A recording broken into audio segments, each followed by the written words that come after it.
The Red House Mystery. By A. Milne. The Red House Mystery. Chapter 1. Mrs. Stevens is frightened. In the drowsy heat of the summer afternoon the Red House was taking its siesta. There was a lazy murmur of bees in the flower borders, a gentle cooing of pigeons in the tops of the elms. From distant lawns came the whir of a mowing machine, that most restful of all country sounds, making ease the sweeter in that it is taken while others are working. It was the hour when even those whose business it is to attend to the wants of others have a moment or two for themselves. In the housekeeper's room Audrey Stevens, the pretty parlour-maid, retrimmed her best hat, and talked idly to her aunt, the cook-housekeeper of Mr. Mark Ablett's bachelor home. "For Joe," said Mrs. Stevens placidly, her eye on the hat. Audrey nodded. She took a pin from her mouth, found a place in the hat for it, and said, "He likes a bit of pink." "I don't say I mind a bit of pink myself," said her aunt. "Joe Turner isn't the only one." "It isn't everybody's color," said Audrey, holding the hat out at arm's length, and regarding it thoughtfully. "Stylish, isn't it?" "Oh, it'll suit you all right, and it would have suited me at your age. A bit too dressy for me now, though wearing better than some other people, I dare say. I was never the one to pretend to be what I wasn't. If I'm 55, I'm 55, that's what I say. 58, isn't it, Auntie?" "I was just giving that as an example," said Mrs. Stevens with great dignity. Audrey threaded a needle, held her hand out and looked at her nails critically for a moment, and then began to sew. "Funny thing that about Mr. Mark's brother. Fancy not seeing your brother for 15 years. She gave a self-conscious laugh and went on, "Wonder what I should do if I didn't see Joe for 15 years. As I told you all this morning," said her aunt, "I've been here 5 years, and never heard of a brother. I could say that before everybody if I was going to die tomorrow. There's been no brother here while I've been here. You could have knocked me down with a feather when he spoke about him at breakfast this morning.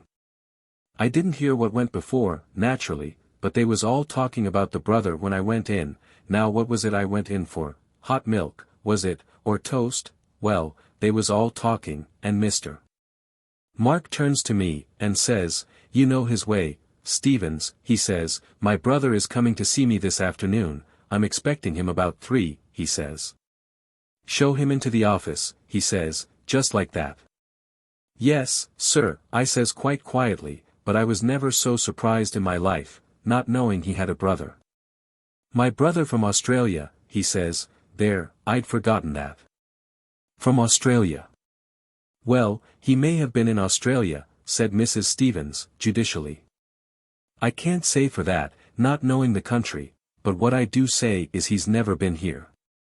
Not while I've been here, and that's 5 years.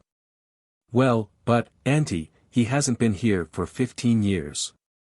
I heard Mr. Mark telling Mr. Cayley. 15 years, he says. Mr. Cayley having asked him when his brother was last in England. Mr. Cayley knew of him, I heard him telling Mr. Beverley, but didn't know when he was last in England, see? So that's why he asked Mr. Mark. I'm not saying anything about 15 years, Audrey. I can only speak for what I know, and that's 5 years Whitsuntide.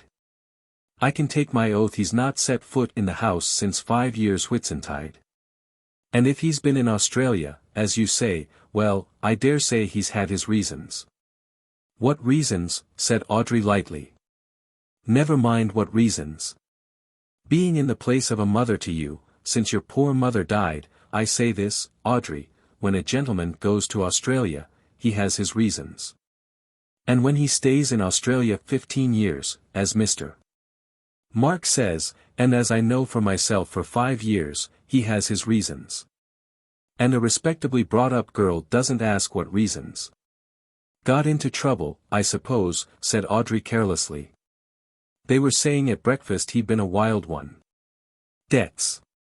I'm glad Joe isn't like that. He's got £15 in the post office savings bank. Did I tell you? But there was not to be any more talk of Joe Turner that afternoon. The ringing of a bell brought Audrey to her feet, no longer Audrey, but now Stevens. She arranged her cap in front of the glass. "There, that's the front door," she said.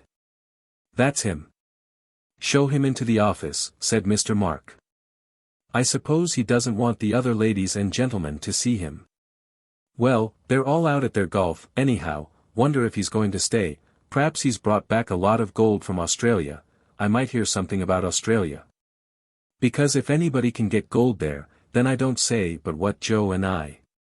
Now, get on, Audrey." "Just going, darling." She went out. To anyone who had just walked down the drive in the August sun, the open door of the Red House revealed a delightfully inviting hall, of which even the mere sight was cooling. It was a big low-roofed, oak-beamed place, with cream-washed walls and diamond-paned windows, blue-curtained. On the right and left were doors leading into other living rooms, but on the side which faced you as you came in were windows again, looking on to a small grass court. And from open windows to open windows such air as there was played gently. The staircase went up in broad, low steps along the right-hand wall, and, turning to the left, led you along a gallery, which ran across the width of the hall, to your bedroom. That is, if you were going to stay the night. Mr. Robert Ablett's intentions in this matter were as yet unknown. As Audrey came across the hall she gave a little start as she saw Mr.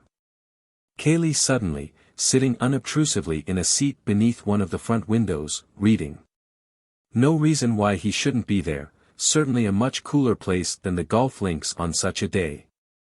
But somehow there was a deserted air about the house that afternoon, as if all the guests were outside, or, perhaps the wisest place of all, up in their bedrooms, sleeping. Mr. Cayley, the master's cousin, was a surprise.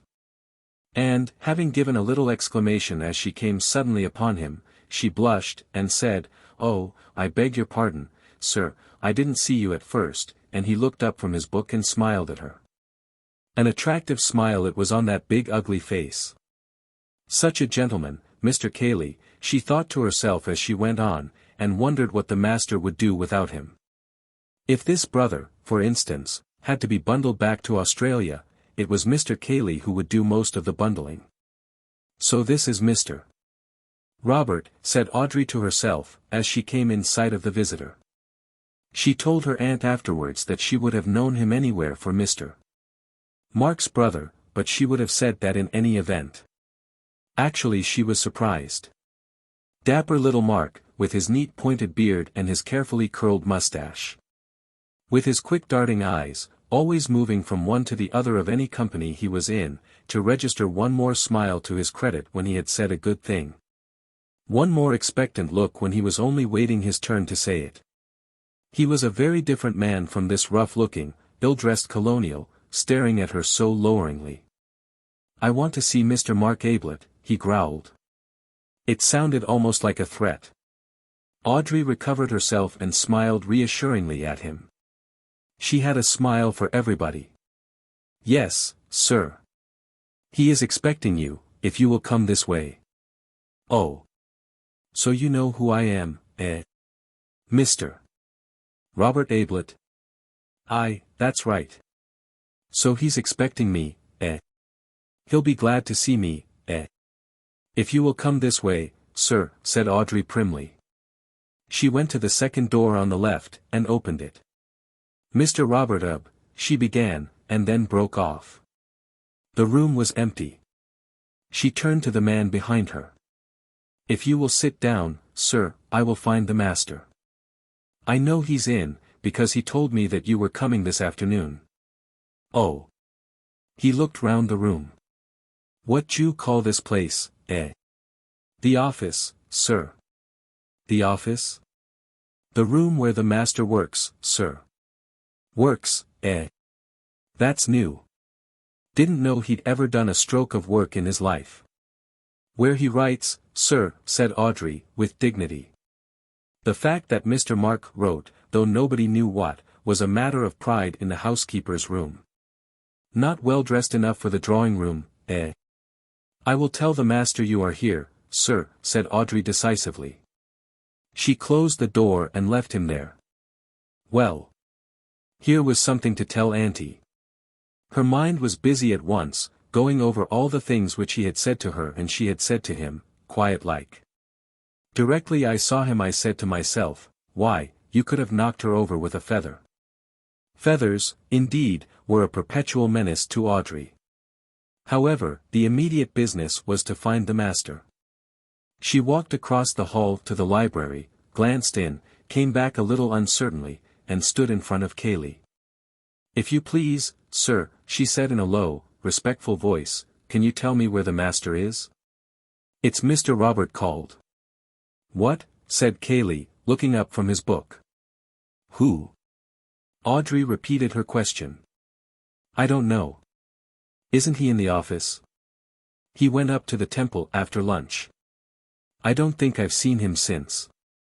Thank you, sir. I will go up to the temple. Cayley returned to his book. The temple was a brick summer house, in the gardens at the back of the house, about 300 yards away. Here Mark meditated sometimes before retiring to the office to put his thoughts upon paper. The thoughts were not of any great value. Moreover, they were given off at the dinner table more often than they got onto paper, and got onto paper more often than they got into print. But that did not prevent the master of the Red House from being a little pained when a visitor treated the temple carelessly, as if it had been erected for the ordinary purposes of flirtation and cigarette smoking. There had been an occasion when 2 of his guests had been found playing fives in it. Mark had said nothing at the time, save to ask with a little less than his usual point, whether they couldn't find anywhere else for their game. But the offenders were never asked to the Red House again. Audrey walked slowly up to the temple, looked in and walked slowly back. All that walk for nothing. Perhaps the master was upstairs in his room. Not well dressed enough for the drawing room. Well, now, Auntie, would you like anyone in your drawing room with a red handkerchief round his neck and great big dusty boots, and, listen. One of the men shooting rabbits. Auntie was partial to a nice rabbit and onion sauce. How hot it was, she wouldn't say no to a cup of tea. Well, one thing, Mr. Robert wasn't staying the night, he hadn't any luggage. Of course Mr. Mark could lend him things, he had clothes enough for 6. She would have known him anywhere for Mr. Mark's brother. She came into the house. As she passed the housekeeper's room on her way to the hall, the door opened suddenly, and a rather frightened face looked out. Hello, Aud, said Elsie. It's Audrey, she said, turning into the room. Come in, Audrey, called Mrs. Stevens. What's up, said Audrey, looking in at the door. Oh, my dear, you gave me such a turn. Where have you been?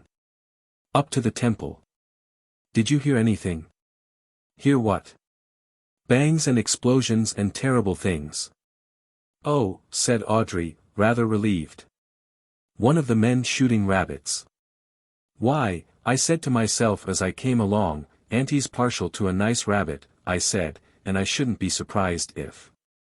Rabbits, said her aunt scornfully. It was inside the house, my girl. Straight it was, said Elsie. She was one of the housemaids. I said to Mrs. Stevens, didn't I, Mrs. Stevens, that was in the house, I said.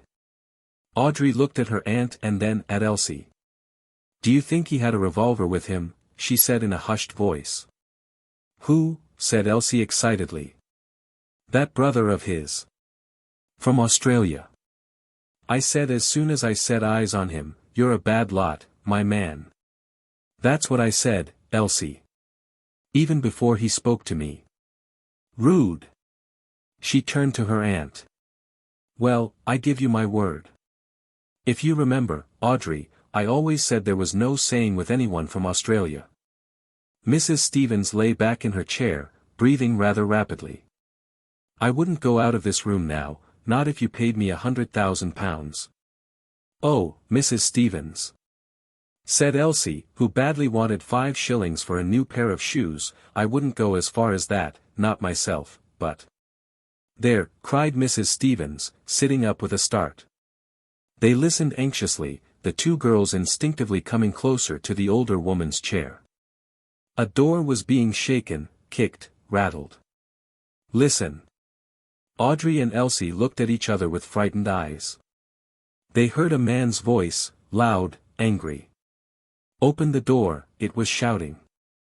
"Open the door. I say, open the door. Don't open the door," cried Mrs. Stevens in a panic, as if it was her door which was threatened. "Audrey! Elsie! Don't let him in. Damn it, open the door," came the voice again. "We're all going to be murdered in our beds," she quavered. Terrified, the two girls huddled closer, and with an arm round each, Mrs. Stevens sat there, waiting. "How do you find this book? Any thoughts about the book or the author? Any suggestion for improvement? Please take a moment to share your thoughts in a comment. If you like it, share it with your friends who might enjoy it as well. Subscribe to keep in touch. Visit CompleteAudiobooks.com for more quality content. Chapter 2. Mr. Gillingham gets out at the wrong station. Whether Mark Ablett was a bore or not depended on the point of view. But it may be said at once that he never bored his company on the subject of his early life. However, stories get about. There is always somebody who knows. It was understood, and this, anyhow, on Mark's own authority, that his father had been a country clergyman. It was said that, as a boy, Mark had attracted the notice, and patronage, of some rich old spinster of the neighborhood, who had paid for his education, both at school and university. At about the time when he was coming down from Cambridge, his father had died, leaving behind him a few debts, as a warning to his family, and a reputation for short sermons, as an example to his successor. Neither warning nor example seems to have been effective. Mark went to London, with an allowance from his patron, and, it is generally agreed, made acquaintance with the moneylenders. He was supposed, by his patron and any others who inquired, to be writing, but what he wrote, other than letters asking for more time to pay, has never been discovered. However, he attended the theatres and music halls very regularly, no doubt with a view to some serious articles in the Spectator on the decadence of the English stage. Fortunately, from Mark's point of view, his patron died during his third year in London, and left him all the money he wanted. From that moment his life loses its legendary character, and becomes more a matter of history. He settled accounts with the moneylenders, abandoned his crop of wild oats to the harvesting of others, and became in his turn a patron. He patronized the arts. It was not only usurers who discovered that Mark Ablett no longer wrote for money, editors were now offered free contributions as well as free lunches. Publishers were given agreements for an occasional slender volume, in which the author paid all expenses and waived all royalties, promising young painters and poets dined with him. And he even took a theatrical company on tour, playing host and lead with equal lavishness. He was not what most people call a snob. A snob has been defined carelessly as a man who loves a lord. And, more carefully, as a mean lover of mean things, which would be a little unkind to the peerage if the first definition were true. Mark had his vanities undoubtedly, but he would sooner have met an actor-manager than an earl. He would have spoken of his friendship with Dante, had that been possible, more glibly than of his friendship with the Duke. Call him a snob if you like, but not the worst kind of snob. A hanger-on, but to the skirts of art, not society, a climber, but in the neighborhood of Parnassus, not Hay Hill. His patronage did not stop at the arts. It also included Matthew Cayley, a small cousin of 13, whose circumstances were as limited as had been Mark's own before his patron had rescued him. He sent the Cayley cousin to school in Cambridge. His motives, no doubt, were unworldly enough at first. A mere repaying to his account in the Recording Angel's book of the generosity which had been lavished on himself, a laying up of treasure in heaven. But it is probable that, as the boy grew up, Mark's designs for his future were based on his own interests as much as those of his cousin. And that a suitably educated Matthew Cayley of 23 was felt by him to be a useful property for a man in his position. A man, that is to say, whose vanities left him so little time for his affairs. Cayley, then, at 23, looked after his cousin's affairs. By this time Mark had bought the Red House and the considerable amount of land which went with it. Cayley superintended the necessary staff. His duties, indeed, were many. He was not quite secretary, not quite land agent, not quite business advisor, not quite companion, but something of all four. Mark leant upon him and called him K, objecting quite rightly in the circumstances to the name of Matthew. K, he felt was, above all, dependable. A big, heavy-jawed, solid fellow, who didn't bother you with unnecessary talk, a boon to a man who liked to do most of the talking himself. Cayley was now 28, but had all the appearance of 40, which was his patron's age. Spasmodically they entertained a good deal at the Red House, and Mark's preference, call it kindliness or vanity, as you please, was for guests who were not in a position to repay his hospitality. Let us have a look at them as they came down to that breakfast, of which Stevens, the parlour-maid, has already given us a glimpse. The first to appear was Major Rumbold, a tall, grey-haired, grey-moustached, silent man, wearing a Norfolk coat and grey flannel trousers, who lived on his retired pay and wrote natural history articles for the papers. He inspected the dishes on the side table, decided carefully on kedgeree, and got to work on it. He had passed on to a sausage by the time of the next arrival. This was Bill Beverley, a cheerful young man in white flannel trousers and a blazer. "Hello, Major," he said as he came in, "how's the gout?" "It isn't gout," said the Major gruffly. "Well, whatever it is." The Major grunted. "I make a point of being polite at breakfast," said Bill, helping himself largely to porridge. "Most people are so rude. That's why I asked you. But don't tell me if it's a secret. Coffee?" he added, as he poured himself out a cup. "No, thanks. I never drink till I've finished eating."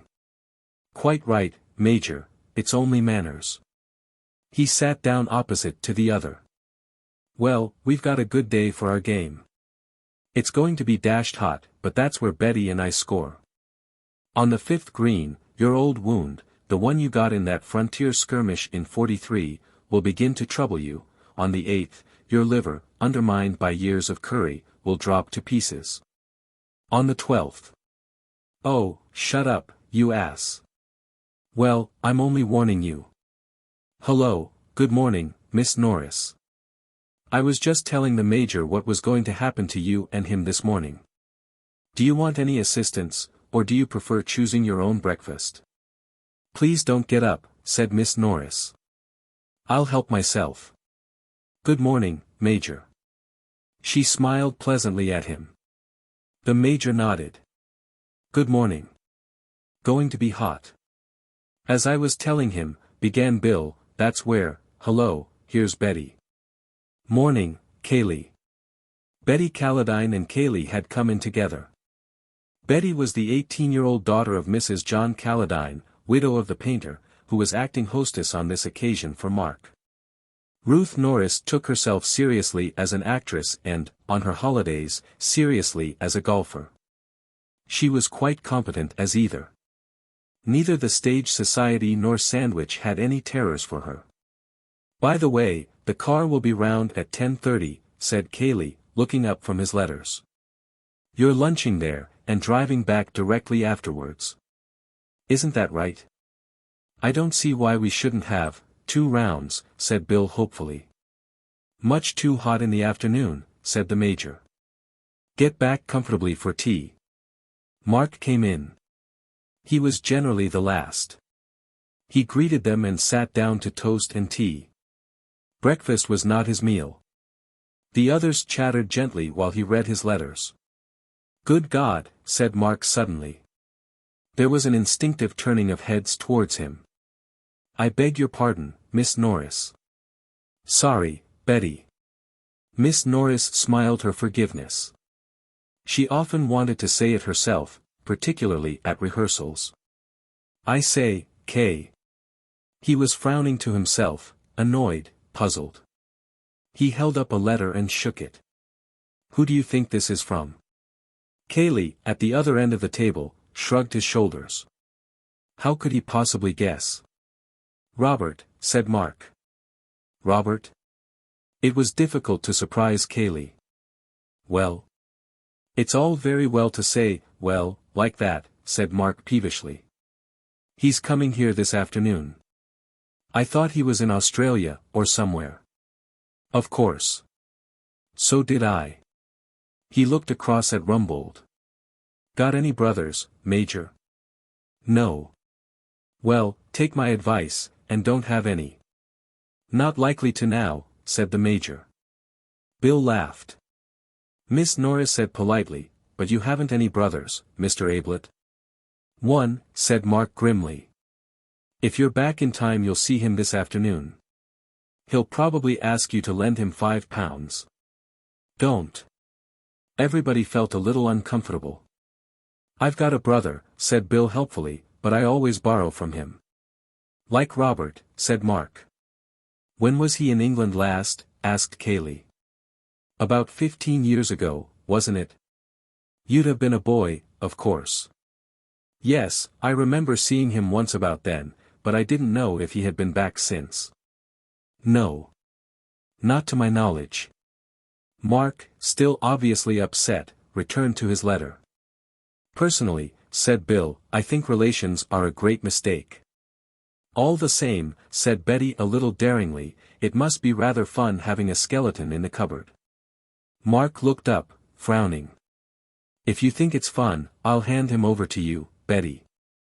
If he's anything like he used to be, and like his few letters have been, well, Kay knows. Cayley grunted. All I knew was that one didn't ask questions about him. It may have been meant as a hint to any too curious guest not to ask more questions, or a reminder to his host not to talk too freely in front of strangers. Although he gave it the sound of a mere statement of fact. But the subject dropped, to be succeeded by the more fascinating one of the coming foursome. Mrs. Caledine was driving over with the players in order to lunch with an old friend who lived near the links, and Mark and Cayley were remaining at home, on affairs. Apparently, affairs were now to include a prodigal brother. But that need not make the foursome less enjoyable. At about the time when the Major, for whatever reasons, was fluffing his tea shot at the 16th, and Mark and his cousin were at their business at the Red House. An attractive gentleman of the name of Tony Gillingham was handing up his ticket at Woodham Station and asking the way to the village. Having received directions, he left his bag with the stationmaster and walked off leisurely. He is an important person to this story, so that it is as well we should know something about him before letting him loose in it. Let us stop him at the top of the hill on some excuse, and have a good look at him. The first thing we realize is that he is doing more of the looking than we are. Above a clean-cut, clean-shaven face, of the type usually associated with the Navy, he carries a pair of grey eyes which seem to be absorbing every detail of our person. To strangers this look is almost alarming at first, until they discover that his mind is very often elsewhere. That he has, so to speak, left his eyes on guard, while he himself follows a train of thought in another direction. Many people do this, of course. When, for instance, they are talking to one person and trying to listen to another, but their eyes betray them. Antony's never did. He had seen a good deal of the world with those eyes, though never as a sailor.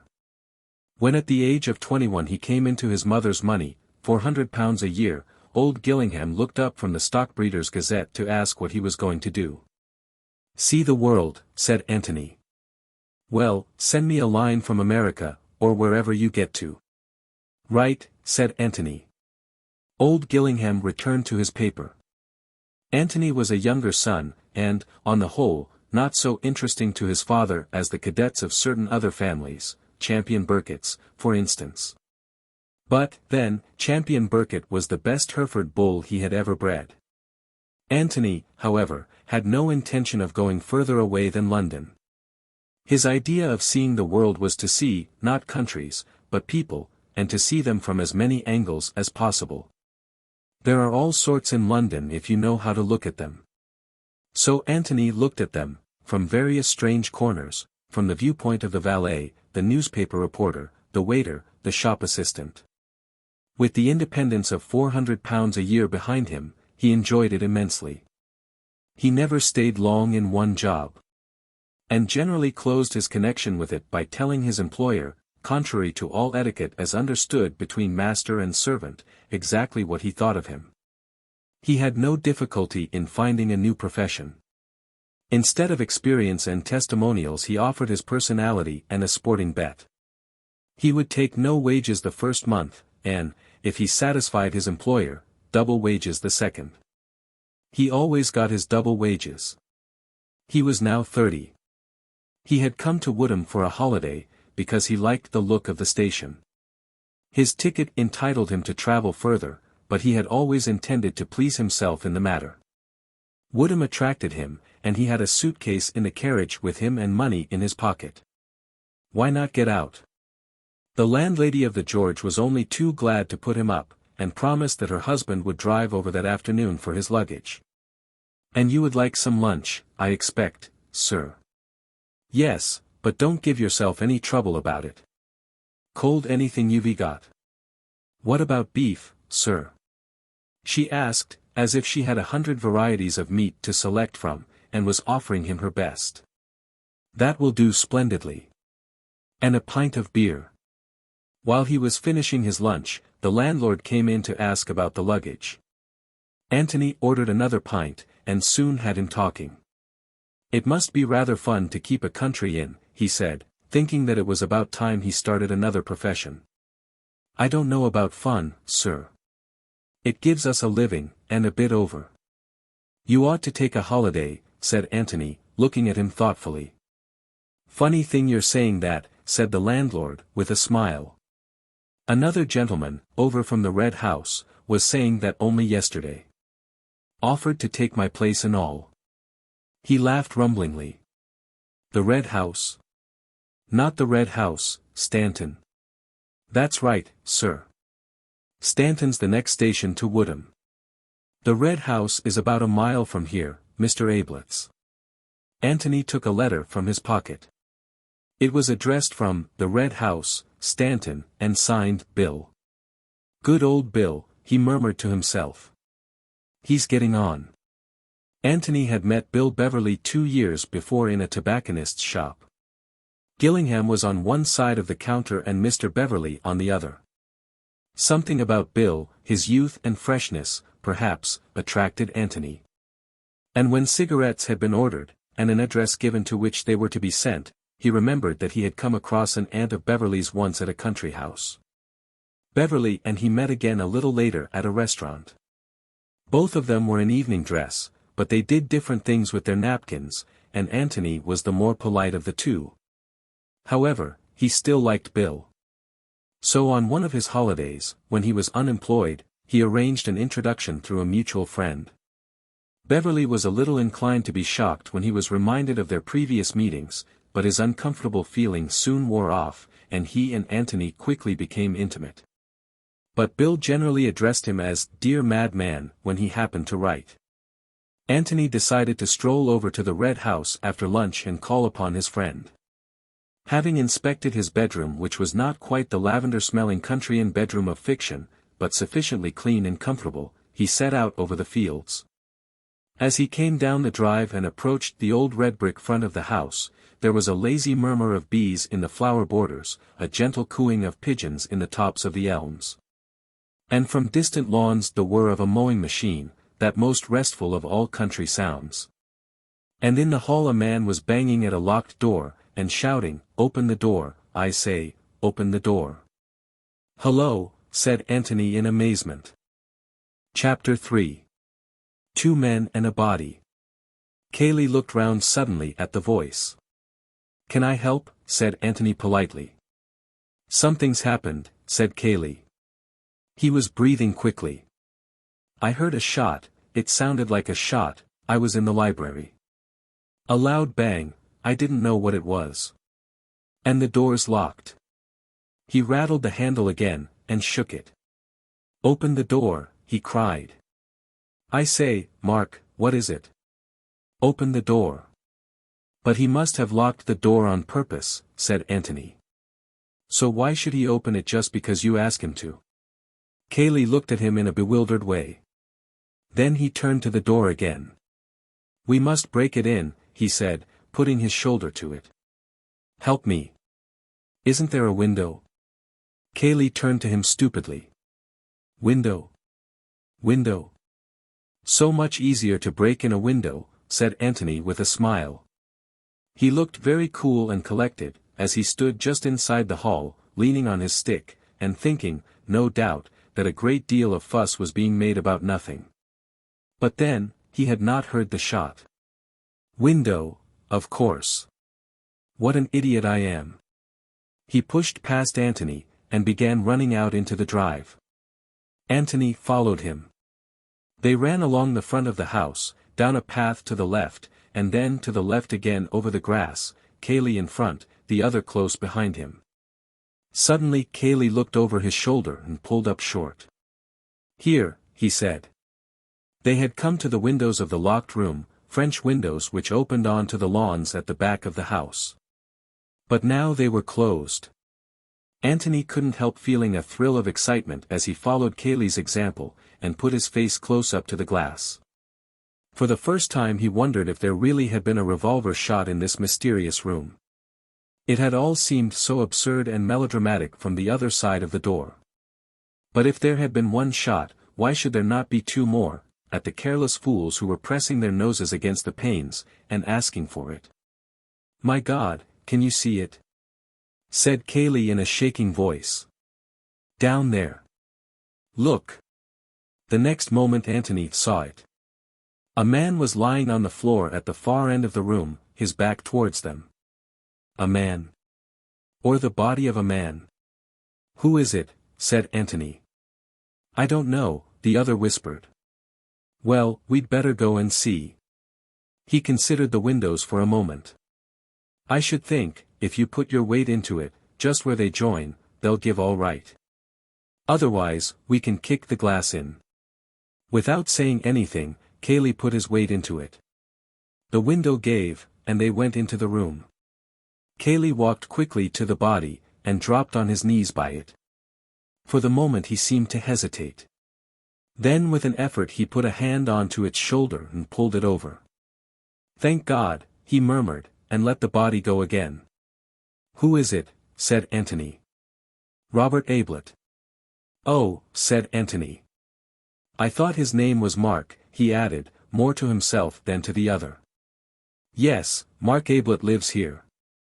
Robert is his brother."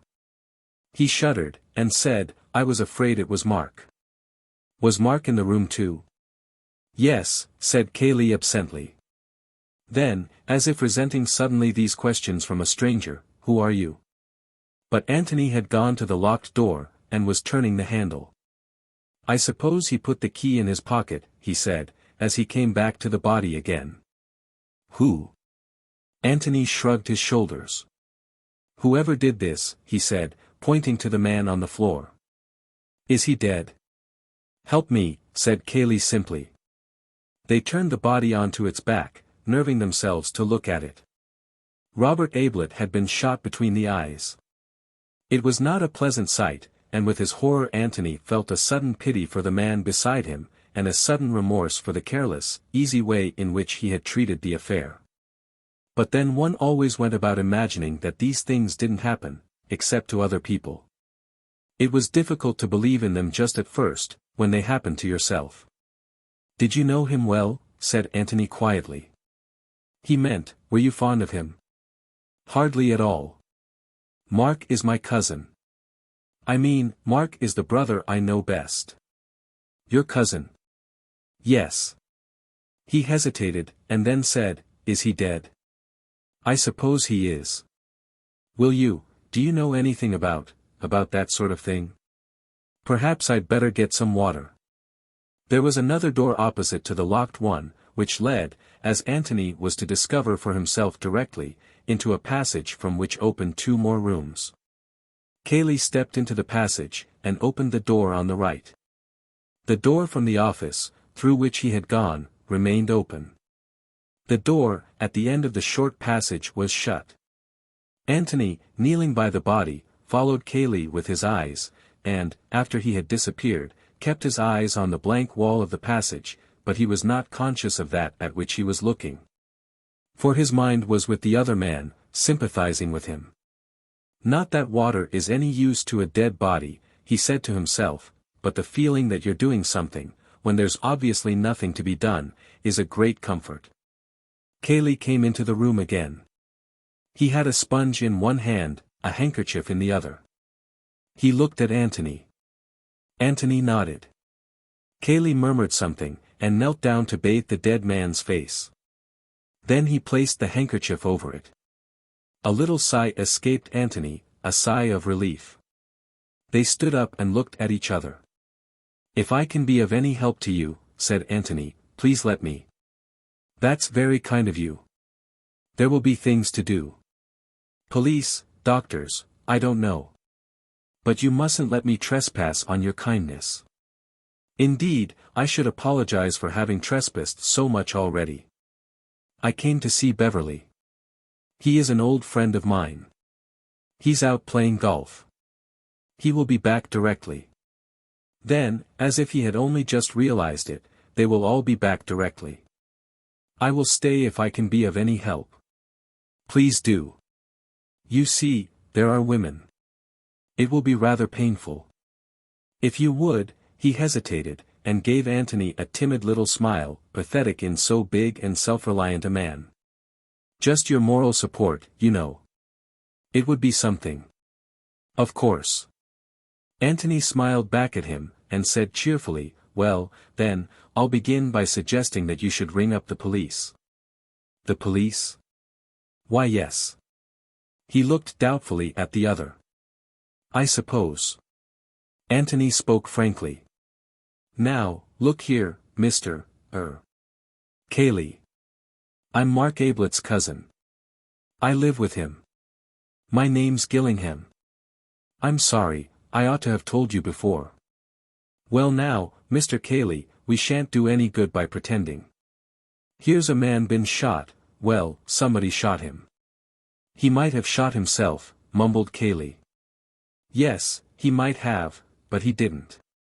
Or if he did, somebody was in the room at the time, and that somebody isn't here now. And that somebody took a revolver away with him. Well, the police will want to say a word about that, won't they?" Cayley was silent, looking on the ground. "Oh, I know what you're thinking, and believe me, I do sympathize with you, but we can't be children about it.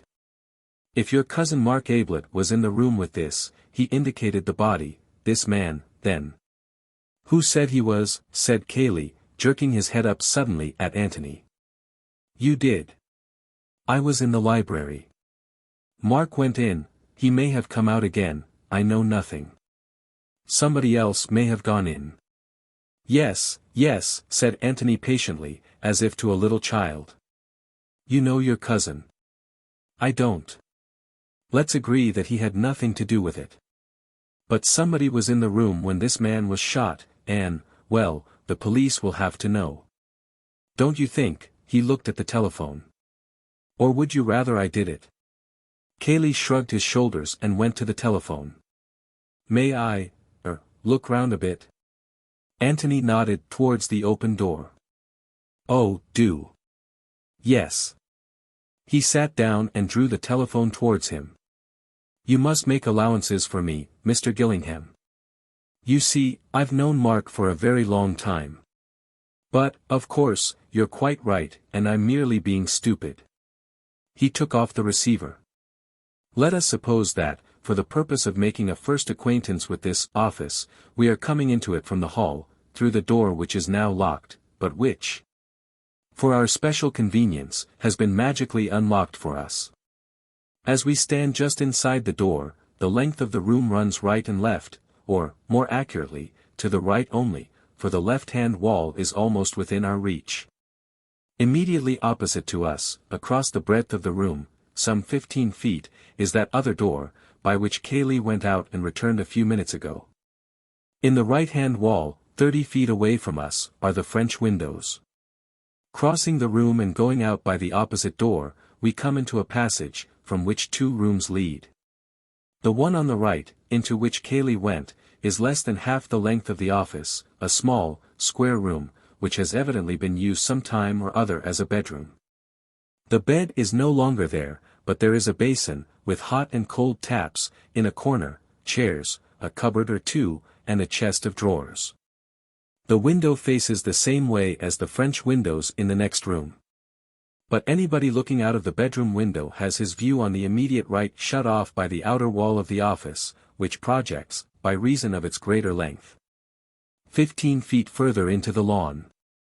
The room on the other side of the bedroom is a bathroom. The 3 rooms together, in fact, form a sort of private suite. Used, perhaps, during the occupation of the previous owner, by some invalid, who could not manage the stairs, but allowed by Mark to fall into disuse, save for the living room. At any rate, he never slept downstairs. Anthony glanced at the bathroom, and then wandered into the bedroom, the room into which Cayley had been. The window was open, and he looked out at the well-kept grass beneath him, and the peaceful stretch of park beyond. And he felt very sorry for the owner of it all, who was now mixed up in so grim a business. "Cayley thinks he did it," said Anthony to himself. "That's obvious. It explains why he wasted so much time banging on the door. Why should he try to break a lock when it's so much easier to break a window? Of course he might just have lost his head. On the other hand, he might have wanted to give his cousin a chance of getting away. The same about the police, and, lots of things. Why, for instance, did we run all the way round the house in order to get to the windows? Surely there's a back way out through the hall. I must have a look later on." Anthony, it will be observed, had by no means lost his head. There was a step in the passage outside, and he turned round, to see Cayley in the doorway. He remained looking at him for a moment, asking himself a question. It was rather a curious question. He was asking himself why the door was open. Well, not exactly why the door was open. That could be explained easily enough. But why had he expected the door to be shut? He did not remember shutting it, but somehow he was surprised to see it open now, to see Cayley through the doorway, just coming into the room. Something working subconsciously in his brain had told him that it was surprising. Why? He tucked the matter away in a corner of his mind for the moment, the answer would come to him later on. He had a wonderfully retentive mind. Everything which he saw or heard seemed to make its corresponding impression somewhere in his brain, often without his being conscious of it. And these photographic impressions were always there ready for him when he wished to develop them. Cayley joined him at the window. "I've telephoned," he said. "They're sending an inspector or someone from Middleston, and the local police and doctor from Stanton." He shrugged his shoulders. "We're in for it now." How far away is Middleston? It was the town for which Anthony had taken a ticket that morning, only 6 hours ago. How absurd it seemed. About 20 miles. These people will be coming back soon. Beverley, and the others? Yes. I expect they'll want to go away at once. Much better that they should. Yes. Cayley was silent for a little. Then he said, "You're staying near here?" "I'm at the George, at Woodham." "If you're by yourself, I wish you'd put up here. You see," he went on awkwardly, "you'll have to be here, for the inquest and so on. If I may offer you my cousin's hospitality and his, I mean if he doesn't, if he really has." Anthony broke in hastily with his thanks and acceptance. "That's good. Perhaps Beverley will stay on, if he's a friend of yours. He's a good fellow." Anthony felt quite sure, from what Cayley had said and had hesitated to say, that Mark had been the last to see his brother alive. It didn't follow that Mark Ablett was a murderer. Revolvers go off accidentally, and when they have gone off, people lose their heads and run away, fearing that their story will not be believed. Nevertheless, when people run away, whether innocently or guiltily, one can't help wondering which way they went. "I suppose this way," said Anthony aloud, looking out of the window. "Who?" said Cayley stubbornly. Well, whoever it was, said Anthony, smiling to himself. The murderer. Or, let us say, the man who locked the door after Robert Ablett was killed. I wonder. Well, how else could he have got away? He didn't go by the windows in the next room, because they were shut. Isn't that rather odd? Well, I thought so at first, but, he pointed to the wall jutting out on the right. You see, you're protected from the rest of the house if you get out here, and you're quite close to the shrubbery. If you go out at the French windows, I imagine you're much more visible. All that part of the house, he waved his right hand, the west, well, northwest almost, where the kitchen parts are, you see, you're hidden from them here. Oh, yes. He knew the house, whoever it was, and he was quite right to come out of this window. He'd be into the shrubbery at once. Cayley looked at him thoughtfully. It seems to me, Mr. Gillingham, that you know the house pretty well, considering that this is the first time you've been to it. Anthony laughed. Oh, well, I notice things, you know. I was born noticing. But I'm right, aren't I, about why he went out this way? Yes, I think you are. Cayley looked away, towards the shrubbery. Do you want to go noticing in there now? He nodded at it. I think we might leave that to the police, said Anthony gently. Well, there's no hurry. Cayley gave a little sigh, as if he had been holding his breath for the answer, and could now breathe again. Thank you, Mr. Gillingham, he said. Chapter 4. The Brother from Australia. Guests at the Red House were allowed to do what they liked within reason, the reasonableness or otherwise of it being decided by Mark.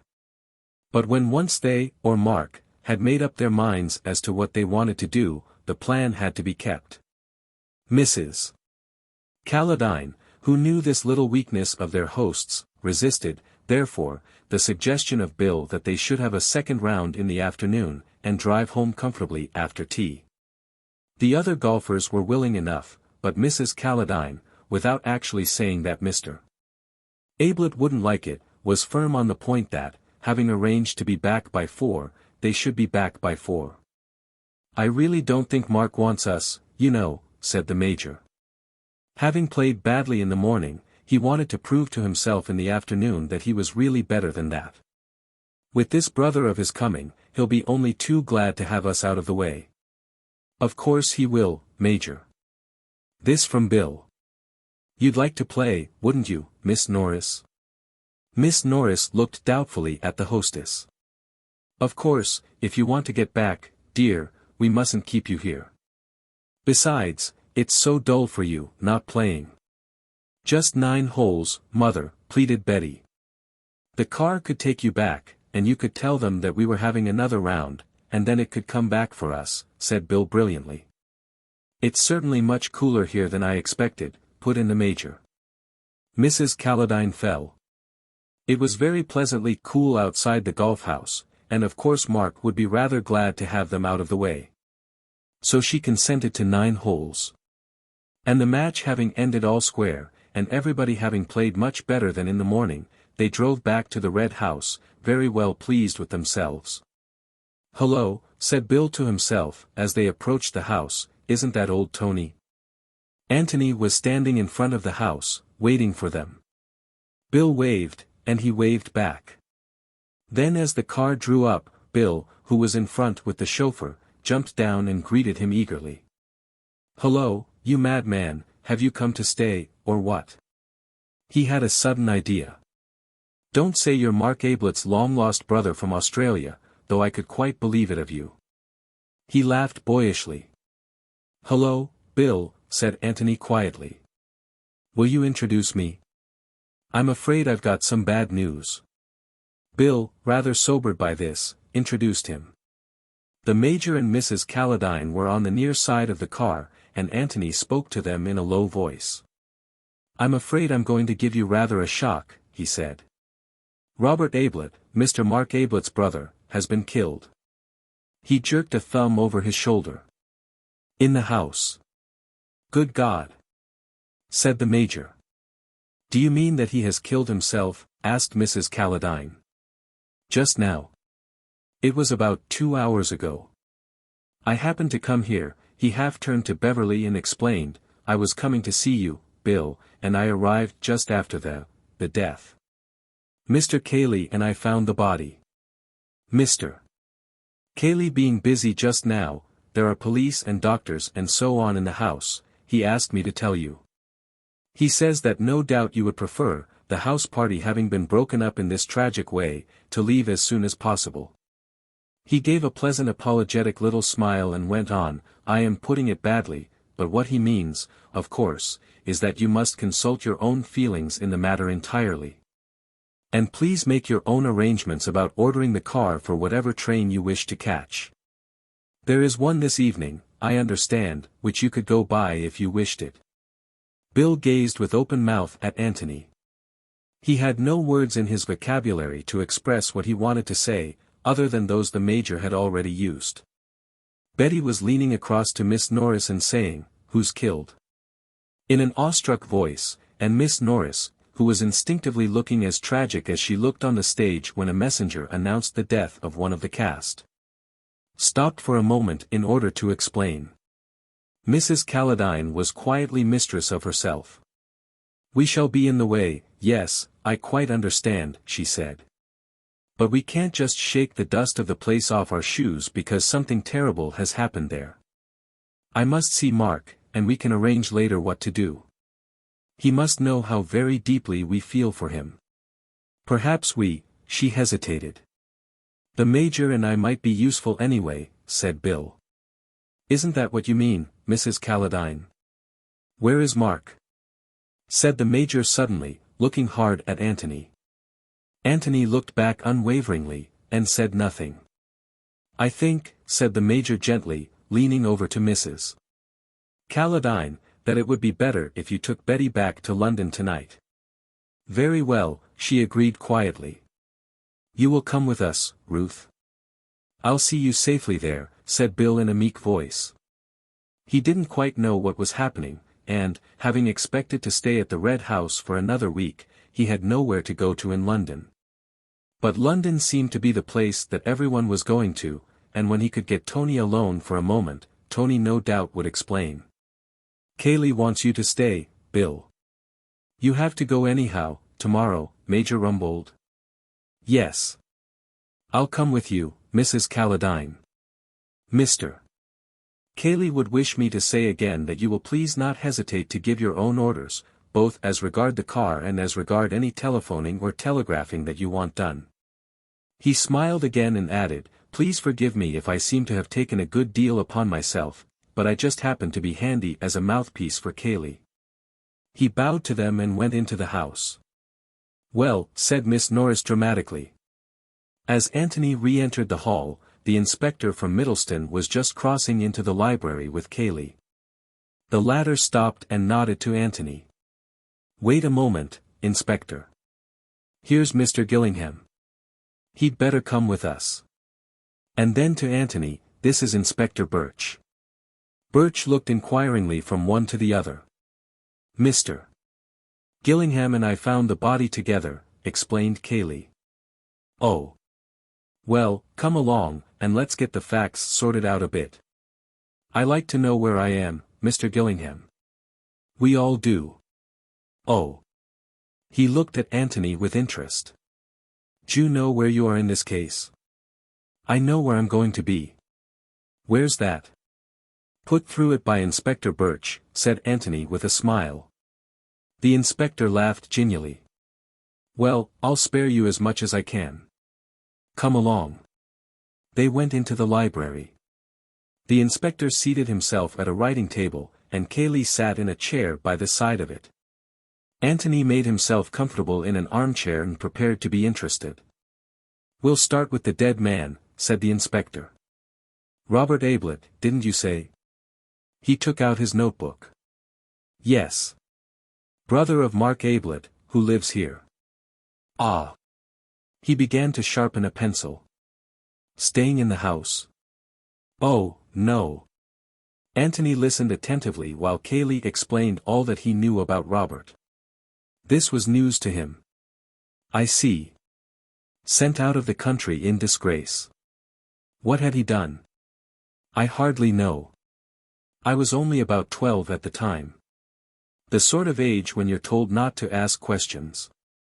Inconvenient questions. Exactly. So you don't really know whether he had been merely wild or wicked? No. Old Mr. Ablett was a clergyman, added Cayley.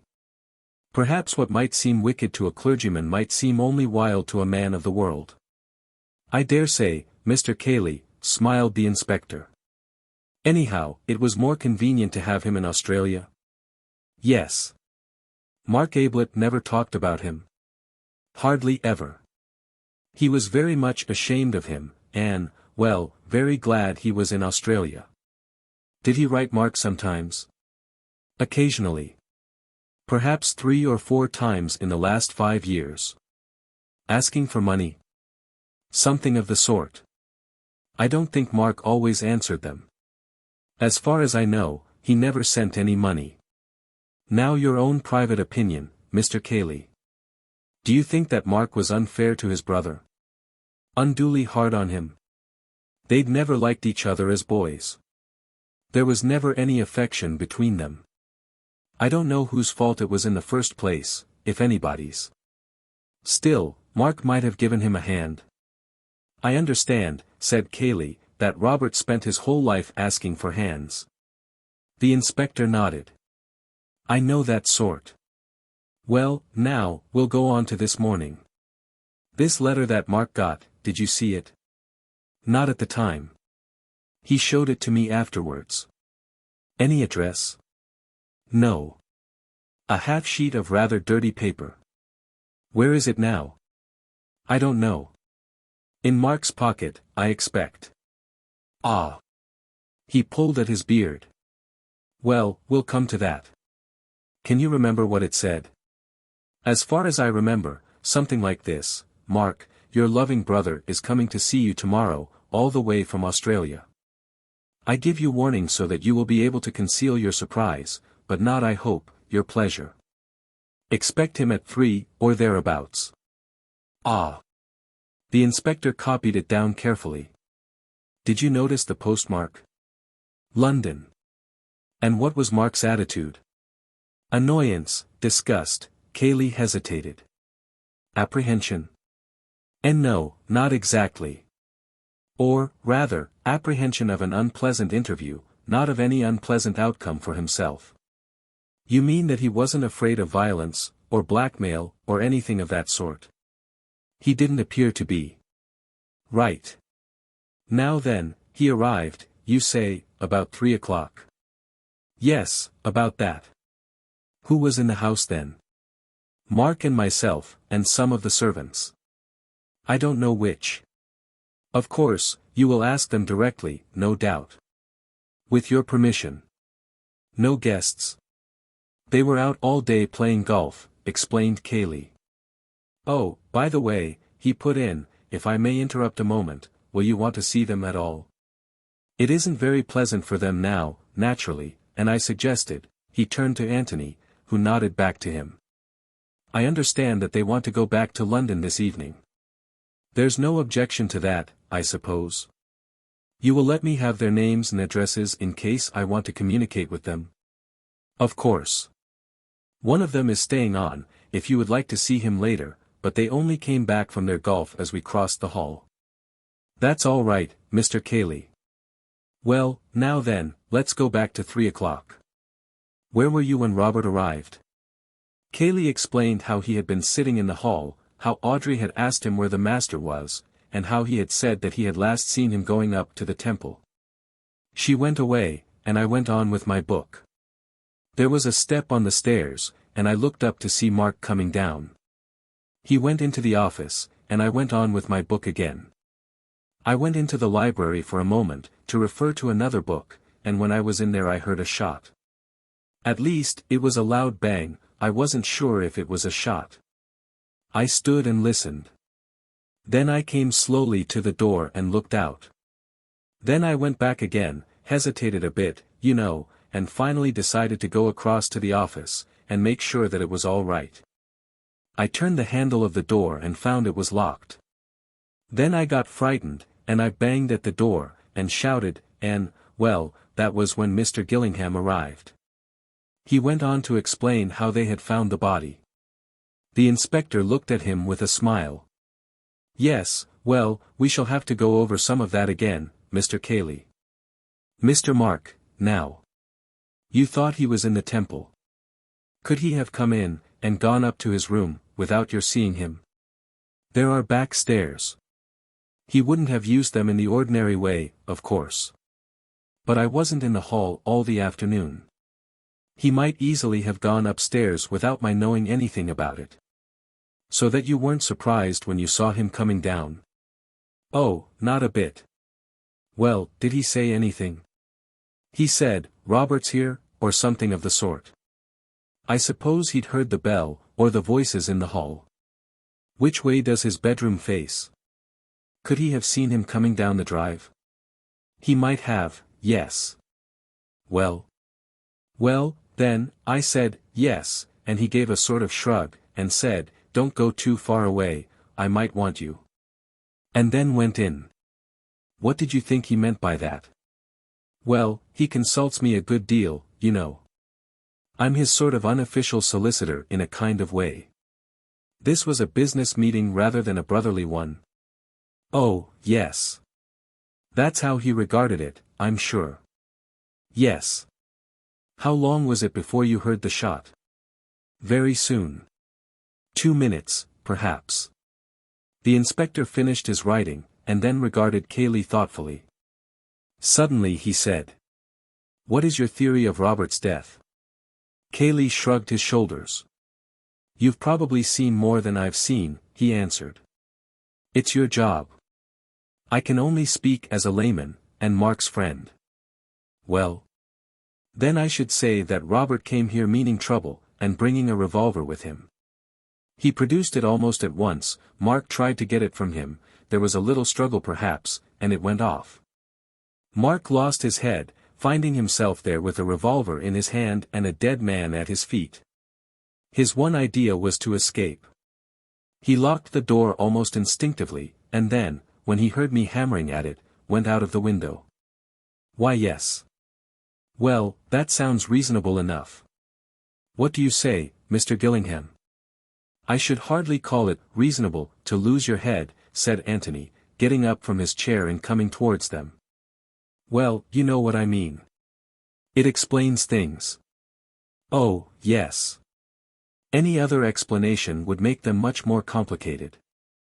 "Have you any other explanation?" "Not I." "Are there any points on which you would like to correct Mr. Cayley? Anything that he left out after you arrived here?" "No, thanks. He described it all very accurately." "Ah. Well now, about yourself. You're not staying in the house, I gather." Anthony explained his previous movements. "Yes. Did you hear the shot?" Anthony put his head on one side, as if listening. "Yes. Just as I came in sight of the house. It didn't make any impression at the time, but I remember it now." "Where were you then?" "Coming up the drive. I was just in sight of the house." "Nobody left the house by the front door after the shot?" Anthony closed his eyes and considered. "Nobody," he said. "No. You're certain of that?" "Absolutely," said Anthony, as though rather surprised that he could be suspected of a mistake. "Thank you. You're at the George, if I want you." "Mr. Gillingham is staying here until after the inquest," explained Cayley. "Good. Well now, about these servants?" Chapter 5. Mr. Gillingham chooses a new profession. As Cayley went over to the bell, Anthony got up and moved to the door.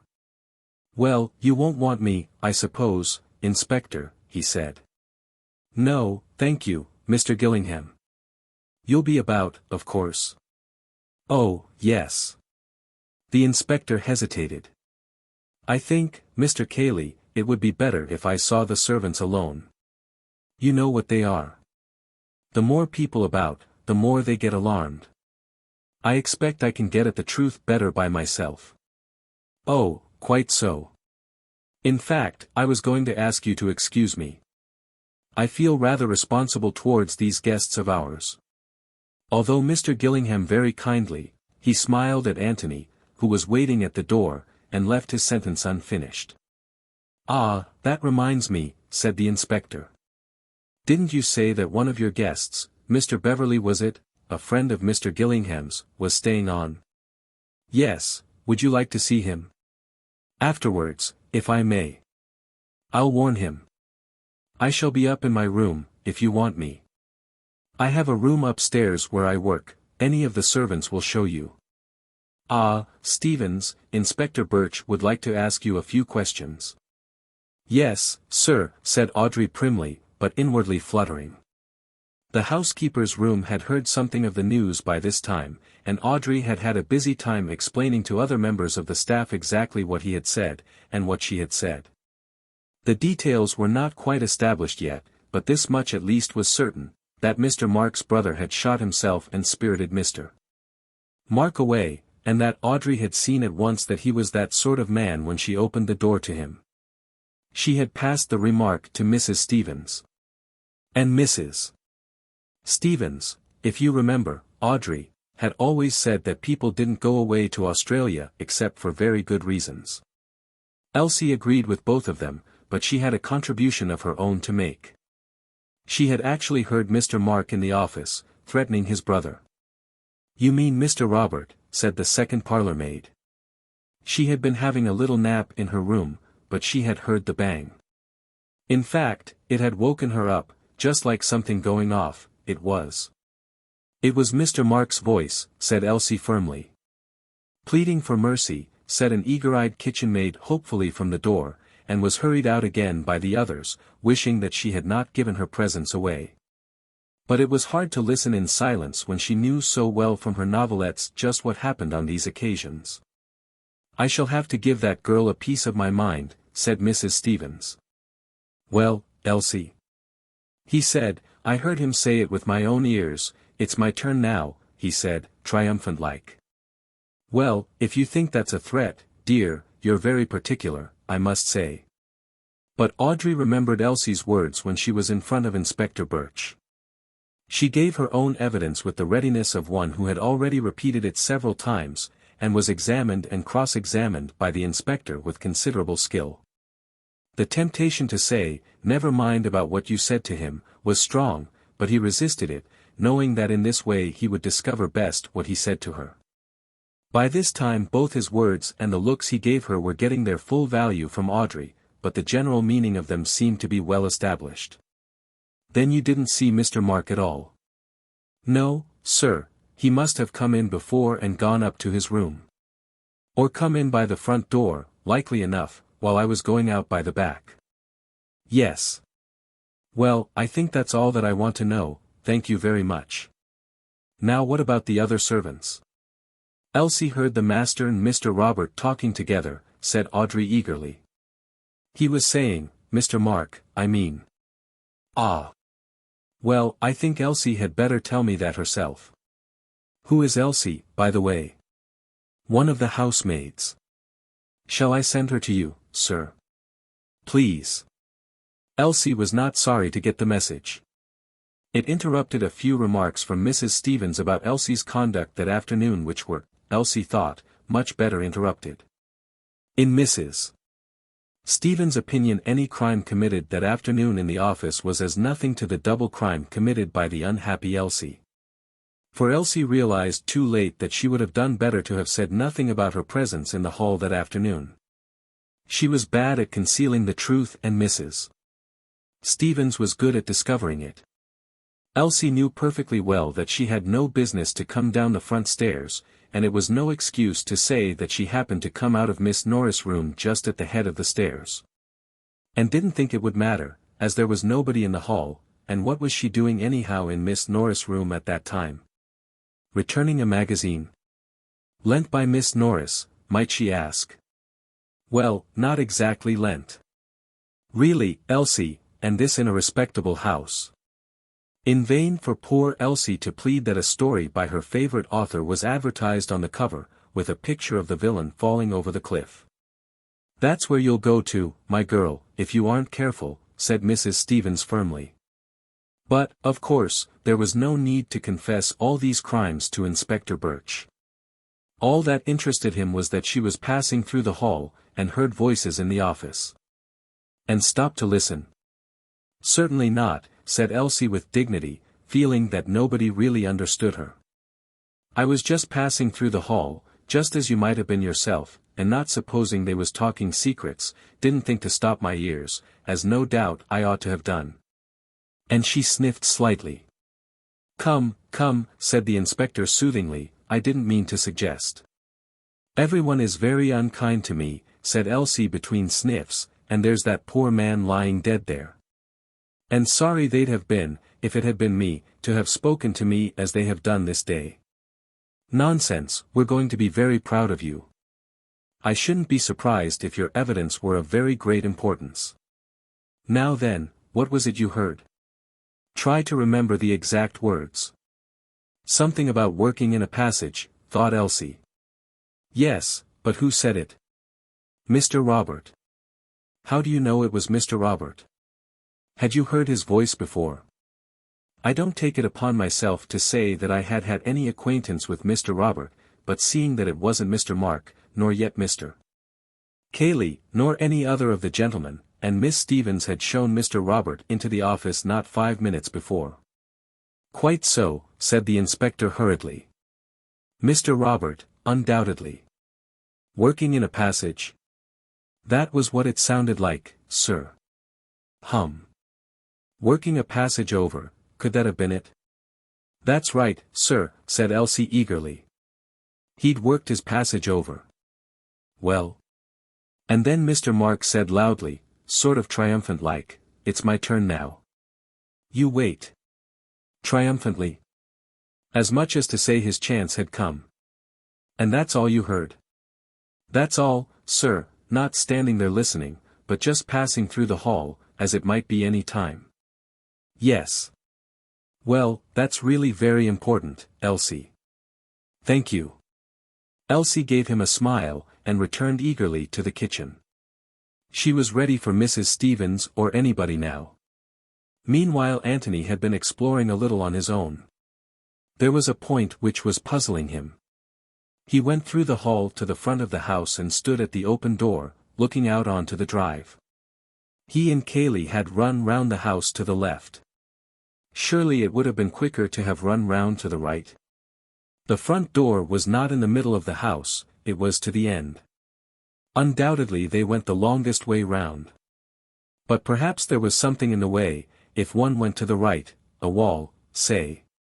He strolled off in that direction, followed a path round the house and came in sight of the office windows.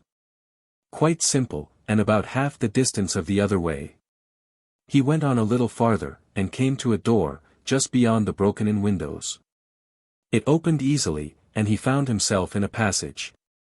At the end of the passage was another door. He opened it and found himself in the hall again. And, of course, that's the quickest way of the 3, he said to himself. Through the hall, and out at the back. Turn to the left and there you are.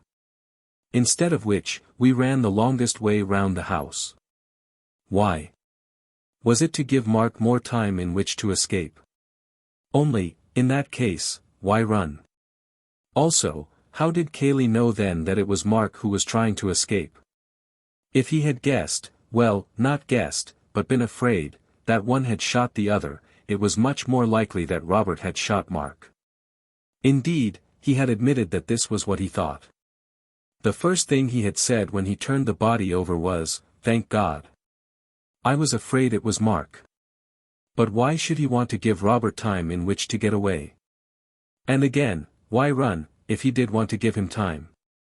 Anthony went out of the house again to the lawns at the back, and sat down on a bench in view of the office windows. Now then, he said, let's go through Cayley's mind carefully, and see what we get. Cayley had been in the hall when Robert was shown into the office. The servant goes off to look for Mark, and Cayley goes on with his book. Mark comes down the stairs, warns Cayley to stand by in case he is wanted, and goes to meet his brother. What does Cayley expect? Possibly that he won't be wanted at all, possibly that his advice may be wanted in the matter, say, of paying Robert's debts, or getting him a passage back to Australia. Possibly that his physical assistance may be wanted to get an obstreperous Robert out of the house. Well, he sits there for a moment, and then goes into the library. Why not? He is still within reach, if wanted. Suddenly he hears a pistol shot. A pistol shot is the last noise you expect to hear in a country house. Very natural, then, that for the moment he would hardly realize what it was. He listens, and hears nothing more. Perhaps it wasn't a pistol shot after all. After a moment or two he goes to the library door again. The profound silence makes him uneasy now. Was it a pistol shot? Absurd. Still, no harm in going into the office on some excuse, just to reassure himself. So he tries the door, and finds it locked. What are his emotions now? Alarm, uncertainty. Something is happening. Incredible though it seems, it must have been a pistol shot. He is banging at the door and calling out to Mark, and there is no answer. Alarm, yes. But alarm for whose safety? Mark's, obviously. Robert is a stranger, Mark is an intimate friend. Robert has written a letter that morning, the letter of a man in a dangerous temper. Robert is the tough customer. Mark the highly civilized gentleman. If there has been a quarrel, it is Robert who has shot Mark. He bangs at the door again. Of course, to Anthony, coming suddenly upon this scene, Cayley's conduct had seemed rather absurd, but then, just for the moment, Cayley had lost his head. Anybody else might have done the same. But, as soon as Anthony suggested trying the windows, Cayley saw that that was the obvious thing to do. So he leads the way to the windows, the longest way. Why? To give the murderer time to escape. If he had thought then that Mark was the murderer, perhaps, yes. But he thinks that Robert is the murderer. If he is not hiding anything, he must think so. Indeed he says so, when he sees the body. I was afraid it was Mark, he says, when he finds that it is Robert who is killed. No reason, then, for wishing to gain time. On the contrary, every instinct would urge him to get into the room as quickly as possible, and seize the wicked Robert. Yet he goes the longest way round. Why? And then, why run? That's the question, said Anthony to himself, as he filled his pipe, and bless me if I know the answer. It may be, of course, that Cayley is just a coward. He was in no hurry to get close to Robert's revolver, and yet wanted me to think that he was bursting with eagerness. That would explain it, but then that makes Cayley out a coward. Is he? At any rate he pushed his face up against the window bravely enough. No, I want a better answer than that. He sat there with his unlit pipe in his hand, thinking. There were one or two other things in the back of his brain, waiting to be taken out and looked at. For the moment he left them undisturbed. They would come back to him later when he wanted them. He laughed suddenly, and lit his pipe. I was wanting a new profession, he thought, and now I've found it. Anthony Gillingham, our own private sleuth-hound. I shall begin today. Whatever Anthony Gillingham's other qualifications for his new profession, he had at any rate a brain which worked clearly and quickly. And this clear brain of his had already told him that he was the only person in the house at that moment who was unhandicapped in the search for truth. The inspector had arrived in it to find a man dead and a man missing. It was extremely probable, no doubt, that the missing man had shot the dead man. But it was more than extremely probable, it was almost certain that the inspector would start with the idea that this extremely probable solution was the one true solution, and that, in consequence, he would be less disposed to consider without prejudice any other solution. As regards all the rest of them, Cayley, the guests, the servants, they also were prejudiced, in favor of Mark, or possibly, for all he knew, against Mark, in favor of, or against, each other. They had formed some previous opinion, from what had been said that morning, of the sort of man Robert was. No one of them could consider the matter with an unbiased mind. But Anthony could. He knew nothing about Mark, he knew nothing about Robert. He had seen the dead man before he was told who the dead man was. He knew that a tragedy had happened before he knew that anybody was missing. Those first impressions, which are so vitally important, had been received solely on the merits of the case. They were founded on the evidence of his senses, not on the evidence of his emotions or of other people's senses. He was in a much better position for getting at the truth than was the inspector. It is possible that, in thinking this, Anthony was doing Inspector Birch a slight injustice. Birch was certainly prepared to believe that Mark had shot his brother. Robert had been shown into the office, witness Audrey. Mark had gone into Robert, witness Cayley. Mark and Robert had been heard talking, witness Elsie. There was a shot, witness everybody. The room had been entered and Robert's body had been found, witness Cayley and Gillingham. And Mark was missing. Obviously, then, Mark had killed his brother, accidentally, as Cayley believed, or deliberately, as Elsie's evidence seemed to suggest. There was no point in looking for a difficult solution to a problem, when the easy solution had no flaw in it. But at the same time Birch would have preferred the difficult solution, simply because there was more credit attached to it. A sensational arrest of somebody in the house would have given him more pleasure than a commonplace pursuit of Mark Ablett across country. Mark must be found, guilty or not guilty. But there were other possibilities. It would have interested Anthony to know that, just at the time when he was feeling rather superior to the prejudiced inspector, the inspector himself was letting his mind dwell lovingly upon the possibilities in connection with Mr. Gillingham. Was it only a coincidence that Mr. Gillingham had turned up just when he did? And Mr. Beverley's curious answers when asked for some account of his friend. An assistant in a tobacconist's, a waiter. An odd man, Mr. Gillingham, evidently. It might be as well to keep an eye on him. Chapter 6. Outside or inside? The guests had said goodbye to Cayley, according to their different manner. The Major, gruff and simple, if you want me, command me. Anything I can do, goodbye. Betty, silently sympathetic, with everything in her large eyes which she was too much overawed to tell, Mrs. Calladine, protesting that she did not know what to say, but apparently finding plenty. And Miss Norris, crowding so much into one despairing gesture that Cayley's unvarying, "Thank you very much," might have been taken this time as gratitude for an artistic entertainment. Bill had seen them into the car, had taken his own farewells, with a special squeeze of the hand for Betty, and had wandered out to join Anthony on his garden seat. "Well, this is a rum show," said Bill as he sat down. "Very rum, William. And you actually walked right into it?"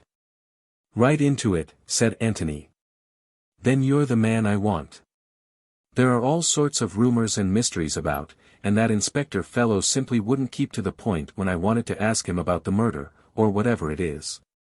But kept asking me questions about where I'd met you first, and all sorts of dull things like that.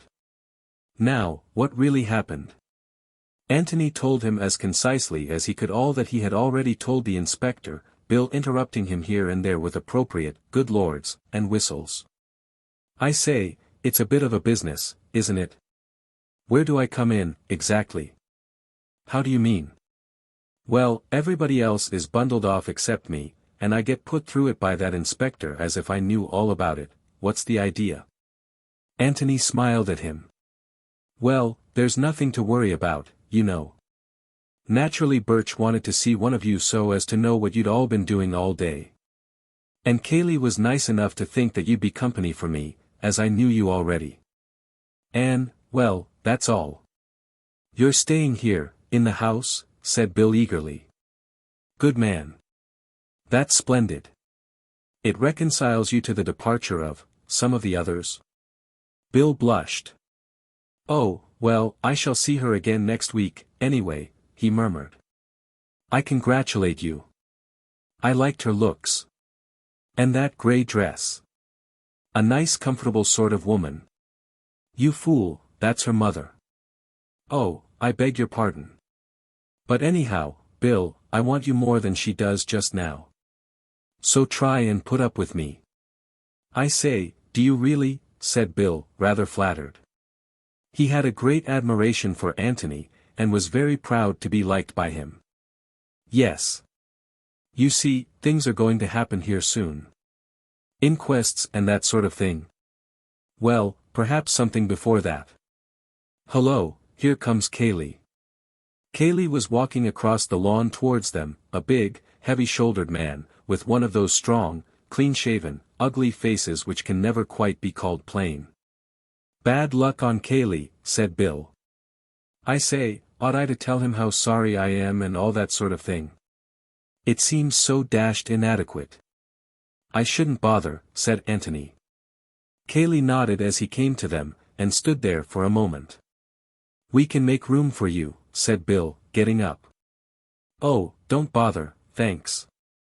I just came to say, he went on to Anthony, that naturally they've rather lost their heads in the kitchen, and dinner won't be till 8:30. Do just as you like about dressing, of course. And what about your luggage? I thought Bill and I would walk over to the inn directly, and see about it. The car can go and fetch it as soon as it comes back from the station. It's very good of you, but I shall have to go over myself, anyhow, to pack up and pay my bill. Besides, it's a good evening for a walk. If you wouldn't mind it, Bill. I should love it. Well, then, if you leave the bag there, I'll send the car round for it later. Thanks very much. Having said what he wanted to say, Cayley remained there a little awkwardly, as if not sure whether to go or to stay. Anthony wondered whether he wanted to talk about the afternoon's happenings, or whether it was the one subject he wished to avoid. To break the silence he asked carelessly if the inspector had gone. Cayley nodded. Then he said abruptly, he's getting a warrant for Mark's arrest. Bill made a suitably sympathetic noise, and Anthony said with a shrug of the shoulders, well, he was bound to do that, wasn't he? It doesn't follow that, well, it doesn't mean anything. They naturally want to get hold of your cousin, innocent or guilty. Which do you think he is, Mr. Gillingham? Said Cayley, looking at him steadily. Mark? It's absurd, said Bill impetuously. Bill's loyal, you see, Mr. Cayley. And you owe no loyalty to anyone concerned? Exactly. So perhaps I might be too frank. Bill had dropped down on the grass, and Cayley took his place on the seat, and sat there heavily, his elbows on his knees, his chin on his hands, gazing at the ground. I want you to be quite frank, he said at last. Naturally I am prejudiced where Mark is concerned. So I want to know how my suggestion strikes you, who have no prejudices either way. Your suggestion? My theory that, if Mark killed his brother, it was purely accidental, as I told the inspector. Bill looked up with interest. You mean that Robert did the hold-up business, he said, and there was a bit of a struggle, and the revolver went off, and then Mark lost his head and bolted? That sort of idea? Exactly.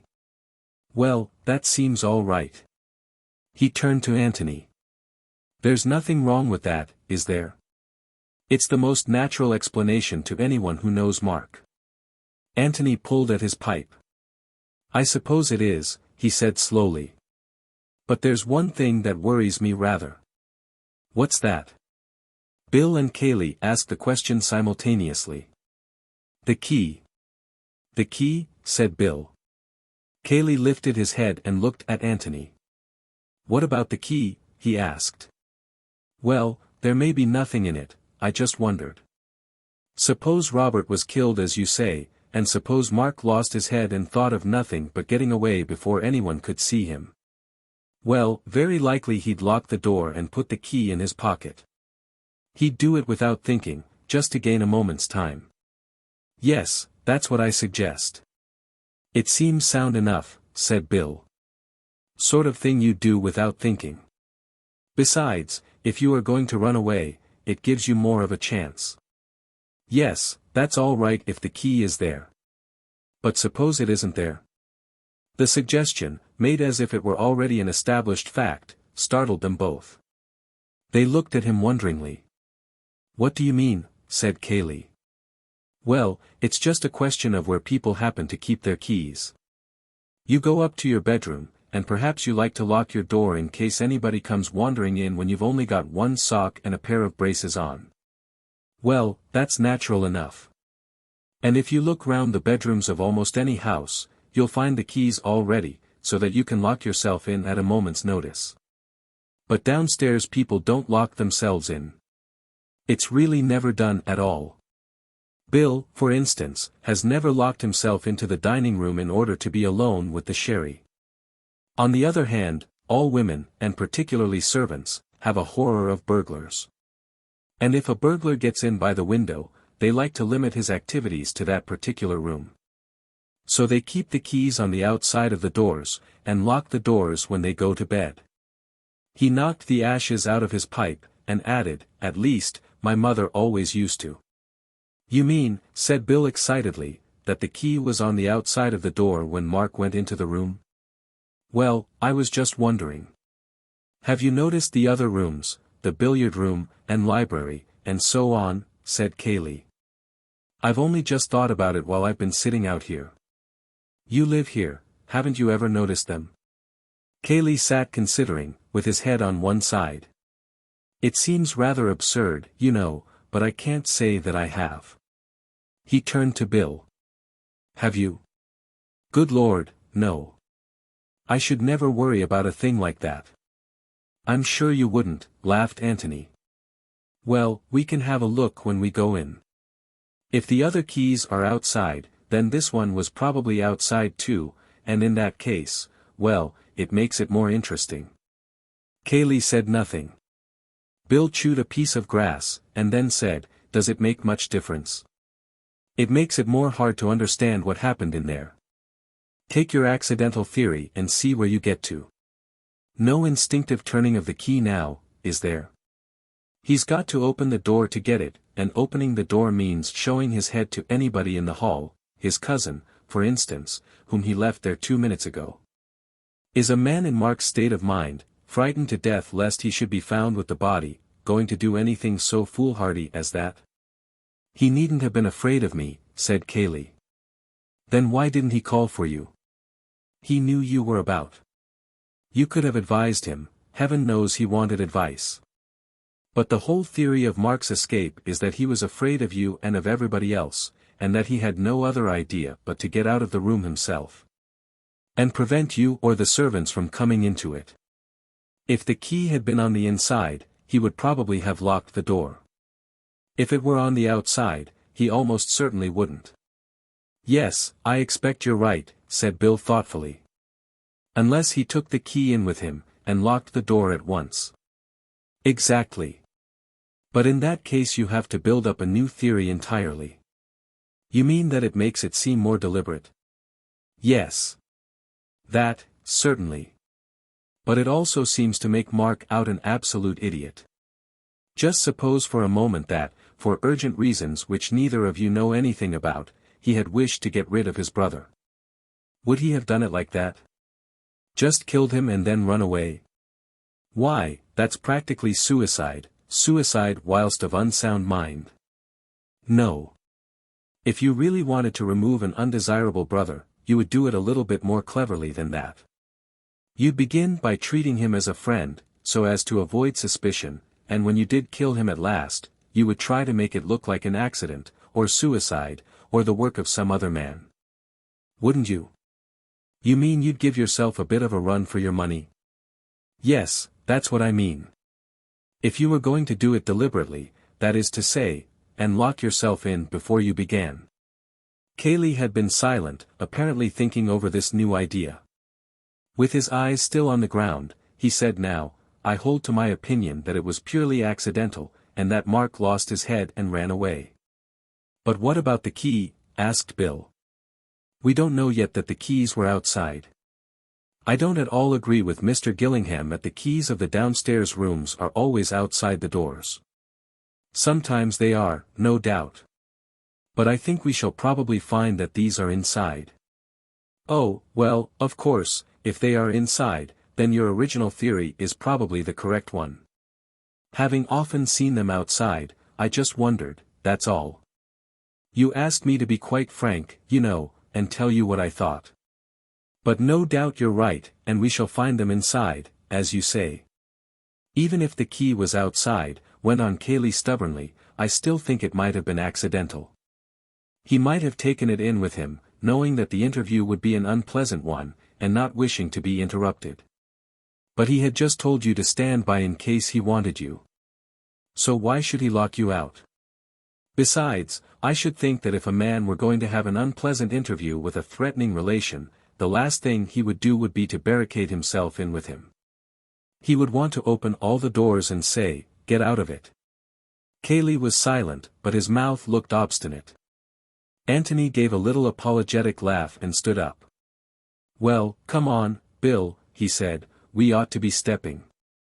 He held out a hand and pulled his friend up. Then, turning to Cayley, he went on, "You must forgive me if I have let my thoughts run on rather.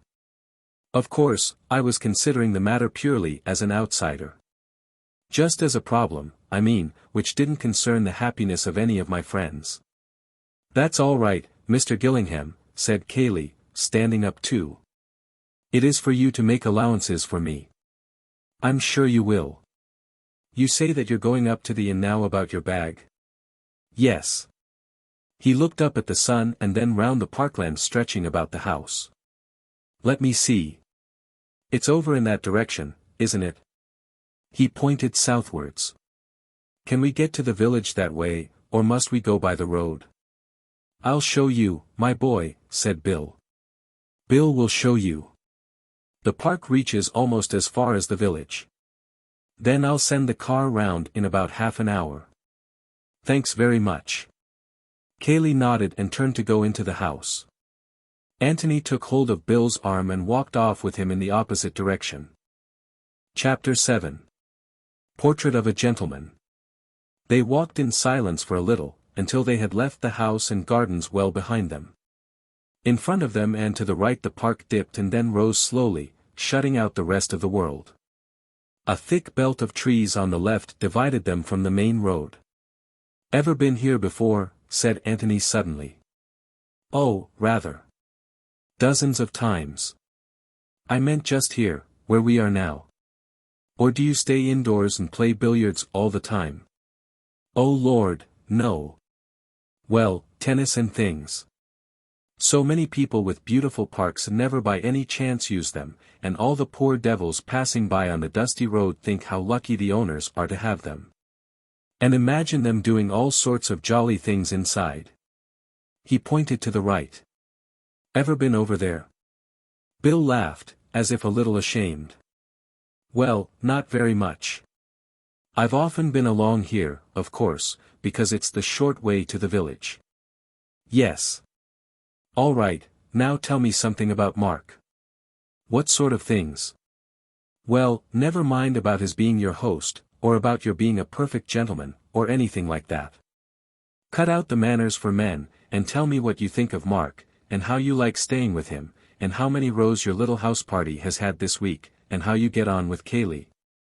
And all the rest of it." Bill looked at him eagerly.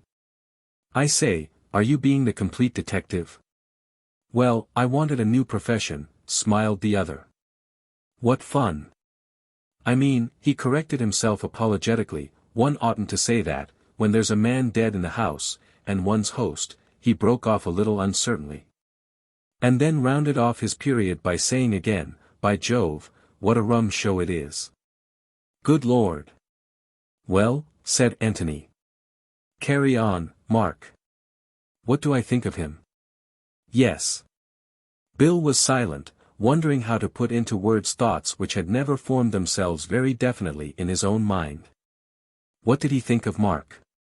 Seeing his hesitation, Anthony said, "I ought to have warned you that nothing that you say will be taken down by the reporters, so you needn't bother about a split infinitive or two.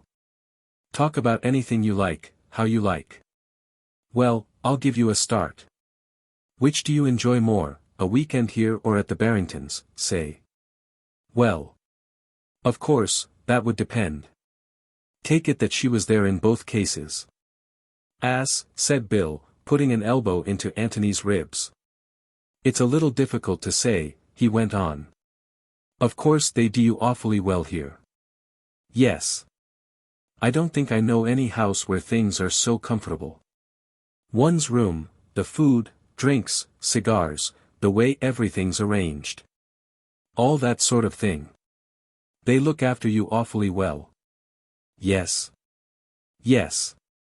He repeated it slowly to himself, as if it had given him a new idea. They look after you awfully well. Well, that's just what it is about Mark. That's one of his little ways. Weaknesses. Looking after you. Arranging things for you. Yes.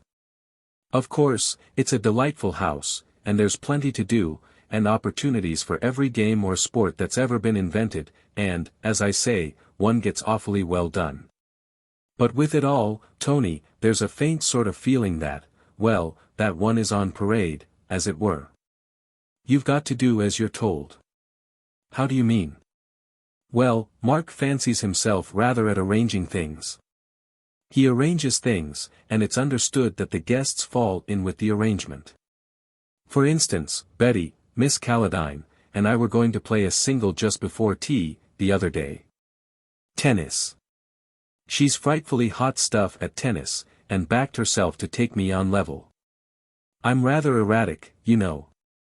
Mark saw us going out with our rackets and asked us what we were going to do. Well, he'd got up a little tournament for us after tea, handicaps all arranged by him, and everything ruled out neatly in red and black ink, prizes and all, quite decent ones, you know. He'd had the lawn specially cut and marked for it. Well, of course Betty and I wouldn't have spoilt the court. And we'd have been quite ready to play again after tea. I had to give her half 15 according to his handicap, but somehow, Bill stopped and shrugged his shoulders. It didn't quite fit in. No. It spoilt the effect of his tournament. Took the edge off it just a little, I suppose he felt. So we didn't play. He laughed, and added, it would have been as much as our place was worth to have played. Do you mean you wouldn't have been asked here again? Probably. Well, I don't know. Not for some time, anyway. Really, Bill? Oh, rather. He's a devil for taking offense. That Miss Norris, did you see her? She's done for herself.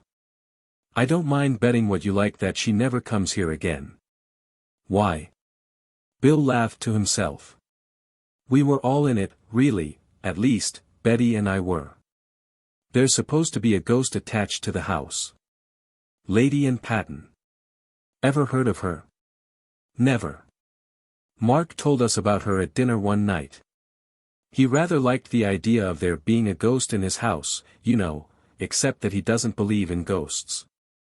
I think he wanted all of us to believe in her, and yet he was annoyed with Betty and Mrs. Caledine for believing in ghosts at all.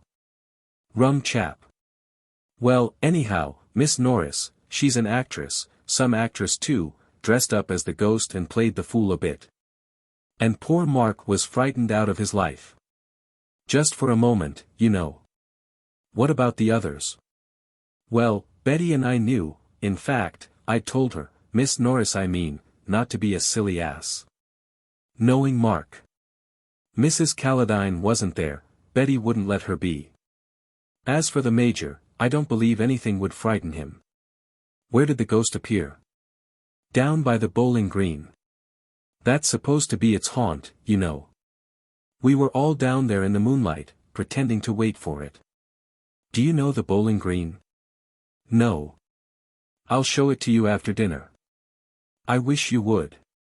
Was Mark very angry afterwards? Oh, Lord, yes. Sulked for a whole day. Well, he's just like that. Was he angry with all of you? Oh, yes, sulky, you know. This morning? Oh, no. He got over it, he generally does. He's just like a child. That's really it, Tony, he's like a child in some ways. As a matter of fact, he was unusually bucked with himself this morning. And yesterday. Yesterday? Rather. We all said we'd never seen him in such form. Is he generally in form? He's quite good company, you know, if you take him the right way. He's rather vain and childish, well, like I've been telling you, and self-important, but quite amusing in his way, and, Bill broke off suddenly. I say, you know, it really is the limit, talking about your host like this. Don't think of him as your host. Think of him as a suspected murderer with a warrant out against him. Oh. But that's all rot, you know. It's the fact, Bill. Yes, but I mean, he didn't do it. He wouldn't murder anybody. It's a funny thing to say, but, well, he's not big enough for it. He's got his faults, like all of us, but they aren't on that scale. One can kill anybody in a childish fit of temper. Bill grunted assent, but without prejudice to Mark. All the same, he said, I can't believe it. That he would do it deliberately, I mean. Suppose it was an accident, as Cayley says, would he lose his head and run away? Bill considered for a moment. Yes, I really think he might, you know. He nearly ran away when he saw the ghost. Of course, that's different, rather. Oh, I don't know. In each case it's a question of obeying your instinct instead of your reason. They had left the open land and were following a path through the bordering trees. Two abreast was uncomfortable, so Anthony dropped behind, and further conversation was postponed until they were outside the boundary fence and in the high road. The road sloped gently down to the village of Woodham, a few red-roofed cottages, and the grey tower of a church showing above the green. Well, now, said Anthony, as they stepped out more quickly, what about Cayley? How do you mean, what about him? I want to see him. I can see Mark perfectly, thanks to you, Bill. You were wonderful. Now let's have Cayley's character. Cayley from within. Bill laughed in pleased embarrassment, and protested that he was not a blooming novelist. Besides, he added, Mark's easy. Cayley's one of these heavy, quiet people, who might be thinking about anything. Mark gives himself away. Ugly, black-jawed devil, isn't he? Some women like that type of ugliness. Yes, that's true. Between ourselves, I think there's one here who does. Rather a pretty girl at Jallan's, he waved his left hand, down that way. What's Jallan's? Well, I suppose it used to be a farm, belonging to a bloke called Jalland, but now it's a country cottage belonging to a widow called Norbury. Mark and Cayley used to go there a good deal together. Miss Norbury, the girl, has been here once or twice for tennis, seemed to prefer Cayley to the rest of us. But of course he hadn't much time for that sort of thing. What sort of thing? Walking about with a pretty girl and asking her if she's been to any theaters lately. He nearly always had something to do. Mark kept him busy. Yes. Mark never seemed quite happy unless he had Cayley doing something for him. He was quite lost and helpless without him. And, funnily enough, Cayley seemed lost without Mark. He was fond of him. Yes, I should say so. In a protective kind of way. He'd sized Mark up, of course, his vanity, his self-importance, his amateurishness, and all the rest of it, but he liked looking after him. And he knew how to manage him. Yes. What sort of terms was he on with the guests, you and Miss Norris and all of them? Just polite and rather silent, you know. Keeping himself to himself. We didn't see so very much of him, except at meals. We were here to enjoy ourselves, and, well, he wasn't. He wasn't there when the ghost walked? No. I heard Mark calling for him when he went back to the house. I expect Cayley stroked down his feathers a bit, and told him that girls will be girls. Hello, here we are. They went into the inn, and while Bill made himself pleasant to the landlady, Anthony went upstairs to his room. It appeared that he had not very much packing to do, after all. He returned his brushes to his bag, glanced round to see that nothing else had been taken out, and went down again to settle his bill. He had decided to keep on his room for a few days. Partly to save the landlord and his wife the disappointment of losing a guest so suddenly, partly in case he found it undesirable later on to remain at the Red House. For he was taking himself seriously as a detective, indeed, he took himself seriously, while getting all the fun out of it which was possible, at every new profession he adopted. And he felt that there might come a time, after the inquest, say when he could not decently remain at the Red House as a guest, a friend of Bill's, enjoying the hospitality of Mark or Cayley, whichever was to be regarded as his host, without forfeiting his independent attitude towards the events of that afternoon. At present he was staying in the house merely as a necessary witness, and, since he was there, Cayley could not object to him using his eyes. But if, after the inquest, it appeared that there was still work for a pair of independent and very keen eyes to do, then he must investigate. Either with his host's approval or from beneath the roof of some other host. The landlord of the George, for instance, who had no feelings in the matter. For of one thing Antony was certain. Cayley knew more than he professed to know. That is to say, he knew more than he wanted other people to know he knew. Antony was one of the other people. If, therefore, he was for trying to find out what it was that Cayley knew, he could hardly expect Cayley's approval of his labors. It would be the George, then, for Antony after the inquest. What was the truth? Not necessarily discreditable to Cayley, even though he were hiding something. All that could be said against him at the moment was that he had gone the longest way round to get into the locked office, and that this did not fit in with what he had told the inspector. But it did fit in with the theory that he had been an accessory after the event, and that he wanted, while appearing to be in a hurry, to give his cousin as much time as possible in which to escape. That might not be the true solution, but it was at least a workable one. The theory which he had suggested to the inspector was not.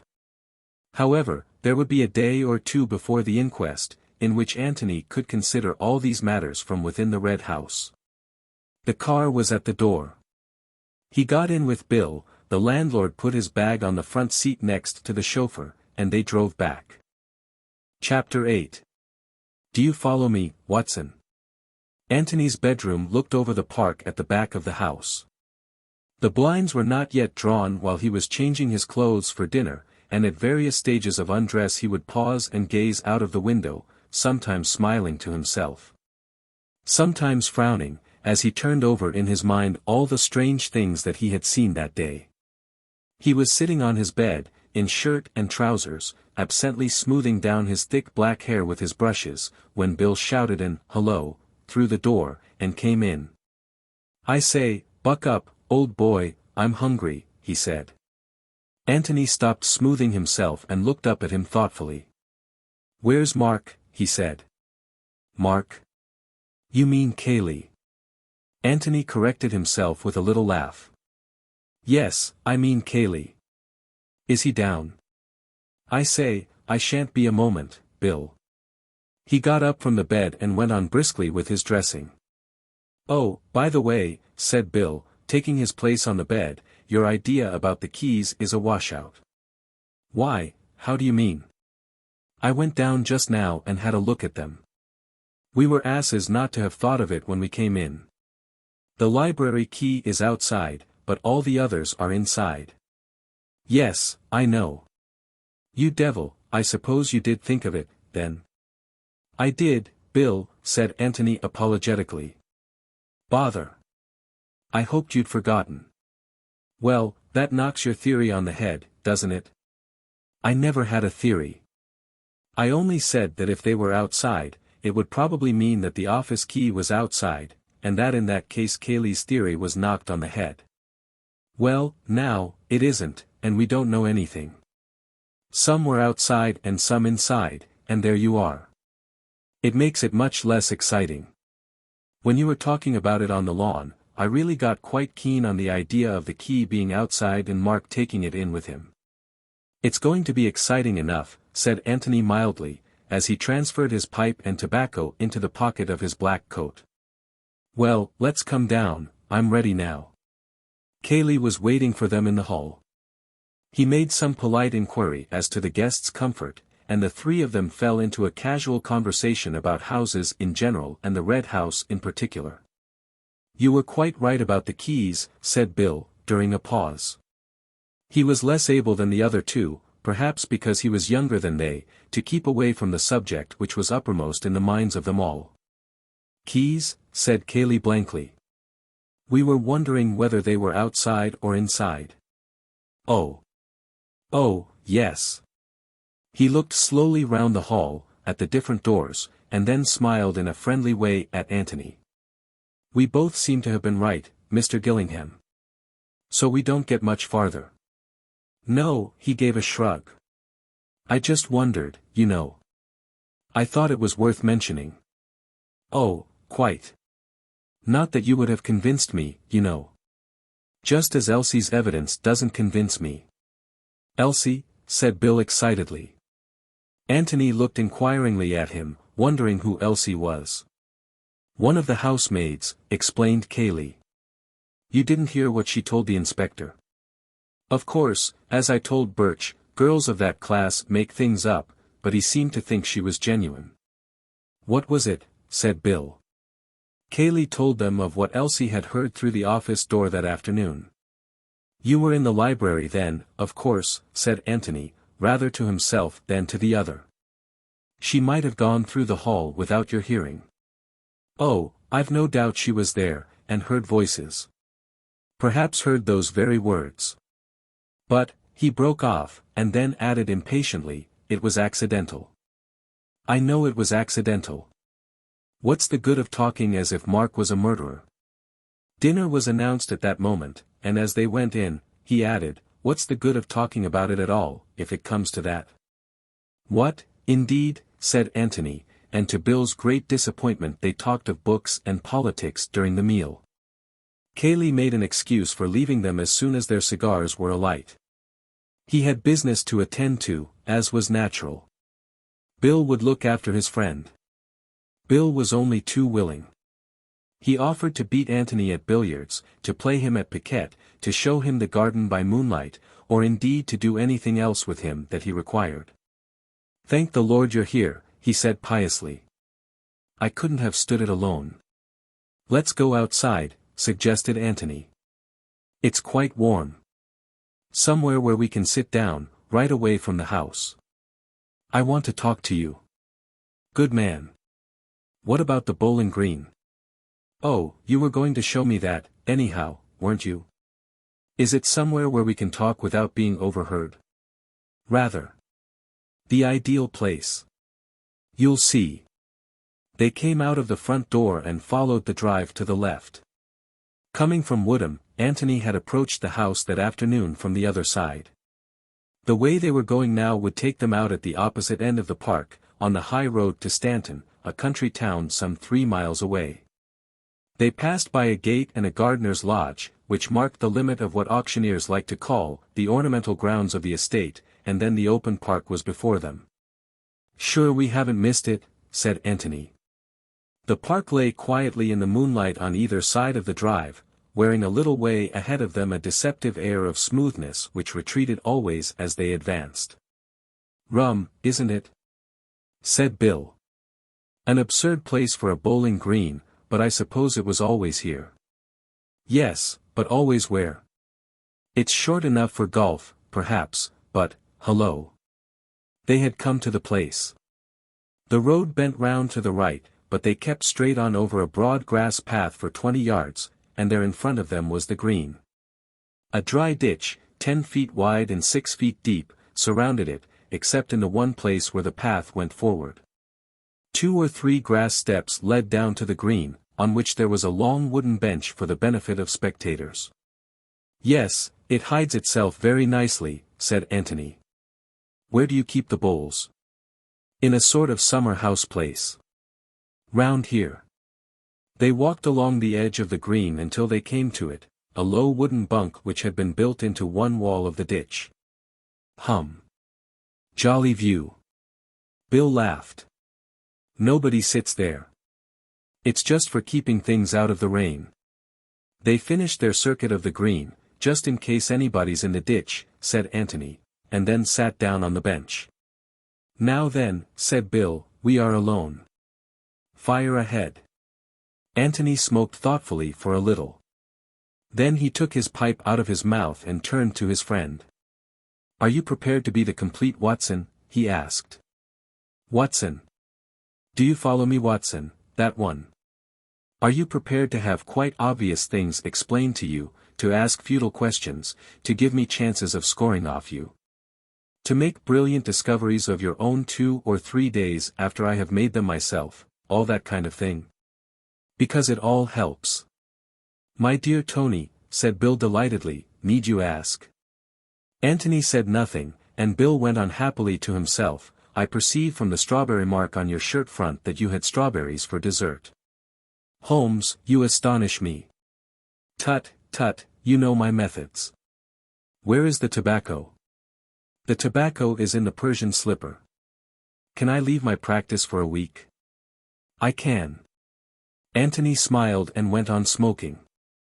After waiting hopefully for a minute or two, Bill said in a firm voice. Well then, Holmes, I feel bound to ask you if you have deduced anything. Also, whom do you suspect? Anthony began to talk.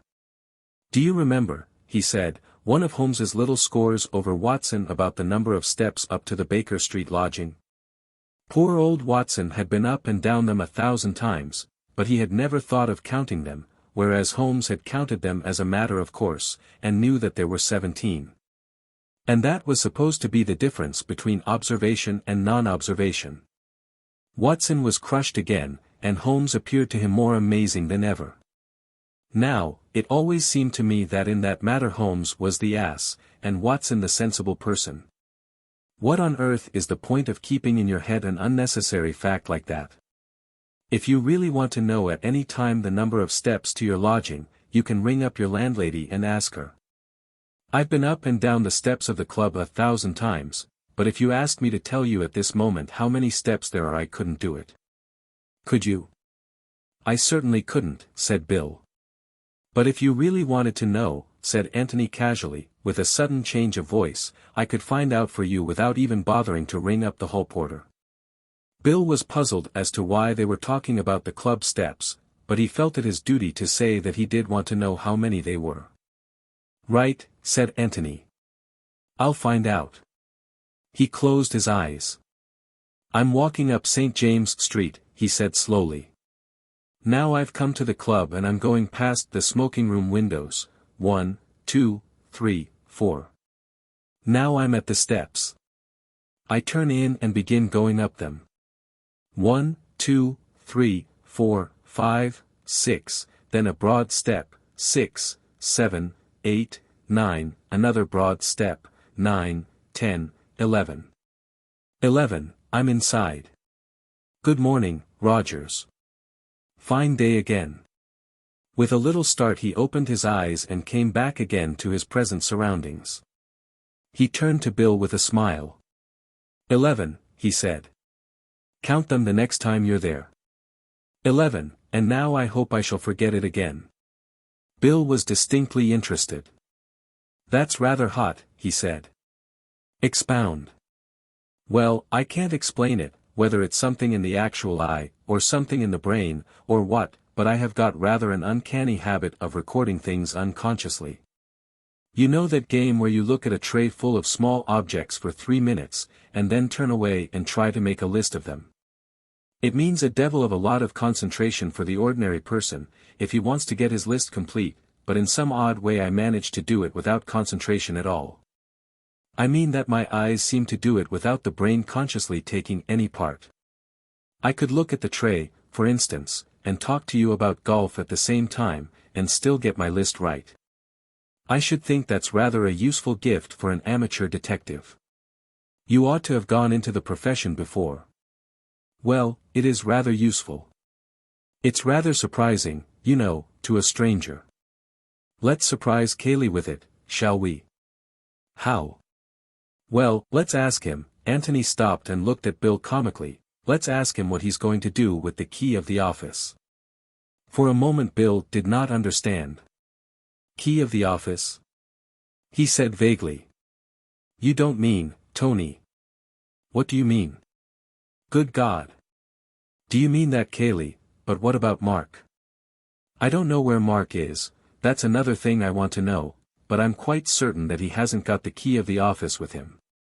Because Cayley's got it. Are you sure? Quite. Bill looked at him wonderingly. I say, he said, almost pleadingly, don't tell me that you can see into people's pockets and all that sort of thing, as well. Anthony laughed and denied it cheerfully. Then how do you know? You're the perfect Watson, Bill. You take to it quite naturally. Properly speaking, I oughtn't to explain till the last chapter, but I always think that that's so unfair. So here goes. Of course, I don't really know that he's got it, but I do know that he had it. I know that when I came on him this afternoon, he had just locked the door and put the key in his pocket. You mean you saw him at the time, but that you've only just remembered it, reconstructed it, in the way you were explaining just now? No. I didn't see him. But I did see something. I saw the key of the billiard room. Where? Outside the billiard room door. Outside? But it was inside when we looked just now. Exactly. Who put it there? Obviously Cayley. But. Let's go back to this afternoon. I don't remember noticing the billiard room key at the time, I must have done so without knowing. Probably when I saw Cayley banging at the door I may have wondered subconsciously whether the key of the room next to it would fit. Something like that, I dare say. Well, when I was sitting out by myself on that seat just before you came along, I went over the whole scene in my mind, and I suddenly saw the billiard room key there, outside. And I began to wonder if the office key had been outside too. When Cayley came up, I told you my idea and you were both interested. But Cayley was just a shade too interested. I dare say you didn't notice it, but he was. By Jove! Well, of course that proved nothing. And the key business didn't really prove anything, because whatever side of the door the other keys were, Mark might have locked his own private room from the inside sometimes. But I piled it on, and pretended that it was enormously important, and quite altered the case altogether, and having got Cayley thoroughly anxious about it. I told him that we should be well out of the way for the next hour or so, and that he would be alone in the house to do what he liked about it. And, as I expected, he couldn't resist it. He altered the keys and gave himself away entirely. But the library key was still outside. Why didn't he alter that? Because he's a clever devil. For one thing, the inspector had been in the library, and might possibly have noticed it already. And for another, Anthony hesitated. What? Said Bill, after waiting for him to go on. It's only guesswork. But I fancy that Cayley was thoroughly upset about the key business. He suddenly realized that he had been careless, and he hadn't got time to think it all over. So he didn't want to commit himself definitely to the statement that the key was either outside or inside. He wanted to leave it vague. It was safest that way. I see, said Bill slowly. But his mind was elsewhere. He was wondering suddenly about Cayley. Cayley was just an ordinary man, like himself. Bill had had little jokes with him sometimes. Not that Cayley was much of a hand at joking. Bill had helped him to sausages, played tennis with him, borrowed his tobacco, lent him a putter, and here was Anthony saying that he was, what? Well, not an ordinary man, anyway. A man with a secret. Perhaps a murderer. No, not a murderer, not Cayley. That was rot, anyway. Why, they had played tennis together. Now then, Watson, said Anthony suddenly. It's time you said something. I say, Tony, do you really mean it? Mean what? About Cayley. I mean what I said, Bill. No more. Well, what does it amount to? Simply that Robert Ablett died in the office this afternoon, and that Cayley knows exactly how he died. That's all. It doesn't follow that Cayley killed him. No. No, of course it doesn't. Bill gave a sigh of relief. He's just shielding Mark, what? I wonder. Well, isn't that the simplest explanation? It's the simplest if you're a friend of Cayley and want to let him down lightly. But then I'm not, you see. Why isn't it simple, anyhow? Well, let's have the explanation then, and I'll undertake to give you a simpler one afterwards. Go on. Only remember, the key is on the outside of the door to start with. Yes. Well, I don't mind that. Mark goes in to see his brother, and they quarrel and all the rest of it, just as Cayley was saying. Cayley hears the shot, and in order to give Mark time to get away, locks the door, puts the key in his pocket and pretends that Mark has locked the door, and that he can't get in. How's that? Hopeless, Watson, hopeless. Why? How does Cayley know that it is Mark who has shot Robert, and not the other way round? Oh, said Bill, rather upset. Yes. He thought for a moment, all right.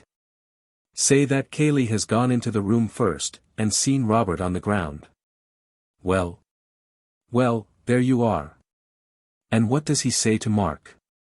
That it's a fine afternoon, and could he lend him a pocket handkerchief? Or does he ask him what's happened? Well, of course, I suppose he asks what happened, said Bill reluctantly. And what does Mark say? Explains that the revolver went off accidentally during a struggle. Whereupon Cayley shields him by doing what, Bill?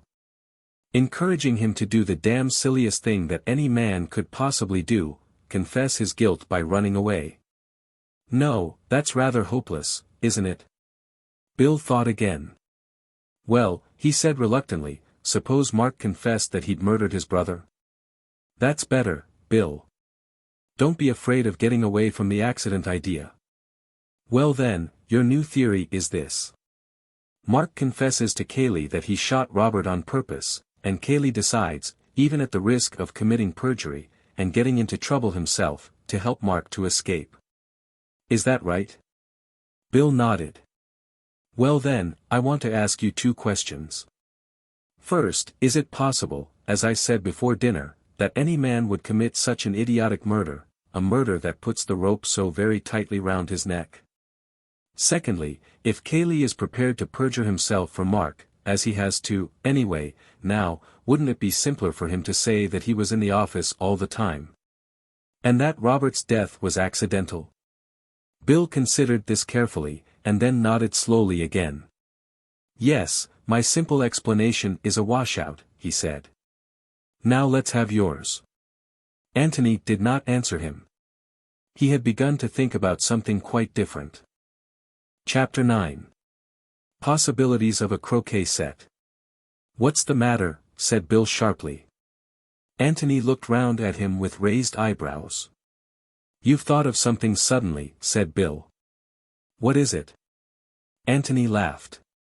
My dear Watson, he said, you aren't supposed to be as clever as this. Oh, you can't take me in. No. Well, I was wondering about this ghost of yours, Bill. It seems to me. Oh, that. Bill was profoundly disappointed. What on earth has the ghost got to do with it? I don't know, said Anthony apologetically. I don't know what anything has got to do with it. I was just wondering. You shouldn't have brought me here if you hadn't wanted me to think about the ghost. This is where she appeared, isn't it? Yes. Bill was distinctly short about it. How? What? I said, how? How? How do ghosts appear? I don't know. They just appear. Over 400 or 500 yards of open park. Well, but she had to appear here, because this is where the original one, Lady Anne, you know, was supposed to walk. Oh, never mind Lady Anne. A real ghost can do anything. But how did Miss Norris appear suddenly, over 500 yards of bare park? Bill looked at Anthony with open mouth. I don't know, he stammered. We never thought of that. You would have seen her long before, wouldn't you, if she had come the way we came? Of course we should. And that would have spoilt it rather. You would have had time to recognize her walk. Bill was interested now. That's rather funny, you know, Tony. We none of us thought of that. You're sure she didn't come across the park when none of you were looking? Quite. Because, you see, Betty and I were expecting her, and we kept looking round in case we saw her, so that we should all be playing with our backs to her. You and Miss Caladine were playing together. I say, however do you know that? Brilliant deductive reasoning. Well, then you suddenly saw her. Yes, she walked across that side of the lawn. He indicated the opposite side, nearer to the house. She couldn't have been hiding in the ditch. Do you call it the moat, by the way? Mark does. We don't among ourselves. No, she couldn't. Betty and I were here before the others, and walked round a bit. We should have seen her. Then she must have been hiding in the shed. Or do you call it the summer house? We had to go there for the bowls, of course. She couldn't have been there. Oh. It's dashed funny, said Bill, after an interval for thought. But it doesn't matter, does it? It has nothing to do with Robert. Hasn't it? I say, has it? Said Bill, getting excited again.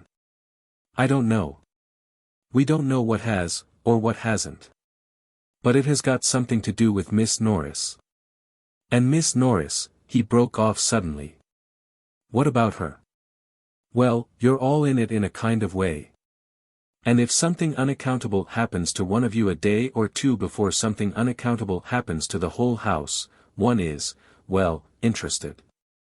It was a good enough reason, but it wasn't the reason he had been on the point of giving. I see. Well. Anthony knocked out his pipe and got up slowly. Well then, let's find the way from the house by which Miss Norris came. Bill jumped up eagerly. By Jove! Do you mean there's a secret passage? A secluded passage, anyway. There must be. I say, what fun. I love secret passages. Good Lord, and this afternoon I was playing golf just like an ordinary merchant. What a life. Secret passages. They made their way down into the ditch. If an opening was to be found which led to the house, it would probably be on the house side of the green, and on the outside of the ditch. The most obvious place at which to begin the search was the shed where the bowls were kept. It was a tidy place, as anything in Mark's establishment would be. There were 2 boxes of croquet things, one of them with the lid open, as if the balls and mallets and hoops, neatly enough put away, though, had been recently used. A box of bowls, a small lawn-mower, a roller, and so forth. A seat ran along the back of it, whereon the bowls players could sit when it rained. Anthony tapped the wall at the back. This is where the passage ought to begin.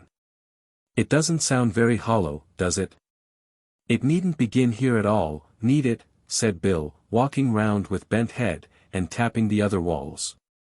He was just too tall to stand upright in the shed. There's only one reason why it should, and that is that it would save us the trouble of looking anywhere else for it.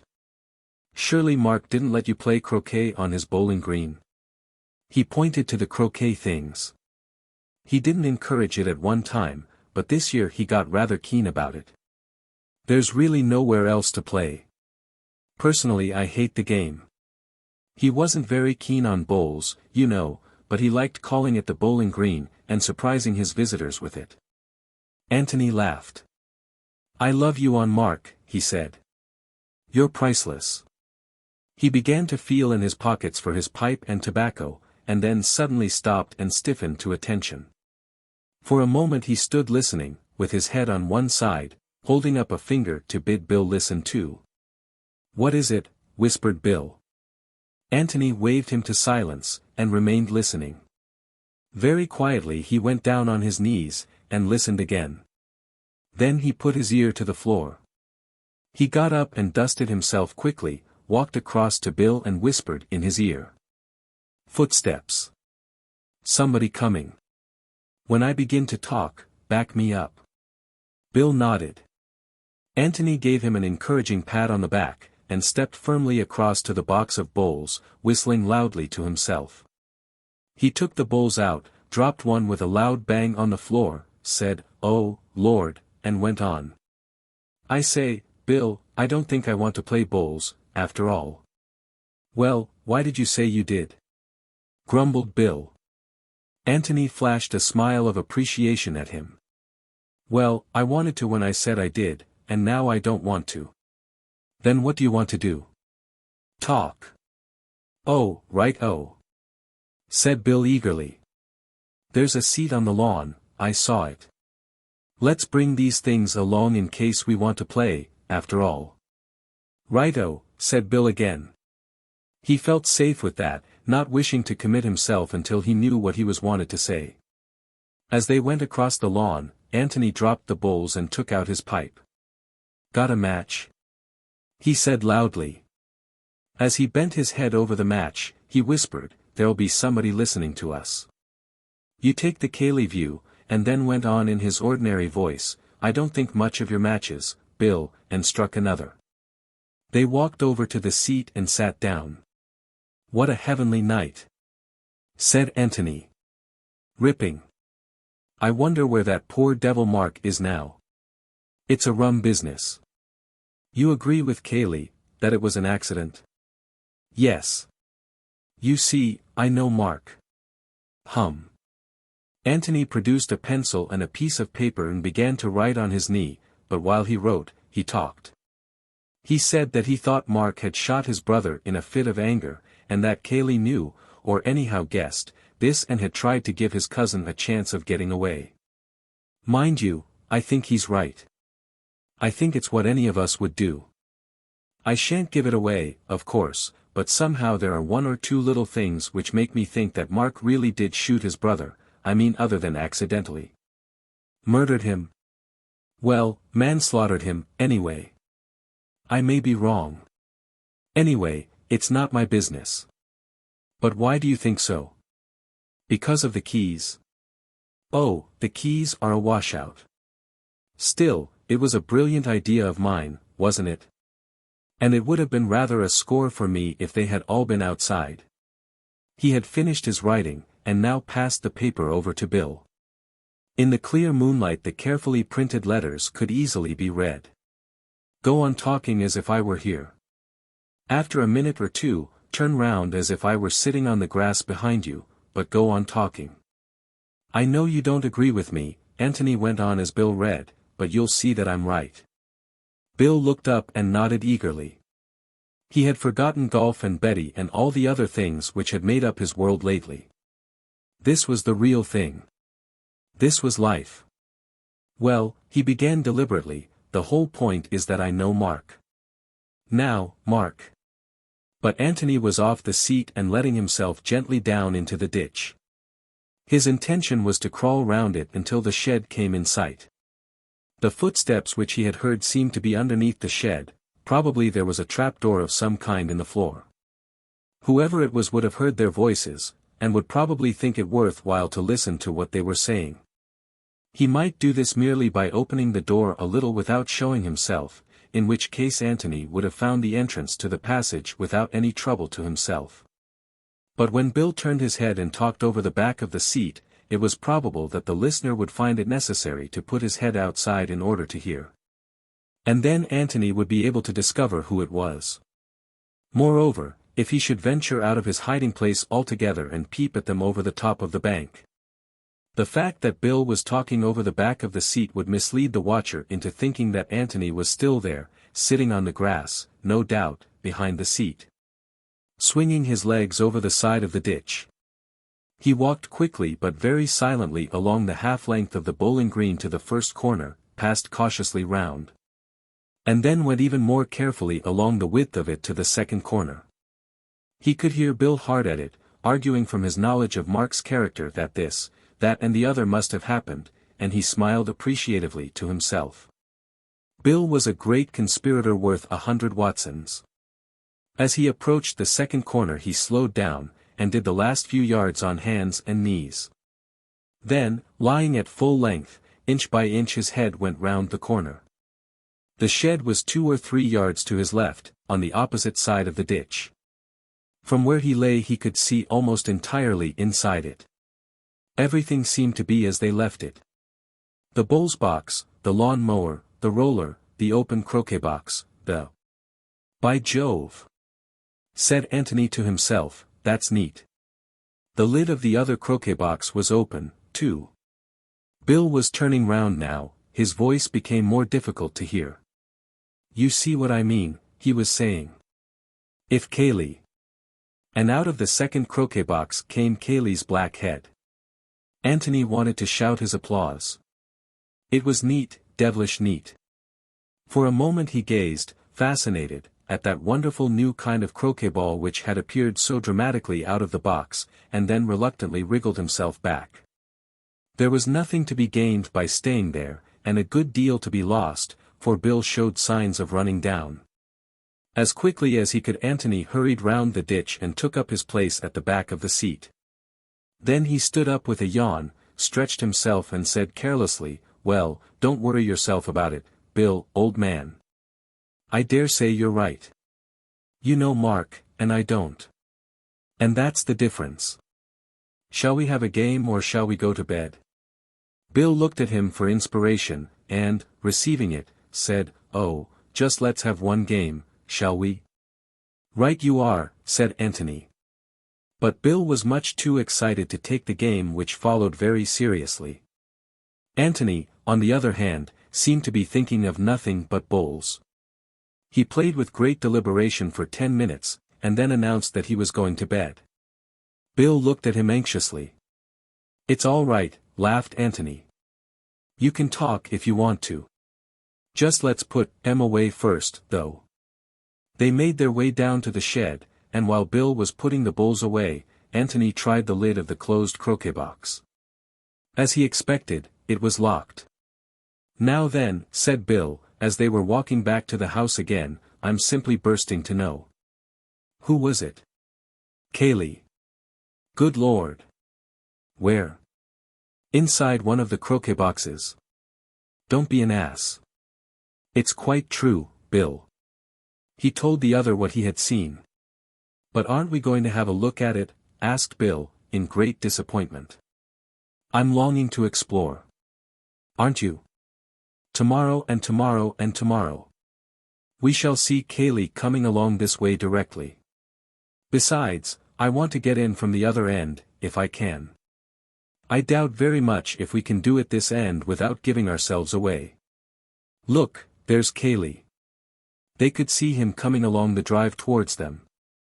When they were a little closer, they waved to him and he waved back. I wondered where you were, he said, as he got up to them. I rather thought you might be along this way. What about bed? Bed it is, said Anthony. We've been playing bowls, added Bill, and talking, and playing bowls. Ripping night, isn't it? But he left the rest of the conversation, as they wandered back to the house, to Anthony. He wanted to think. There seemed to be no doubt now that Cayley was a villain. Bill had never been familiar with a villain before. It didn't seem quite fair of Cayley, somehow, he was taking rather a mean advantage of his friends. Lot of funny people there were in the world, funny people with secrets. Look at Tony, that first time he had met him in a tobacconist's shop. Anybody would have thought he was a tobacconist's assistant. And Cayley. Anybody would have thought that Cayley was an ordinary decent sort of person. And Mark. Dash it. One could never be sure of anybody. Now, Robert was different. Everybody had always said that Robert was a shady fellow. But what on earth had Miss Norris got to do with it? What had Miss Norris got to do with it? This was a question which Anthony had already asked himself that afternoon, and it seemed to him now that he had found the answer. As he lay in bed that night he reassembled his ideas, and looked at them in the new light which the events of the evening threw upon the dark corners in his brain. Of course it was natural that Cayley should want to get rid of his guests as soon as the tragedy was discovered. He would want this for their own sake as well as for his. But he had been a little too quick about suggesting it, and about seeing the suggestion carried out. They had been bustled off as soon as they could be packed. The suggestion that they were in his hands, to go or stay as he wished, could have been left safely to them. As it was, they had been given no alternative, and Miss Norris, who had proposed to catch an after-dinner train at the junction, in the obvious hope that she might have in this way a dramatic cross-examination at the hands of some keen-eyed detective, was encouraged tactfully, but quite firmly, to travel by the earlier train with the others. Anthony had felt that Cayley, in the tragedy which had suddenly befallen the house, ought to have been equally indifferent to her presence or absence. But he was not. And Anthony assumed from this that Cayley was very much alive to the necessity for her absence. Why? Well, that question was not to be answered offhand. But the fact that it was so had made Anthony interested in her, and it was for this reason that he had followed up so alertly Bill's casual mention of her in connection with the dressing-up business. He felt that he wanted to know a little more about Miss Norris and the part she had played in the Red House circle. By sheer luck, as it seemed to him, he had stumbled on the answer to his question. Miss Norris was hurried away because she knew about the secret passage. The passage, then, had something to do with the mystery of Robert's death. Miss Norris had used it in order to bring off her dramatic appearance as the ghost. Possibly she had discovered it for herself. Possibly Mark had revealed it to her secretly one day, never guessing that she would make so unkind a use of it later on. Possibly Cayley, having been let into the joke of the dressing up, had shown her how she could make her appearance on the bowling green even more mysterious and supernatural. One way or another, she knew about the secret passage. So she must be hurried away. Why? Because if she stayed and talked, she might make some innocent mention of it. And Cayley did not want any mention of it. Why, again? Obviously because the passage, or even the mere knowledge of its existence, might provide a clue. I wonder if Mark's hiding there, thought Anthony, and he went to sleep. Chapter 10. Mr. Gillingham Talks Nonsense. Anthony came down in a very good humor to breakfast next morning, and found that his host was before him. Cayley looked up from his letters and nodded. "Any word of Mr. Ablett, of Mark?" said Anthony, as he poured out his coffee. "No. The inspector wants to drag the lake this afternoon." "Oh. Is there a lake?" There was just the flicker of a smile on Cayley's face, but it disappeared as quickly as it came. "Well, it's really a pond," he said, "but it was called the lake." By Mark, thought Anthony. Aloud he said, "What do they expect to find? They think that Mark," he broke off and shrugged his shoulders, "may have drowned himself, knowing that he couldn't get away. And knowing that he had compromised himself by trying to get away at all." "Yes, I suppose so," said Cayley slowly. "I should have thought he would have given himself more of a run for his money. After all, he had a revolver. If he was determined not to be taken alive, he could always have prevented that. Couldn't he have caught a train to London before the police knew anything about it? He might just have managed it. There was a train. They would have noticed him at Woodham, of course, but he might have managed it at Stanton. He's not so well known there, naturally. The inspector has been inquiring. Nobody seems to have seen him. There are sure to be people who will say they did, later on. There was never a missing man yet, but a dozen people come forward who swear to have seen him at a dozen different places at the same time." Cayley smiled. "Yes. That's true. Anyhow, he wants to drag the pond first."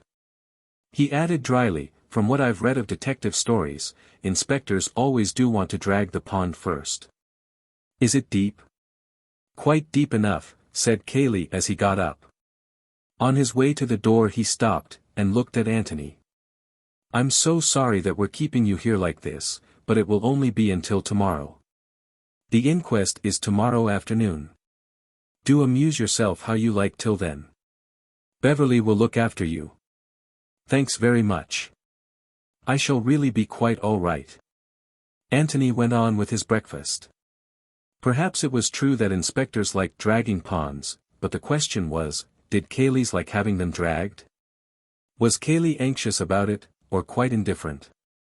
He certainly did not seem to be anxious, but he could hide his feelings very easily beneath that heavy, solid face, and it was not often that the real Cayley peeped out.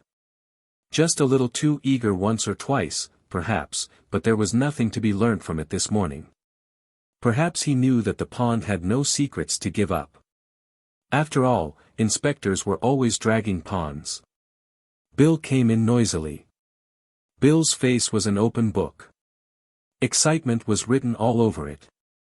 "Well," he said eagerly, as he sat down to the business of the meal, "what are we going to do this morning?"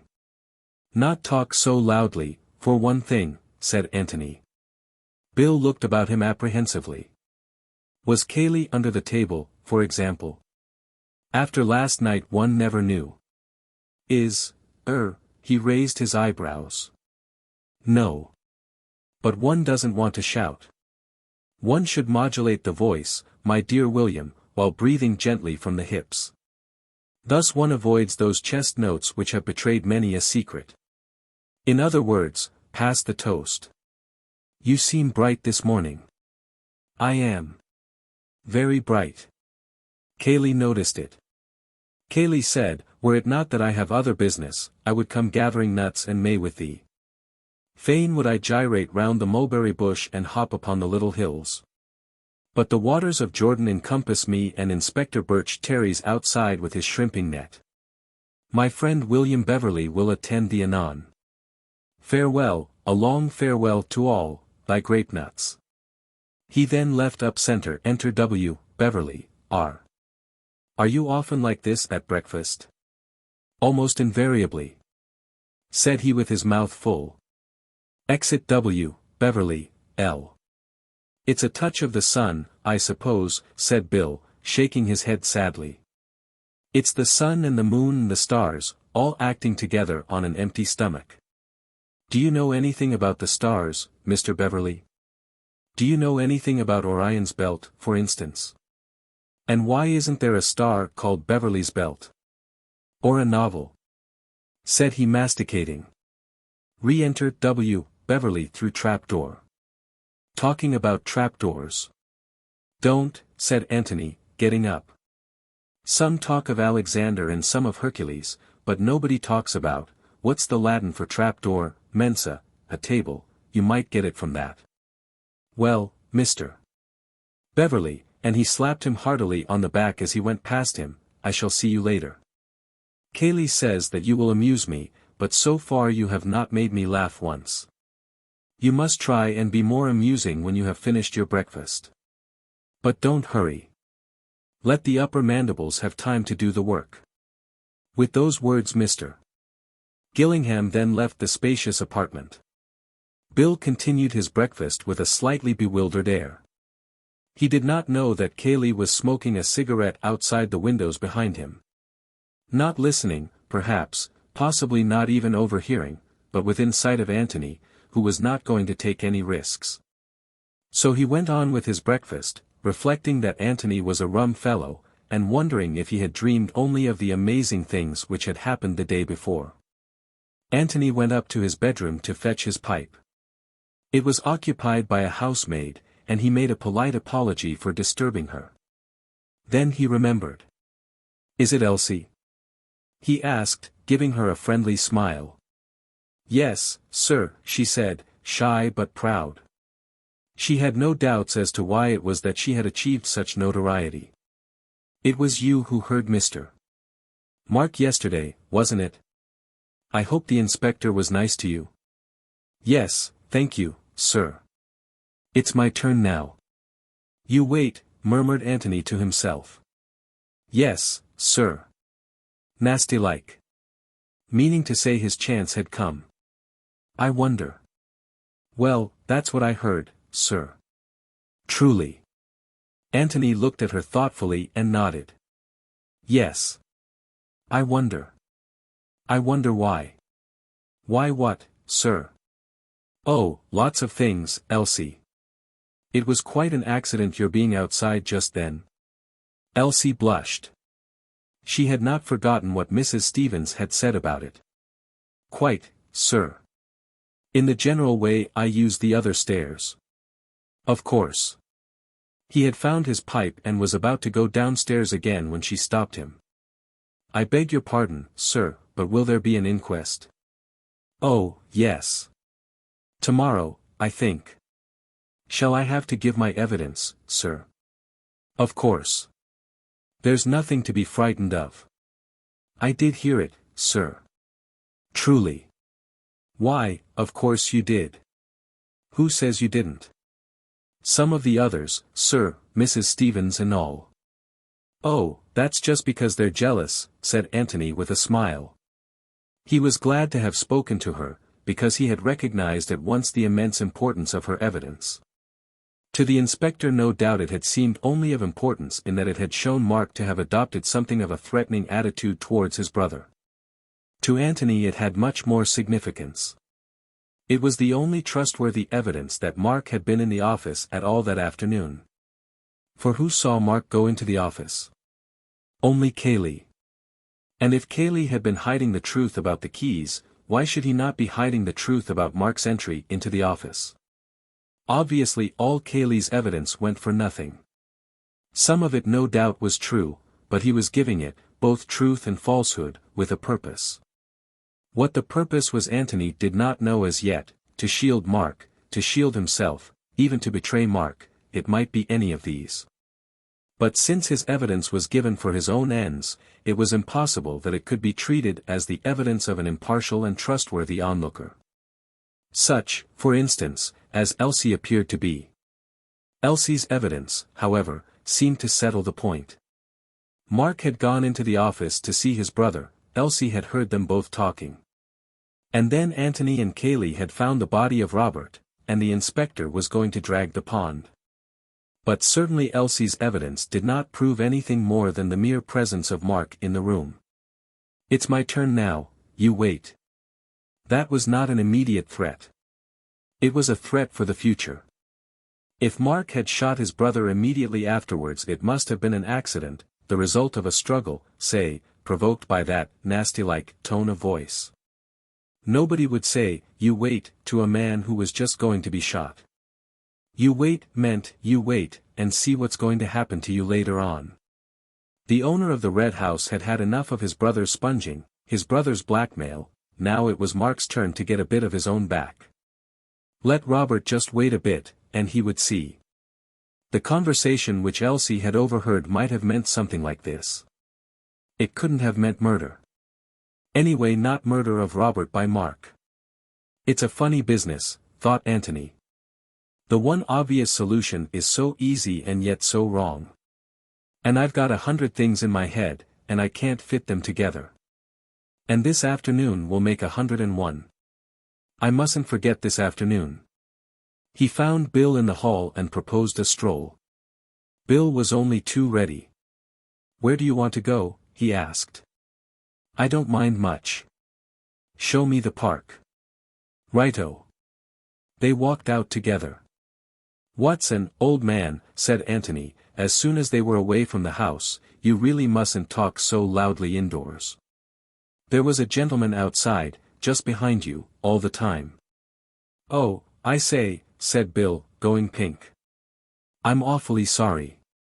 So that's why you were talking such rot. Partly, yes. And partly because I do feel rather bright this morning. We're going to have a busy day. Are we really? What are we going to do? They're going to drag the pond, beg its pardon, the lake. Where is the lake? We're on the way to it now, if you'd like to see it. We may as well look at it. Do you haunt the lake much in the ordinary way? Oh, no, rather not. There's nothing to do there. You can't bathe? Well, I shouldn't care to. Too dirty. I see. This is the way we came yesterday, isn't it? The way to the village? Yes. We go off a bit to the right directly. What are they dragging it for? Mark. Oh, rot, said Bill uneasily. He was silent for a little, and then, forgetting his uncomfortable thoughts in his sudden remembrance of the exciting times they were having, said eagerly, I say. When are we going to look for that passage? We can't do very much while Cayley's in the house. What about this afternoon when they're dragging the pond? He's sure to be there. Anthony shook his head. There's something I must do this afternoon, he said. Of course we might have time for both. Has Cayley got to be out of the house for the other thing too? Well, I think he ought to be. I say, is it anything rather exciting? I don't know. It might be rather interesting. I dare say I could do it at some other time, but I rather fancy it at 3 o'clock, somehow. I've been specially keeping it back for then. I say, what fun.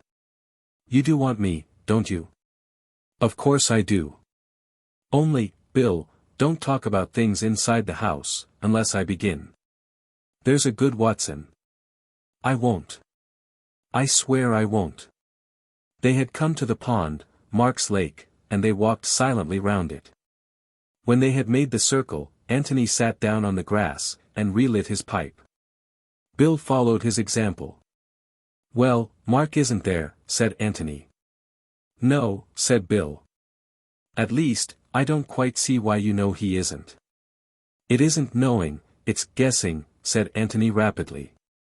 It's much easier to shoot yourself than to drown yourself, and if Mark had wanted to shoot himself in the water, with some idea of not letting the body be found, he'd have put big stones in his pockets, and the only big stones are near the water's edge, and they would have left marks, and they haven't, and therefore he didn't, and, oh, bother the pond. That can wait till this afternoon. Bill, where does the secret passage begin? Well, that's what we've got to find out, isn't it? Yes. You see, my idea is this. He explained his reasons for thinking that the secret of the passage was concerned in some way with the secret of Robert's death. And went on.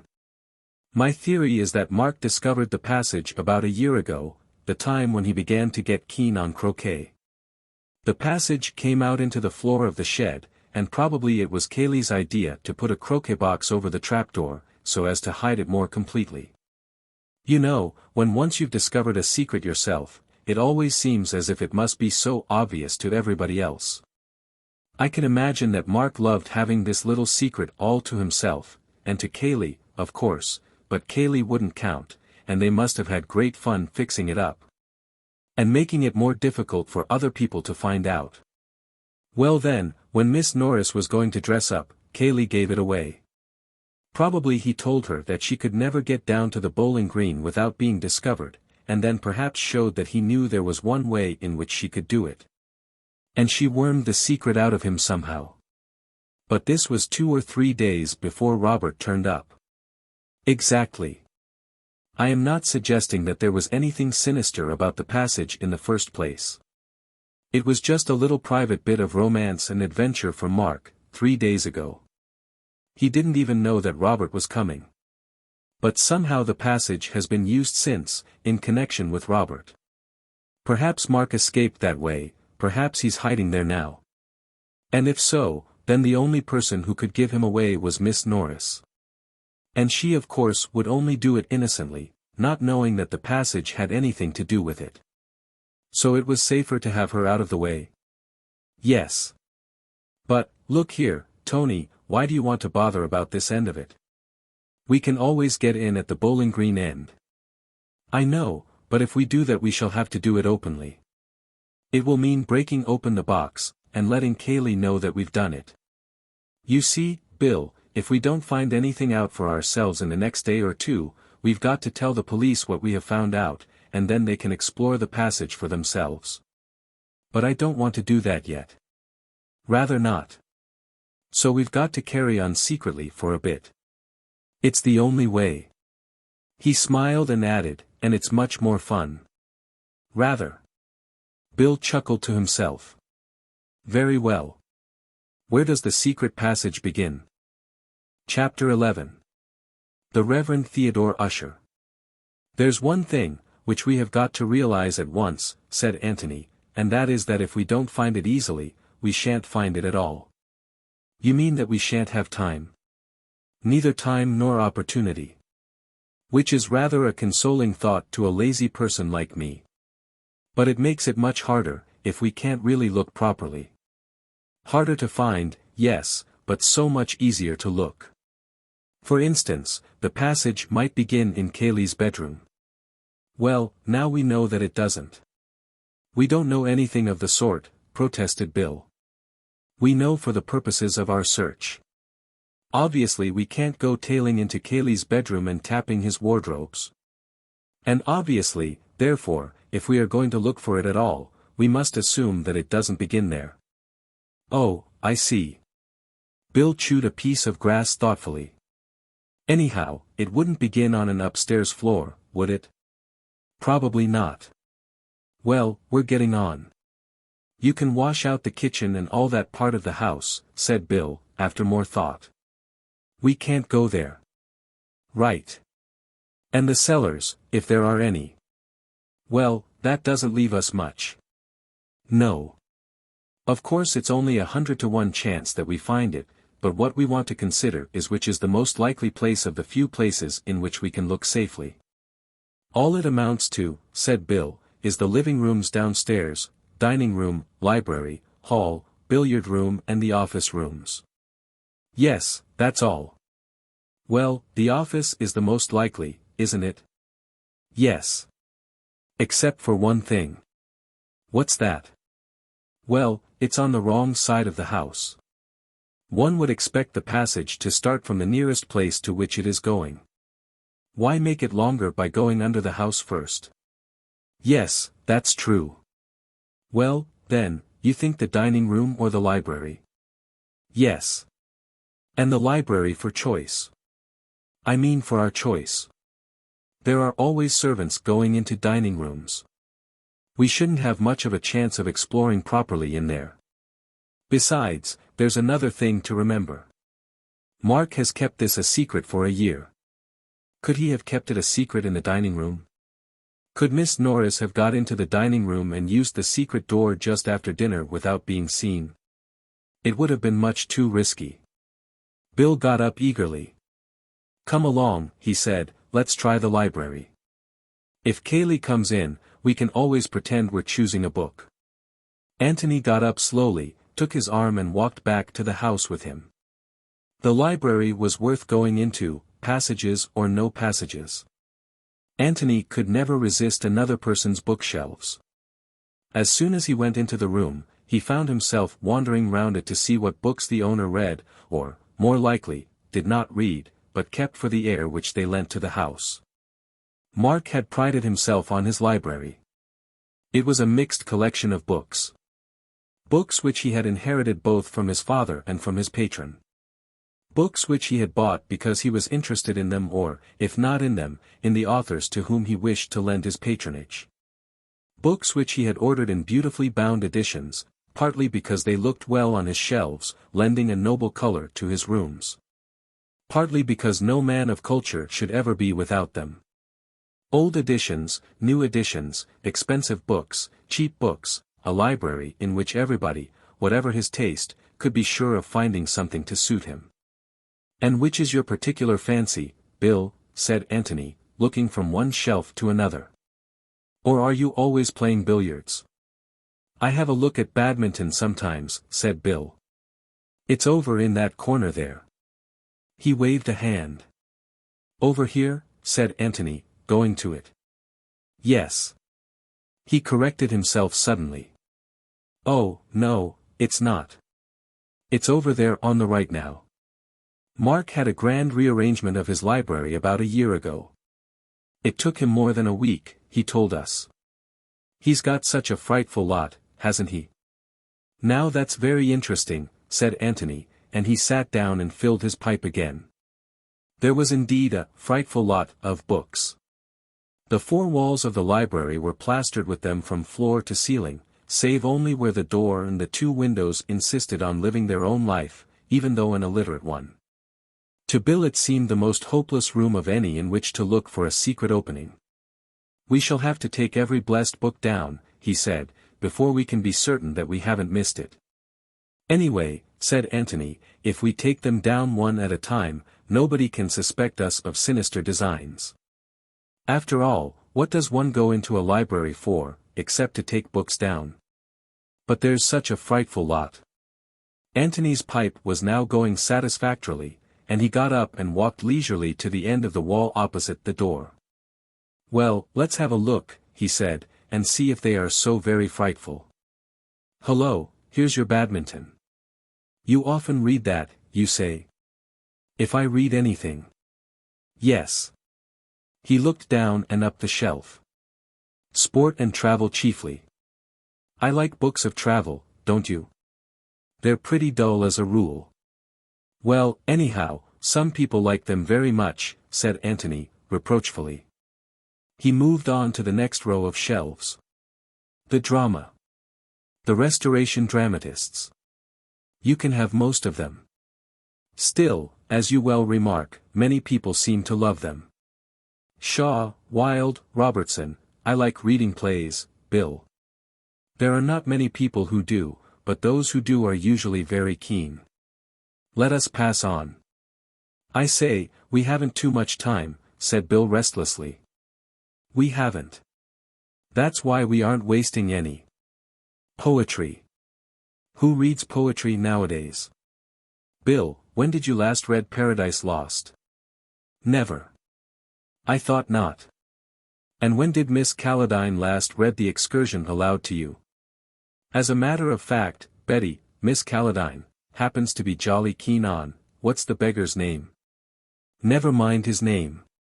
You have said quite enough. We pass on." He moved on to the next shelf. Biography. "Oh, lots of it. I love biographies. Are you a member of the Johnson Club?" "I bet Mark is. Memories of Many Courts, I'm sure Mrs. Caledine reads that. Anyway, biographies are just as interesting as most novels, so why linger?" We pass on. He went to the next shelf, and then gave a sudden whistle. "Hello, hello. What's the matter?" said Bill rather peevishly. "Stand back there. Keep the crowd back, Bill. We are getting amongst it. Sermons, as I live. Sermons. Was Mark's father a clergyman, or does Mark take to them naturally?" "His father was a parson, I believe." "Oh, yes, I know he was." "Ah, then these are father's books. Half Hours with the Infinite, I must order that from the library when I get back. The Lost Sheep, Jones on the Trinity, the Epistles of St. Paul explained. Oh, Bill, we're amongst it. The Narrow Way, being sermons by the Reverend Theodore Ussher, how low. What is the matter? William, I am inspired. Stand by." He took down the Reverend Theodore Ussher's classic work, looked at it with a happy smile for a moment, and then gave it to Bill. "Here, hold Ussher for a bit." Bill took the book obediently. "No, give it me back. Just go out into the hall, and see if you can hear Cayley anywhere. Say, hello, loudly, if you do." Bill went out quickly, listened, and came back. "It's all right." "Good." He took the book out of its shelf again. "Now then, you can hold Ussher. Hold him in the left hand, so. With the right or dexter hand, grasp this shelf firmly, so. Now, when I say, pull, pull gradually. Got that?" Bill nodded, his face alight with excitement. "Good." Anthony put his hand into the space left by the stout Ussher, and fingered the back of the shelf. "Pull," he said. Bill pulled. "Now just go on pulling like that. I shall get it directly. Not hard, you know, but just keeping up the strain." His fingers went at it again busily. And then suddenly the whole row of shelves, from top to bottom, swung gently open towards them. "Good Lord," said Bill, letting go of the shelf in his amazement. Anthony pushed the shelves back, extracted Ussher from Bill's fingers, replaced him, and then, taking Bill by the arm, led him to the sofa and deposited him in it. Standing in front of him, he bowed gravely. "Child's play, Watson," he said, "child's play. How on earth?" Anthony laughed happily and sat down on the sofa beside him. "You don't really want it explained," he said, smacking him on the knee, "you're just being Watsonish." "It's very nice of you, of course, and I appreciate it. No, but really, Tony. Oh, my dear Bill. He smoked silently for a little, and then went on, it's what I was saying just now, a secret is a secret until you have discovered it, and as soon as you have discovered it. You wonder why everybody else isn't discovering it, and how it could ever have been a secret at all. This passage has been here for years, with an opening at one end into the library, and at the other end into the shed. Then Mark discovered it, and immediately he felt that everybody else must discover it. So he made the shed end more difficult by putting the croquet box there, and this end more difficult by, he stopped and looked at the other, by what, Bill? But Bill was being Watsonish. What? Obviously by rearranging his books. He happened to take out the life of Nelson or Three Men in a Boat, or whatever it was, and by the merest chance discovered the secret. Naturally he felt that everybody else would be taking down the life of Nelson or Three Men in a Boat. Naturally he felt that the secret would be safer if nobody ever interfered with that shelf at all. When you said that the books had been rearranged a year ago, just about the time the croquet box came into existence, of course, I guessed why. So I looked about for the dullest books I could find, the books nobody ever read. Obviously the collection of sermon books of a mid-Victorian clergyman was the shelf we wanted. Yes, I see. But why were you so certain of the particular place? Well, he had to mark the particular place by some book. I thought that the joke of putting the narrow way just over the entrance to the passage might appeal to him. Apparently it did. Bill nodded to himself thoughtfully several times. Yes, that's very neat, he said. You're a clever devil, Tony. Tony laughed. You encourage me to think so, which is bad for me, but very delightful. Well, come on, then, said Bill, and he got up, and held out a hand. Come on where? To explore the passage, of course. Anthony shook his head. Why ever not? Well, what do you expect to find there? I don't know. But you seem to think that we might find something that would help. Suppose we find Mark, said Anthony quietly. I say, do you really think he's there? Suppose he is? Well, then, there we are. Anthony walked over to the fireplace, knocked out the ashes of his pipe, and turned back to Bill. He looked at him gravely without speaking. What are you going to say to him? He said at last. How do you mean? Are you going to arrest him, or help him to escape? Well, of course, began Bill, stammering, and then ended lamely, well, I don't know. Exactly. We've got to make up our minds, haven't we? Bill didn't answer. Very much disturbed in his mind, he walked restlessly about the room, frowning to himself. Stopping now and then at the newly discovered door and looking at it as if he were trying to learn what lay behind it. Which side was he on, if it came to choosing sides, Mark's or the law's? You know, you can't just say, oh, hello, to him, said Anthony, breaking rather appropriately into his thoughts. Bill looked up at him with a start. Nor, went on Anthony, can you say, this is my friend Mr. Gillingham, who is staying with you. We were just going to have a game of bowls. Yes, it's dashed difficult. I don't know what to say. I've been rather forgetting about Mark. He wandered over to the window and looked out onto the lawns. There was a gardener clipping the grass edges. No reason why the lawn should be untidy just because the master of the house had disappeared. It was going to be a hot day again. Dash it, of course he had forgotten Mark. How could he think of him as an escaped murderer, a fugitive from justice, when everything was going on just as it did yesterday? And the sun was shining just as it did when they all drove off to their golf, only 24 hours ago. How could he help feeling that this was not real tragedy, but merely a jolly kind of detective game that he and Anthony were playing? He turned back to his friend.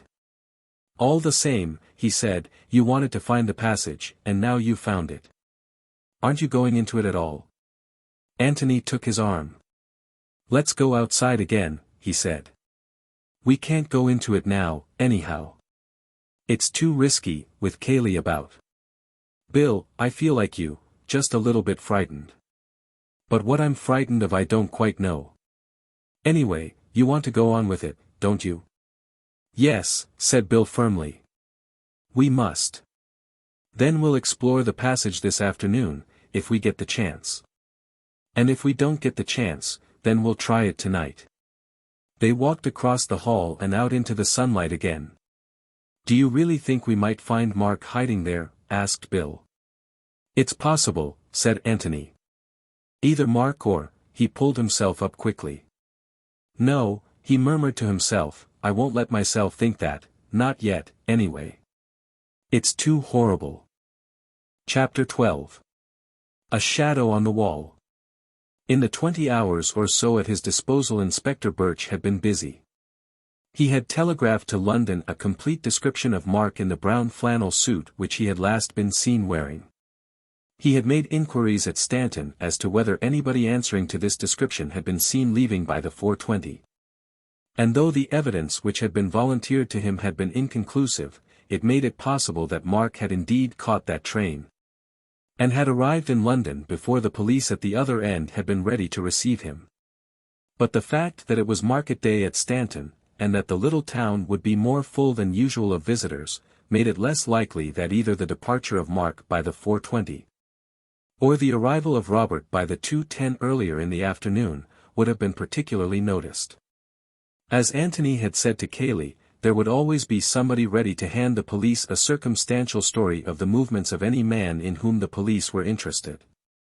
That Robert had come by the 2:10 seemed fairly certain. To find out more about him in time for the inquest would be difficult. All that was known about him in the village where he and Mark had lived as boys bore out the evidence of Cayley. He was an unsatisfactory son, and he had been hurried off to Australia. Nor had he been seen since in the village. Whether there were any more substantial grounds of quarrel between the two brothers than that the younger one was at home and well-to-do, while the elder was poor and an exile, was not known, nor, as far as the inspector could see, was it likely to be known until Mark was captured. The discovery of Mark was all that mattered immediately.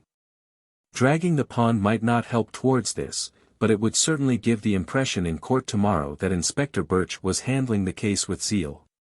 And if only the revolver with which the deed was done was brought to the surface, his trouble would be well repaid.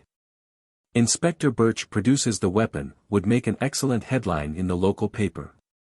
He was feeling well satisfied with himself, therefore, as he walked to the pond, where his men were waiting for him, and quite in the mood for a little pleasant talk with Mr. Gillingham and his friend, Mr. Beverley. He gave them a cheerful, good afternoon, and added with a smile, coming to help us? You don't really want us, said Anthony, smiling back at him. You can come if you like. Anthony gave a little shudder. You can tell me afterwards what you find, he said. By the way, he added, I hope the landlord at the George gave me a good character. The inspector looked at him quickly. Now how on earth do you know anything about that? Anthony bowed to him gravely. Because I guessed that you were a very efficient member of the force. The inspector laughed. Well, you came out all right, Mr. Gillingham. You got a clean bill. But I had to make certain about you. Of course you did. Well, I wish you luck. But I don't think you'll find much at the pond. It's rather out of the way, isn't it, for anybody running away? That's just what I told Mr. Cayley, when he called my attention to the pond. However, we shan't do any harm by looking. It's the unexpected that's the most likely in this sort of case. You're quite right, Inspector. Well, we mustn't keep you. Good afternoon, and Anthony smiled pleasantly at him. Good afternoon, sir. Good afternoon, said Bill.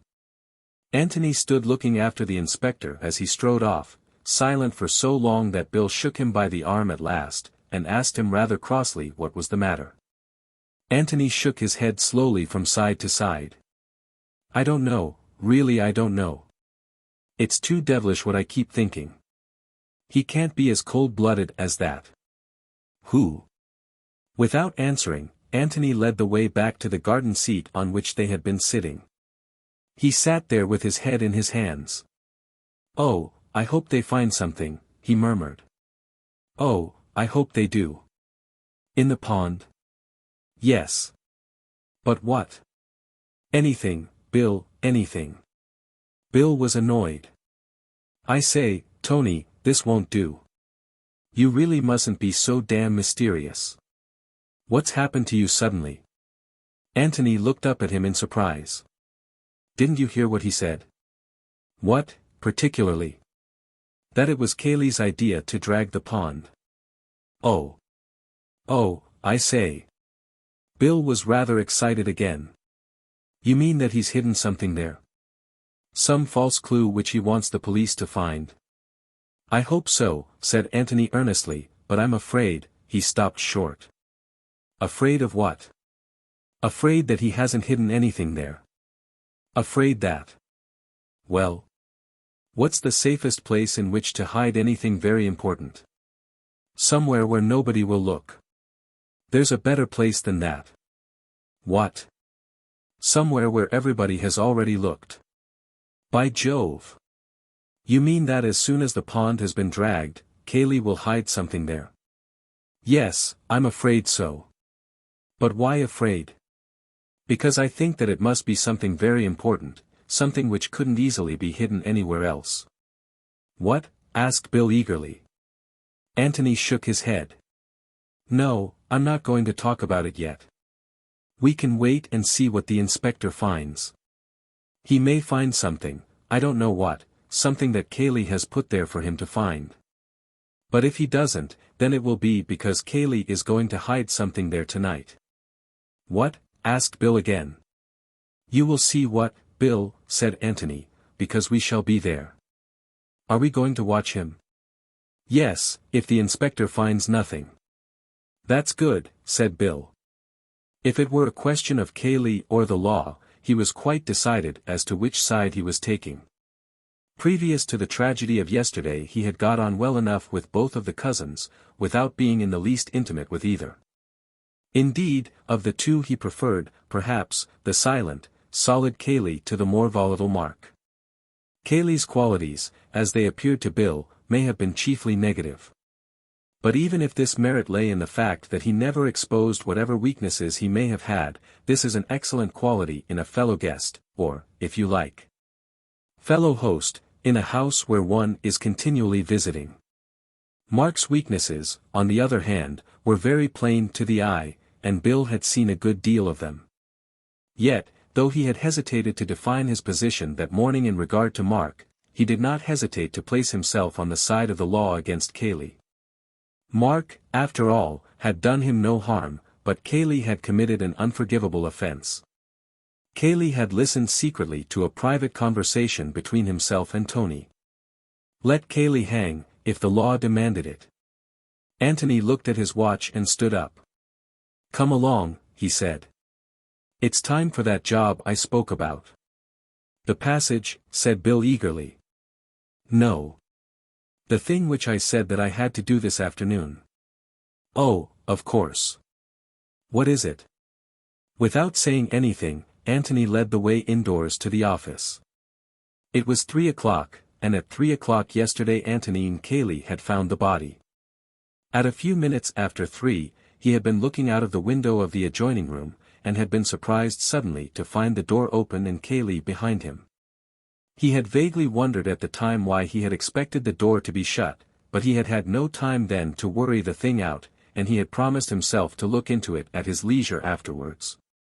Possibly it meant nothing, possibly, if it meant anything, he could have found out its meaning by a visit to the office that morning. But he had felt that he would be more likely to recapture the impressions of yesterday if he chose as far as possible the same conditions for his experiment.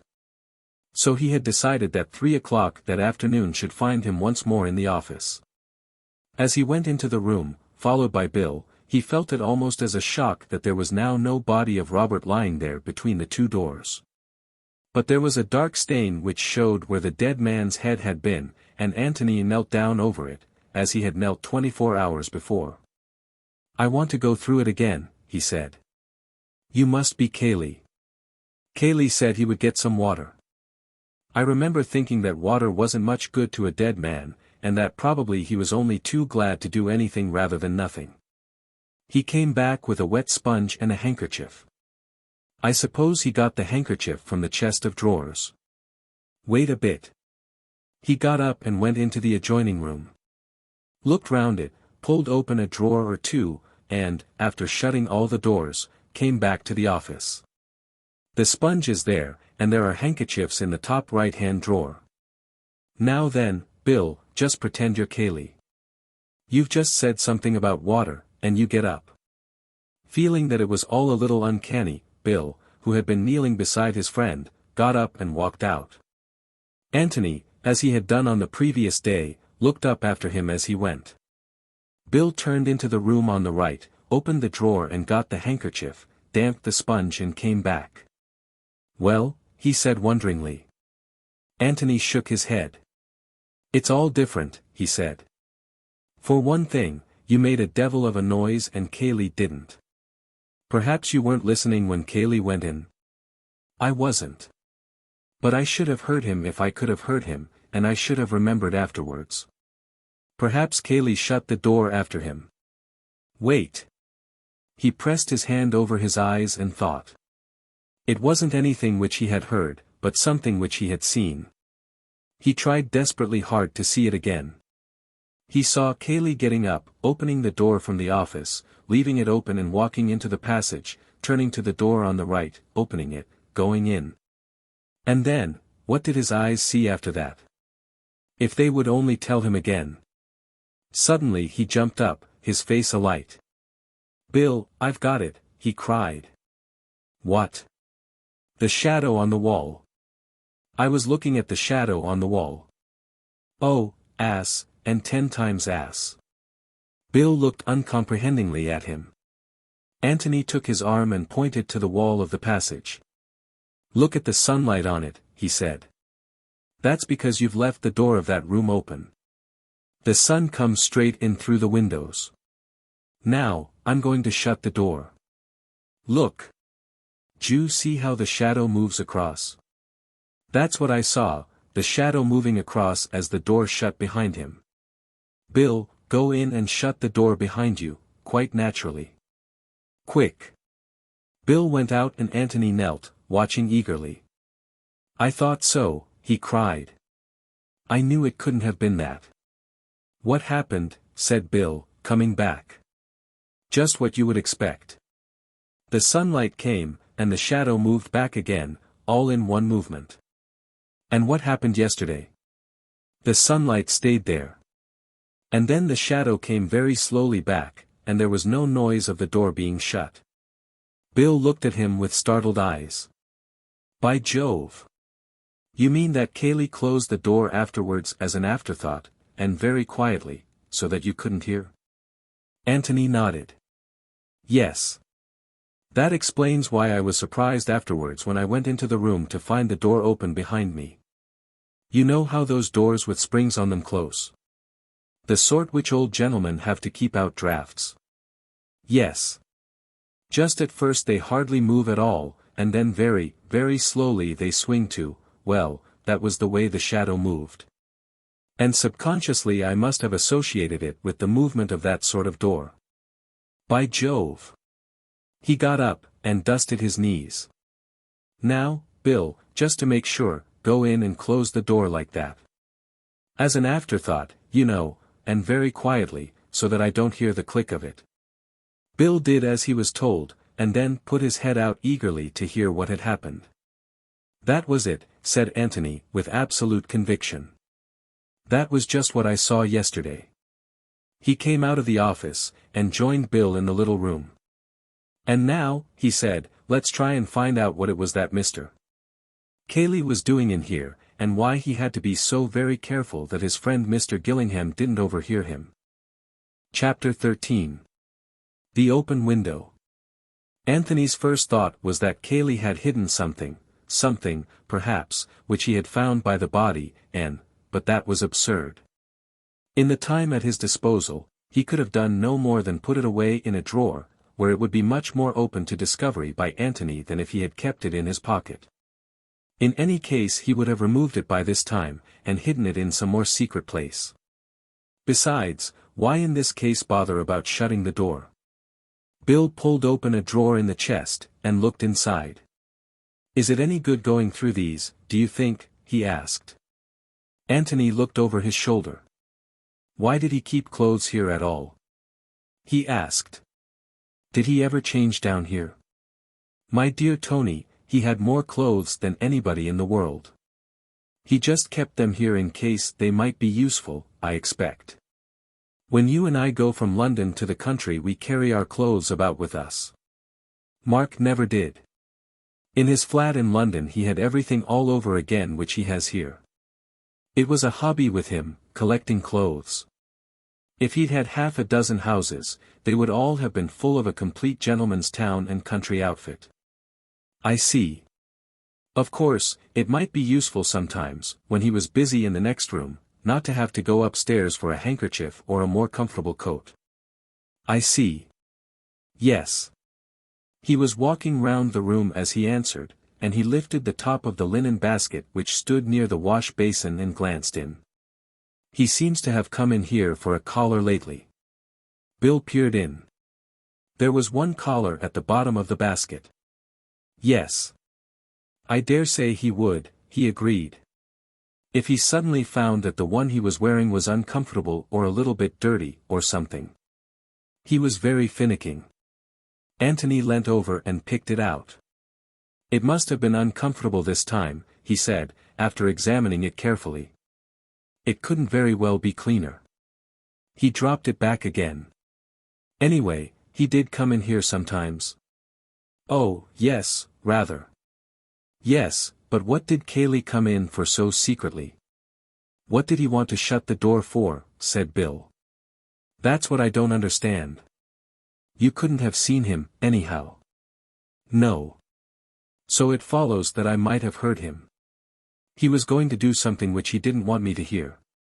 "By Jove, that's it," said Bill eagerly. "Yes, but what?" Bill frowned hopefully to himself, but no inspiration came. "Well, let's have some air, anyway," he said at last, exhausted by the effort, and he went to the window, opened it, and looked out. Then, struck by an idea, he turned back to Antony and said, "Do you think I had better go up to the pond to make sure that they're still at it? Because—" He broke off suddenly at the sight of Antony's face. "Oh, idiot, idiot!" Antony cried. "Oh, most super excellent of Watsons! Oh, you lamb, you blessing! Oh, Gillingham, you incomparable ass! What on earth?" The window, cried Antony, pointing to it. Bill turned back to the window, expecting it to say something. As it said nothing, he looked at Antony again. "He was opening the window," cried Antony. "Who?" "Cayley, of course." Very gravely and slowly he expounded. "He came in here in order to open the window. He shut the door so that I shouldn't hear him open the window. He opened the window. I came in here and found the window open. I said, 'This window is open.'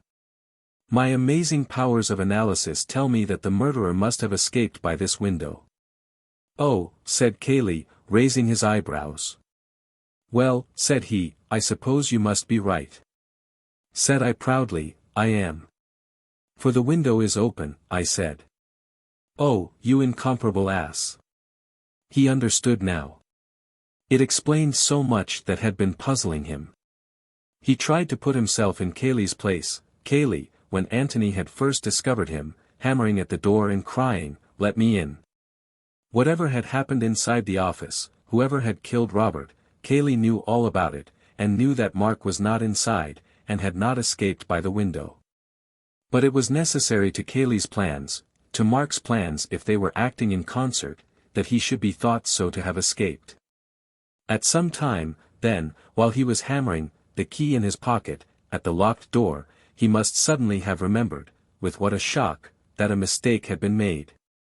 A window had not been left open. Probably it would just have been a horrible doubt at first. Was the office window open? Surely it was open. Was it? Would he have time now to unlock the door, slip in, open the French windows and slip out again? No. At any moment the servants might come. It was too risky. Fatal, if he were discovered. But servants were stupid. He could get the windows safely open while they were crowding round the body. They wouldn't notice. He could do it somehow. And then Antony's sudden appearance. Here was a complication. And Antony suggesting that they should try the window. Why, the window was just what he wanted to avoid. No wonder he had seemed dazed at first. Ah, and here at last was the explanation why they had gone the longest way round and yet run. It was Cayley's only chance of getting a start on Antony, of getting to the windows first, of working them open somehow before Antony caught him up. Even if that were impossible, he must get there first, just to make sure. Perhaps they were open. He must get away from Antony and see. And if they were shut, hopelessly shut, then he must have a moment to himself, moment in which to think of some other plan, and avoid the ruin which seemed so suddenly to be threatening. So he had run. But Antony had kept up with him. They had broken in the window together, and gone into the office. But Cayley was not done yet. There was the dressing-room window. But quietly, quietly. Antony mustn't hear. And Antony didn't hear. Indeed, he had played up to Cayley splendidly. Not only had he called attention to the open window, but he had carefully explained to Cayley why Mark had chosen this particular window in preference to the office window. And Cayley had agreed that probably that was the reason. How he must have chuckled to himself. But he was still a little afraid. Afraid that Antony would examine the shrubbery. Why? Obviously because there was no trace of anyone having broken through the shrubbery. No doubt Cayley had provided the necessary traces since, and had helped the inspector to find them. Had he even gone as far as footmarks, in Mark's shoes? But the ground was very hard. Perhaps footmarks were not necessary. Antony smiled as he thought of the big Cayley trying to squeeze into the dapper little Mark's shoes. Cayley must have been glad that footmarks were not necessary. No, the open window was enough. The open window and a broken twig or two. But quietly, quietly. Antony mustn't hear. And Antony had not heard. But he had seen a shadow on the wall. They were outside on the lawn again now, Bill and Antony, and Bill was listening open-mouthed to his friend's theory of yesterday's happenings. It fitted in, it explained things, but it did not get them any further. It only gave them another mystery to solve. "What's that?" said Antony. "Mark. Where's Mark? If he never went into the office at all, then where is he now?" "I don't say that he never went into the office. In fact, he must have gone." Elsie heard him. He stopped and repeated slowly, "She heard him, at least she says she did. But if he was there, he came out again by the door." "Well, but where does that lead you?" "Where it led Mark. The passage." "Do you mean that he's been hiding there all the time?" Antony was silent until Bill had repeated his question, and then with an effort he came out of his thoughts and answered him. "I don't know. But look here. Here is a possible explanation. I don't know if it is the right one, I don't know, Bill, I'm rather frightened. Frightened of what may have happened, of what may be going to happen. However, here is an explanation. See if you can find any fault with it." With his legs stretched out and his hands deep in his pockets, he lay back on the garden seat, looking up to the blue summer sky above him. And just as if he saw up there the events of yesterday being enacted over again, he described them slowly to Bill as they happened. "We'll begin at the moment when Mark shoots Robert. Call it an accident, probably it was. Mark would say it was, anyhow. He is in a panic, naturally. But he doesn't lock the door and run away. For one thing, the key is on the outside of the door, for another, he is not quite such a fool as that. But he is in a horrible position. He is known to be on bad terms with his brother. He has just uttered some foolish threat to him, which may possibly have been overheard. What is he to do? He does the natural thing, the thing which Mark would always do in such circumstances. He consults Cayley, the invaluable, inevitable Cayley. Cayley is just outside. Cayley must have heard the shot. Cayley will tell him what to do. He opens the door just as Cayley is coming to see what is the matter. He explains rapidly. What's to be done, Kay? What's to be done? It was an accident. I swear it was an accident. He threatened me. He would have shot me if I hadn't. Think of something, quick. Cayley has thought of something. Leave it to me, he says. You clear out altogether. I shot him, if you like. I'll do all the explaining. Get away. Hide. Nobody saw you go in. Into the passage, quick. I'll come to you there as soon as I can. Good Cayley. Faithful Cayley. Mark's courage comes back. Cayley will explain all right. Cayley will tell the servants that it was an accident. He will ring up the police. Nobody will suspect Cayley. Cayley has no quarrel with Robert. And then Cayley will come into the passage and tell him that it is all right, and Mark will go out by the other end, and saunter slowly back to the house. He will be told the news by one of the servants. Robert accidentally shot. Good heavens! So, greatly reassured, Mark goes into the library. And Cayley goes to the door of the office, and locks it. And then he bangs on the door and shouts, "Let me in." Anthony was silent. Bill looked at him and shook his head. Yes, Tony, but that doesn't make sense. What's the point of Cayley behaving like that? Anthony shrugged his shoulders without answering. And what has happened to Mark since? Anthony shrugged his shoulders again. Well, the sooner we go into that passage, the better, said Bill. You're ready to go? Quite, said Bill, surprised. You're quite ready for what we may find. You're being dashed mysterious, old boy. I know I am. He gave a little laugh, and went on, perhaps I'm being an ass, just a melodramatic ass. Well, I hope I am. He looked at his watch. It's safe, is it? They're still busy at the pond. We'd better make certain. Could you be a sleuth hound, Bill, one of those that travel on their stomachs very noiselessly? I mean, could you get near enough to the pond to make sure that Cayley is still there, without letting him see you? Rather. He got up eagerly. You wait. Anthony's head shot up suddenly. Why, that was what Mark said, he cried. Mark? Yes. What else he heard him say? Oh, that. Yes, I suppose she couldn't have made a mistake, Bill. She did hear him. She couldn't have mistaken his voice, if that's what you mean. Oh. Mark had an extraordinary characteristic voice. Oh. Rather high-pitched, you know, and, well, one can't explain, but. Yes. Well, rather like this, you know, or even more so if anything. He rattled these words off in Mark's rather monotonous, high-pitched voice, and then laughed, and added in his natural voice, I say, that was really rather good. Anthony nodded quickly. That was like it, he said. Exactly. Yes. He got up and squeezed Bill's arm. Well, just go and see about Cayley, and then we'll get moving. I shall be in the library. Right. Bill nodded and walked off in the direction of the pond. This was glorious fun, this was life. The immediate program could hardly be bettered. First of all, he was going to stalk Cayley.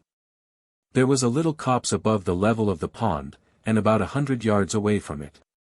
He would come into this from the back, creep cautiously through it, taking care that no twigs cracked, and then, drawing himself on his stomach to the edge, peer down upon the scene below him. People were always doing that sort of thing in books, and he had been filled with a hopeless envy of them, well, now he was actually going to do it himself. What fun! And then, when he had got back unobserved to the house and reported to Anthony, they were going to explore the secret passage. Again, what fun! Unfortunately there seemed to be no chance of buried treasure, but there might be buried clues. Even if you found nothing, you couldn't get away from the fact that a secret passage was a secret passage, and anything might happen in it. But even that wasn't the end of this exciting day. They were going to watch the pond that night, they were going to watch Cayley under the moonlight, watch him as he threw into the silence of the pond. What? The revolver? Well, anyhow, they were going to watch him. What fun! To Anthony, who was older and who realized into what deep waters they were getting, it did not seem fun. But it was amazingly interesting. He saw so much, and yet somehow it was all out of focus. It was like looking at an opal, and discovering with every movement of it some new color, some new gleam of light reflected, and yet never really seeing the opal as a whole. He was too near it, or too far away, he strained his eyes and he relaxed his eyes, it was no good. His brain could not get hold of it. But there were moments when he almost had it, and then turned away from it. He had seen more of life than Bill, but he had never seen murder before, and this which was in his mind now, and to which he was afraid to listen, was not just the hot-blooded killing which any man may come to if he lose control. It was something much more horrible. Too horrible to be true. Then let him look again for the truth. He looked again, but it was all out of focus. "I will not look again," he said aloud, as he began to walk towards the house. Not yet, anyway. He would go on collecting facts and impressions. Perhaps the one fact would come along, by itself, which would make everything clear. Chapter 14. Mr. Beverley qualifies for the stage. Bill had come back, and had reported, rather breathless, that Cayley was still at the pond. "But I don't think they're getting up much except mud," he said. "I ran most of the way back so as to give us as much time as possible." Anthony nodded. "Well, come along, then," he said. "The sooner, the quicker." They stood in front of the row of sermons. Anthony took down the Reverend Theodore Ussher's famous volume, and felt for the spring. Bill pulled. The shelves swung open towards them. "By Jove," said Bill, "it is a narrow way." There was an opening about a yard square in front of them, which had something the look of a brick fireplace, a fireplace raised about 2 feet from the ground. But, save for one row of bricks in front, the floor of it was emptiness. Anthony took a torch from his pocket and flashed it down into the blackness. "Look," he whispered to the eager Bill. "The steps begin down there. 6 feet down." He flashed his torch up again. There was a handhold of iron, a sort of large iron staple, in the bricks in front of them. "You swing off from there," said Bill. "At least, I suppose you do. I wonder how Ruth Norris liked doing it. Cayley helped her, I should think. It's funny. Shall I go first?" asked Bill, obviously longing to do so. Anthony shook his head with a smile. "I think I will, if you don't mind very much, Bill. Just in case." "In case of what?" "Well, in case." Bill had to be content with that, but he was too much excited to wonder what Anthony meant. "Righto," he said. "Go on." "Well, we'll just make sure we can get back again, first. It really wouldn't be fair on the inspector if we got stuck down here for the rest of our lives. He's got enough to do trying to find Mark, but if he has to find you and me as well, we can always get out at the other end. Well, we're not certain yet. I think I'd better just go down and back. I promise faithfully not to explore." "Right you are." Anthony sat down on the ledge of bricks, swung his feet over, and sat there for a moment, his legs dangling. He flashed his torch into the darkness again, so as to make sure where the steps began. Then returned it to his pocket, seized the staple in front of him and swung himself down. His feet touched the steps beneath him, and he let go. Is it all right? Said Bill anxiously. All right. I'll just go down to the bottom of the steps and back. Stay there. The light shone down by his feet. His head began to disappear. For a little while Bill, craning down the opening, could still see faint splashes of light, and could hear slow uncertain footsteps. For a little longer he could fancy that he saw and heard them. Then he was alone. Well, not quite alone. There was a sudden voice in the hall outside. Good Lord, said Bill, turning round with a start, Cayley. If he was not so quick in thought as Anthony, he was quick enough in action. Thought was not demanded now. To close the secret door safely but noiselessly, to make sure that the books were in the right places.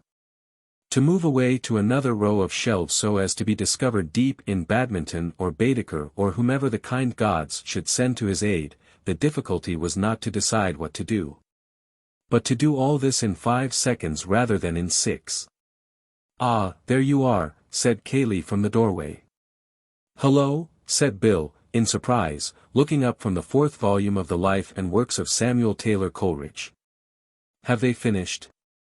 Finished what? The pond, said Bill, wondering why he was reading Coleridge on such a fine afternoon.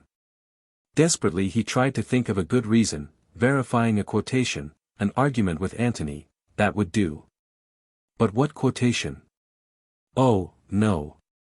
They're still at it. Where's Gillingham?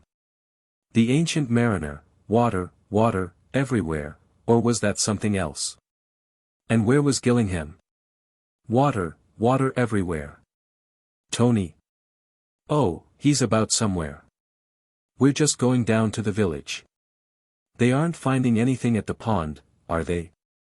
No. But they like doing it. Something off their minds when they can say they've done it. Bill, deep in his book, looked up and said, yes, and went back to it again. He was just getting to the place. What's the book? Said Cayley, coming up to him. Out of the corner of his eye he glanced at the shelf of sermons as he came. Bill saw that glance and wondered. Was there anything there to give away the secret? I was just looking up a quotation, he drawled. Tony and I had a bet about it. You know that thing about, water, water everywhere, and, not a drop to drink. But what on earth, he wondered to himself, were they betting about? Nor any drop to drink, to be accurate. Bill looked at him in surprise. Then a happy smile came on his face. Quite sure. He said. Of course. Then you've saved me a lot of trouble. That's what the bet was about. He closed the book with a slam, put it back in its shelf, and began to feel for his pipe and tobacco. I was a fool to bet with Tony, he added. He always knows that sort of thing. So far, so good. But here was Cayley still in the library, and there was Anthony, all unsuspecting, in the passage. When Anthony came back he would not be surprised to find the door closed, because the whole object of his going had been to see if he could open it easily from the inside. At any moment, then, the bookshelf might swing back and show Anthony's head in the gap. A nice surprise for Cayley. Come with us, he said casually, as he struck a match. He pulled vigorously at the flame as he waited for the answer, hoping to hide his anxiety, for if Cayley assented, he was done. I've got to go into Stanton. Bill blew out a great cloud of smoke with an expiration which covered also a heartfelt sigh of relief. Oh, a pity. You're driving, I suppose? Yes. The car will be here directly. There's a letter I must write first. He sat down at a writing table, and took out a sheet of notepaper. He was facing the secret door. If it opened he would see it. At any moment now it might open. Bill dropped into a chair and thought. Anthony must be warned. Obviously. But how? How did one signal to anybody? By code. Morse code. Did Anthony know it? Did Bill know it himself, if it came to that? He had picked up a bit in the army, not enough to send a message, of course. But a message was impossible, anyhow, Cayley would hear him tapping it out. It wouldn't do to send more than a single letter. What letters did he know? And what letter would convey anything to Anthony? He pulled at his pipe, his eyes wandering from Cayley at his desk to the Reverend Theodore Ussher in his shelf. What letter? C for Cayley. Would Anthony understand? Probably not, but it was just worth trying. What was C? Long, short, long, short. Umpty-itty. Was that right? C, yes, that was C. He was sure of that. C, umpty-itty. Hands in pockets, he got up and wandered across the room, humming vaguely to himself. The picture of a man waiting for another man, as it might be his friend Gillingham, to come in and take him away for a walk or something. He wandered across to the books at the back of Cayley, and began to tap absent-mindedly on the shelves, as he looked at the titles. Umpty-itty. Not that it was much like that at first. He couldn't get the rhythm of it. Umptwiety. That was better. He was back at Samuel Taylor Coleridge now. Anthony would begin to hear him soon. Umptwiety. Just the aimless tapping of a man who is wondering what book he will take out with him to read on the lawn. Would Anthony hear? One always heard the man in the next flat knocking out his pipe. Would Anthony understand? Umptwiety. C for Cayley, Anthony. Cayley's here. For God's sake, wait. Good Lord. Sermons, said Bill, with a loud laugh. Umptwiety, ever read M, Cayley? What? Cayley looked up suddenly. Bill's back moved slowly along, his fingers beating a tattoo on the shelves as he walked. No, said Cayley, with a little laugh. An awkward, uncomfortable little laugh, it seemed to Bill. Nor do I. He was past the sermons now, past the secret door, but still tapping in the same aimless way. Oh, for God's sake sit down, burst out Cayley. Or go outside if you want to walk about. Bill turned round in astonishment. Hello, what's the matter? Cayley was slightly ashamed of his outburst. Sorry, Bill, he apologized. My nerves are on edge. Your constant tapping and fidgeting about. Tapping? Said Bill with an air of complete surprise. Tapping on the shelves, and humming. Sorry. It got on my nerves. My dear old chap, I'm awfully sorry. I'll go out in the hall. It's all right, said Cayley, and went on with his letter. Bill sat down in his chair again. Had Anthony understood? Well, anyhow, there was nothing to do now but wait for Cayley to go. And if you ask me, said Bill to himself, much pleased, I ought to be on the stage. That's where I ought to be. The complete actor. A minute, 2 minutes, 3 minutes, 5 minutes. It was safe now. Anthony had guessed. Is the car there? Asked Cayley, as he sealed up his letter. Bill strolled into the hall, called back yes, and went out to talk to the chauffeur. Cayley joined him, and they stood there for a moment. Hello, said a pleasant voice behind them. They turned round and saw Anthony. Sorry to keep you waiting, Bill. With a tremendous effort Bill restrained his feelings, and said casually enough that it was all right. Well, I must be off, said Cayley. You're going down to the village. That's the idea. I wonder if you take this letter to Jallan's for me. Of course. Thanks very much. Well, I shall see you later. He nodded and got into the car. As soon as they were alone Bill turned eagerly to his friend. Well, he said excitedly. Come into the library. They went in, and Tony sank down into a chair. You must give me a moment, he panted. I've been running. Running? Well, of course.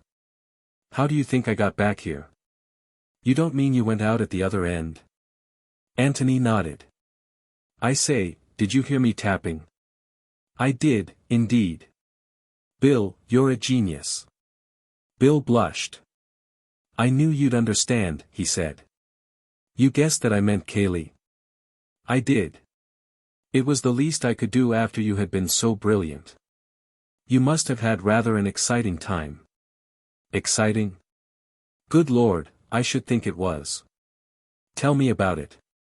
As modestly as possible, Mr. Beverley explained his qualifications for a life on the stage.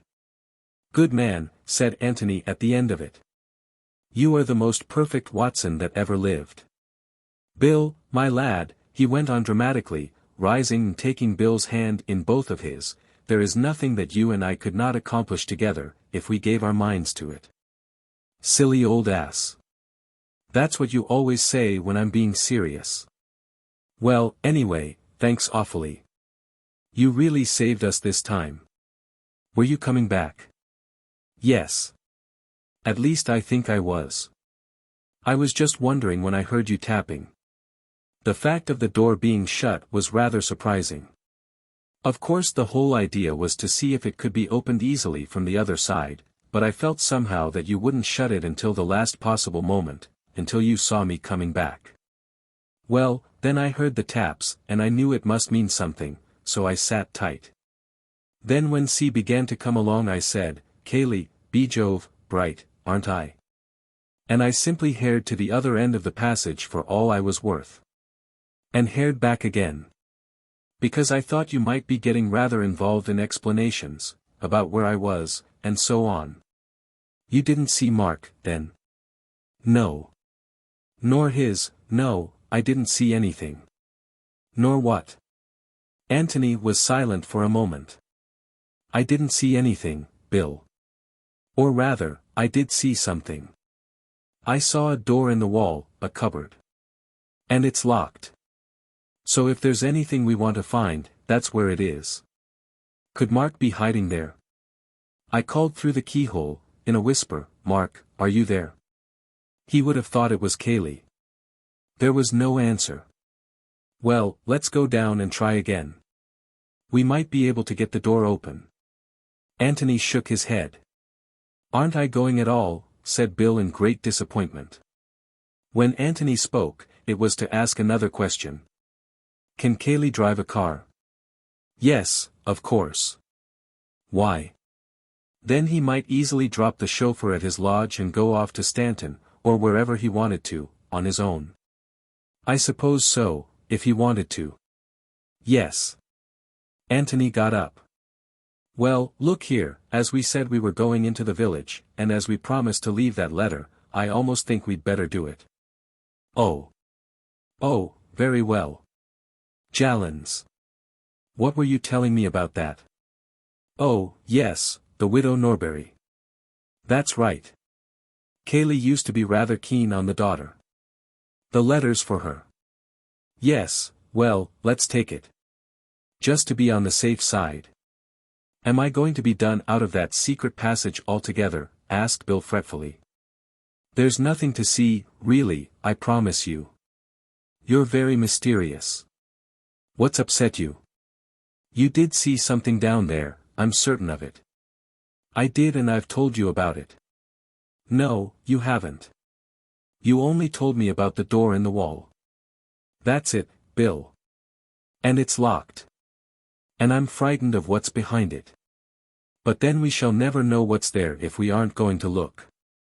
We shall know tonight, said Anthony, taking Bill's arm and leading him to the hall, when we watch our dear friend Cayley dropping it into the pond. Chapter 15. Mrs. Norbury confides in dear Mr. Gillingham. They left the road, and took the path across the fields which sloped gently downwards towards Jalons. Anthony was silent, and since it is difficult to keep up a conversation with a silent man for any length of time, Bill had dropped into silence too. Or rather, he hummed to himself, hit at thistles in the grass with his stick and made uncomfortable noises with his pipe. But he noticed that his companion kept looking back over his shoulder, almost as if he wanted to remember for a future occasion the way by which they were coming. Yet there was no difficulty about it, for they remained all the time in view of the road. And the belt of trees above the long park wall which bordered its further side stood out clearly against the sky. Anthony, who had just looked round again, turned back with a smile. "What's the joke?" said Bill, glad of the more social atmosphere. "Cayley. Didn't you see?" "See what?" "The car. Going past on the road there." "So that's what you were looking for. You've got jolly good eyes, my boy, if you recognize the car at this distance after only seeing it twice." "Well, I have got jolly good eyes." "I thought he was going to Stanton." "He hoped you'd think so, obviously." "Then where is he going?" "The library, probably. To consult our friend Ussher." After making quite sure that his friends Beverley and Gillingham really were going to Jallan's, as they said. Bill stopped suddenly in the middle of the path. "I say, do you think so?" Anthony shrugged his shoulders. "I shouldn't be surprised. We must be devilishly inconvenient for him, hanging about the house. Any moment he can get, when we're definitely somewhere else, must be very useful to him." "Useful for what?" "Well, useful for his nerves, if for nothing else. We know he's mixed up in this business, we know he's hiding a secret or two. Even if he doesn't suspect that we're on his tracks, he must feel that at any moment we might stumble on something." Bill gave a grunt of assent, and they went slowly on again. "What about tonight?" he said, after a lengthy blow at his pipe. "Try a piece of grass," said Anthony, offering it to him. Bill pushed it through the mouthpiece, blew again, said, "That's better," and returned the pipe to his pocket. "How are we going to get out without Cayley knowing?" "Well, that wants thinking over. It's going to be difficult. I wish we were sleeping at the inn. Is this Miss Norbury, by any chance?" Bill looked up quickly. They were close to Jallan's now, an old thatched farmhouse which, after centuries of sleep, had woken up to a new world, and had forthwith sprouted wings. Wings, however, of so discreet a growth that they had not brought with them any obvious change of character, and Jallan's even with a bathroom was still Jallan's. To the outward view, at any rate. Inside, it was more clearly Mrs. Norbury's. "Yes, Angela Norbury," murmured Bill. "Not bad looking, is she?" The girl who stood by the little white gate of Jallan's was something more than not bad looking, but in this matter Bill was keeping his superlatives for another. In Bill's eyes she must be judged, and condemned, by all that distinguished her from Betty Calladine. To Anthony, unhampered by these standards of comparison, she seemed, quite simply, beautiful. "Cayley asked us to bring a letter along," explained Bill, when the necessary handshakings and introductions were over. "Here you are. You will tell him, won't you, how dreadfully sorry I am about what has happened. It seems so hopeless to say anything, so hopeless even to believe it. If it is true what we've heard." Bill repeated the outline of events of yesterday.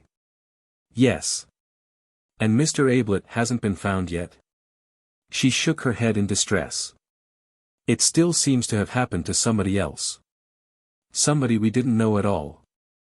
Then, with a sudden grave smile which included both of them, "But you must come and have some tea."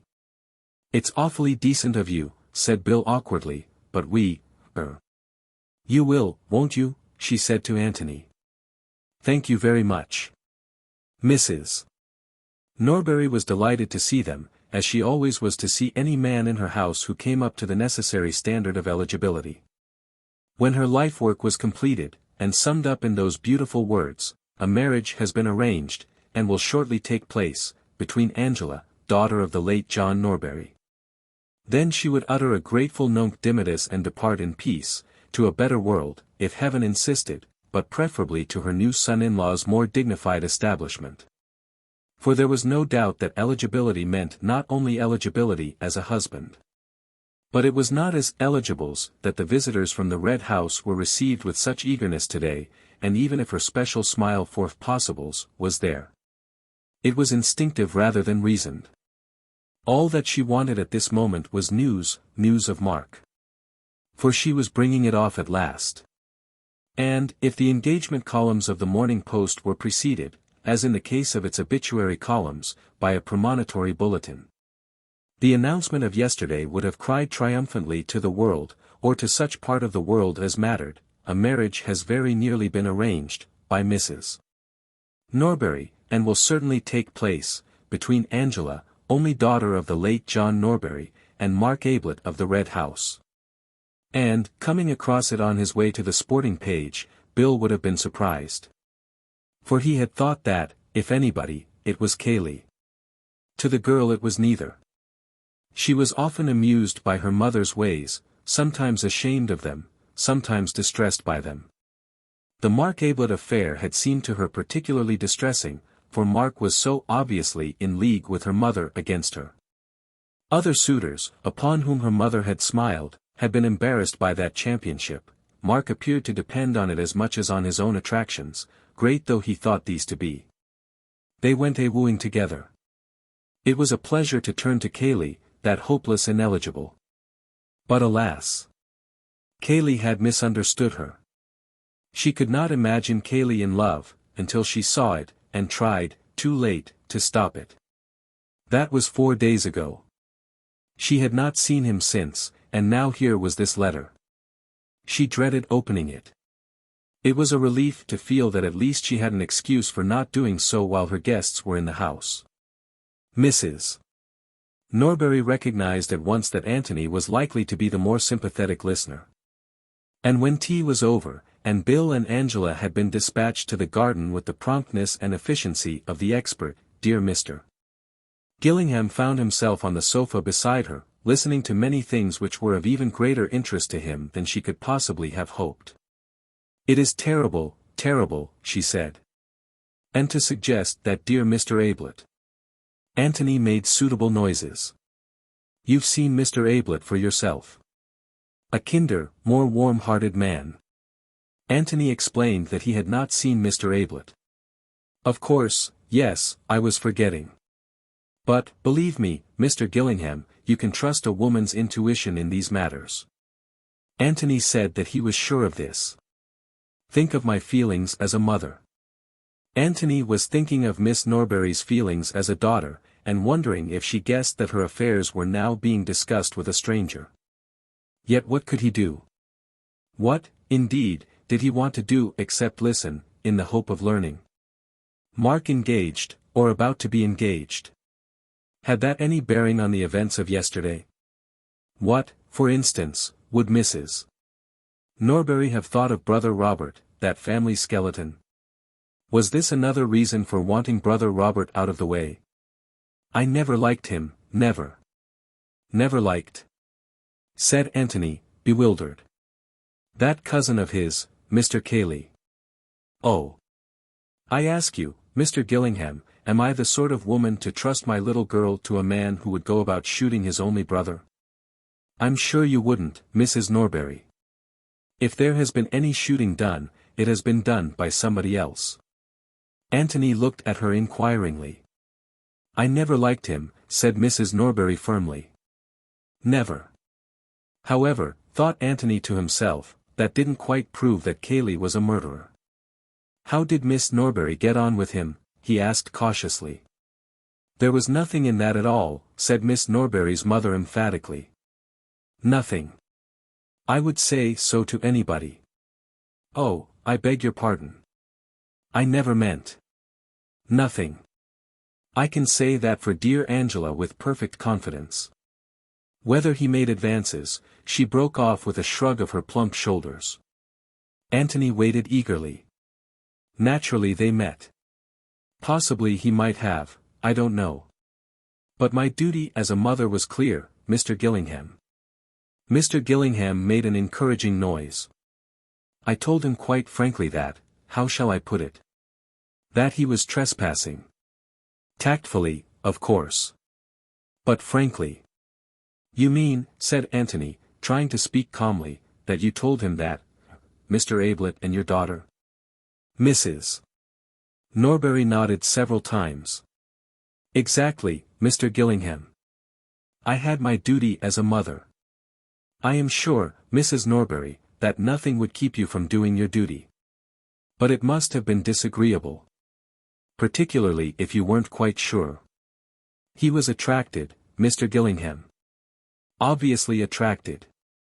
Who would not be, said Anthony, with a charming smile. It must have been something of a shock to him too. It was just that which made me so glad that I had spoken. I saw at once that I had not spoken a moment too soon. There must have been a certain awkwardness about the next meeting, suggested Anthony. Naturally, he has not been here since. No doubt they would have been bound to meet up at the Red House sooner or later. Oh, this was only quite lately. Last week, Mr. Gillingham. I spoke just in time. Ah, said Anthony, under his breath. He had been waiting for it. He would have liked now to have gone away, so that he might have thought over the new situation by himself. Or, perhaps preferably, to have changed partners for a little while with Bill. Miss Norbury would hardly be ready to confide in a stranger with the readiness of a mother, but he might have learnt something by listening to her. For which of them had she the greater feeling, Cayley or Mark? Was she really prepared to marry Mark? Did she love him, or the other, or neither? Mrs. Norbury was only a trustworthy witness in regard to her own actions and thoughts. He had learned all that was necessary of those, and only the daughter now had anything left to tell him. But Mrs. Norbury was still talking. Girls are so foolish, Mr. Gillingham, she was saying. It is fortunate that they have mothers to guide them.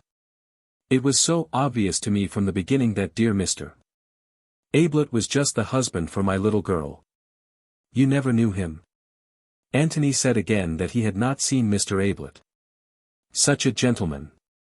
So nice-looking, in his artistic way. A regular Velasquez, I should say Van Dyck. Angela would have it that she could never marry a man with a beard. As if that mattered, when, she broke off, and Anthony finished her sentence for her. The Red House is certainly charming, he said. Charming. Quite charming. And it is not as if Mr. Ablett's appearance were in any way undistinguished. Quite the contrary. I'm sure you agree with me. Anthony said that he had never had the pleasure of seeing Mr. Ablett. Yes. And quite the center of the literary and artistic world. So desirable in every way. She gave a deep sigh, and communed with herself for a little. Anthony was about to snatch the opportunity of leaving, when Mrs. Norbury began again. And then there's this scapegrace brother of his. He was perfectly frank with me, Mr. Gillingham. He would be. He told me of this brother, and I told him that I was quite certain it would make no difference to my daughter's feelings for him. After all, the brother was in Australia. When was this? Yesterday. Anthony felt that, if Mark had only mentioned it after his brother's announcement of a personal call at the Red House, this perfect frankness had a good deal of wisdom behind it. It couldn't have been yesterday, Mr. Gillingham. Yesterday, she shuddered, and shook her head. I thought perhaps he had been down here in the morning. Oh, no. There is such a thing, Mr. Gillingham, as being too devoted a lover. Not in the morning, no. We both agreed that dear Angela, oh, no. No, the day before yesterday, when he happened to drop in about tea time. It occurred to Anthony that Mrs. Norbury had come a long way from her opening statement that Mark and Miss Norbury were practically engaged. She was now admitting that dear Angela was not to be rushed, that dear Angela had, indeed, no heart for the match at all. The day before yesterday. As it happened, dear Angela was out. Not that it mattered. He was driving to Middleston. He hardly had time for a cup of tea, so that even if she had been in. Anthony nodded absently. This was something new. Why did Mark go to Middleston the day before yesterday? But, after all, why shouldn't he? 100 reasons unconnected with the death of Robert might have taken him there. He got up to go. He wanted to be alone, at least, with Bill. Mrs. Norbury had given him many things to think over, but the great outstanding fact which had emerged was this, that Cayley had reason to hate Mark, Mrs. Norbury had given him that reason. To hate? Well, to be jealous, anyhow. But that was enough. You see, he said to Bill, as they walked back, we know that Cayley is perjuring himself and risking himself over this business, and that must be for one of two reasons. Either to save Mark or to endanger him. That is to say, he is either wholeheartedly for him or wholeheartedly against him. Well, now we know that he is against him, definitely against him. But, I say, you know, protested Bill, one doesn't necessarily try to ruin one's rival in love. Doesn't one? Said Anthony, turning to him with a smile. Bill blushed. Well, of course, one never knows, but I mean. You mightn't try to ruin him, Bill, but you wouldn't perjure yourself in order to get him out of a trouble of his own making. Lord! No. So that of the two alternatives the other is the more likely. They had come to the gate into the last field which divided them from the road, and having gone through it, they turned round and leant against it, resting for a moment.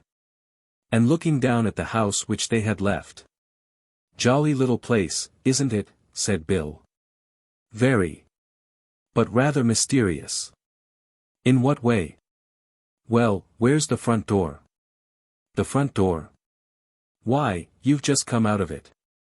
But isn't there a drive, or a road or anything? Bill laughed. No, that's the beauty of it to some people. And that's why it's so cheap, and why the Norburys can afford it, I expect. They're not too well off. But what about luggage and tradesmen and that kind of thing? Oh, there's a cart track, but motorcars can't come any nearer than the road, he turned round and pointed, up there. So the weekend millionaire people don't take it. At least, they'd have to build a road and a garage and all the rest of it, if they did.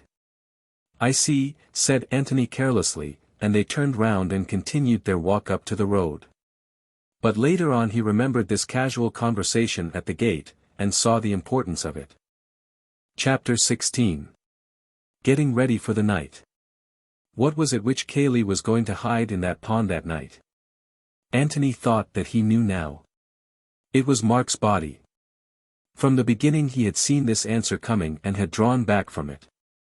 For, if Mark had been killed, it seemed such a cold-blooded killing. Was Cayley equal to it? Bill would have said no, but that was because he had had breakfast with Cayley, and lunch with him, and dinner with him, had ragged him and played games with him. Bill would have said no, because Bill wouldn't have killed anybody in cold blood himself, and because he took it for granted that other people behaved pretty much as he did. But Anthony had no such illusions. Murders were done, murder had actually been done here, for there was Robert's dead body. Why not another murder? Had Mark been in the office at all that afternoon? The only evidence, other than Cayley's, which obviously did not count, was Elsie's. Elsie was quite certain that she had heard his voice. But then Bill had said that it was a very characteristic voice, an easy voice, therefore, to imitate. If Bill could imitate it so successfully, why not Cayley? But perhaps it had not been such a cold-blooded killing, after all. Suppose Cayley had had a quarrel with his cousin that afternoon over the girl whom they were both wooing. Suppose Cayley had killed Mark either purposely, in sudden passion, or accidentally, meaning only to knock him down. Suppose that this had happened in the passage, say about 2 o'clock, either because Cayley had deliberately led him there, or because Mark had casually suggested a visit to it. One could imagine Mark continually gloating over that secret passage. Suppose Cayley there, with the body at his feet, feeling already the rope round his neck. His mind darting this way and that in frantic search for a way of escape. And suppose that suddenly and irrelevantly he remembers that Robert is coming to the house at 3 o'clock that afternoon, automatically he looks at his watch, in half an hour's time. In half an hour's time. He must think of something quickly. Shall he bury the body in the passage and let it be thought that Mark ran away, frightened at the mere thought of his brother's arrival? But there was the evidence of the breakfast table. Mark had seemed annoyed at this resurrection of the black sheep, but certainly not frightened. No, that was much too thin a story. But suppose Mark had actually seen his brother and had a quarrel with him. Suppose it could be made to look as if Robert had killed Mark. Anthony pictured to himself Cayley in the passage, standing over the dead body of his cousin, and working it out. How could Robert be made to seem the murderer, if Robert were alive to deny it? But suppose Robert were dead, too? He looks at his watch again. Only 25 minutes now. Suppose Robert were dead, too? Robert dead in the office, and Mark dead in the passage, how does that help? Madness. But if the bodies were brought together somehow and Robert's death looked like suicide? Was it possible? Madness again. Too difficult. Only 20 minutes now. Too difficult to arrange in 20 minutes. Can't arrange a suicide. Too difficult. Only 19 minutes. And then the sudden inspiration. Robert dead in the office, Mark's body hidden in the passage, impossible to make Robert seem the murderer, but how easy to make Mark. Robert dead and Mark missing, why, it jumped to the eye at once. Mark had killed Robert, accidentally, yes, that would be more likely, and then had run away. Sudden panic. He looks at his watch again. 15 minutes, but plenty of time now. The thing arranges itself. Was that the solution, Anthony wondered. It seemed to fit in with the facts as they knew them. But then, so did that other theory which he had suggested to Bill in the morning. Which one? Said Bill. They had come back from Jallan's through the park and were sitting in the copse above the pond, from which the inspector and his fishermen had now withdrawn. Bill had listened with open mouth to Anthony's theory, and save for an occasional, by Jove, had listened in silence. Smart man, Cayley, had been his only comment at the end.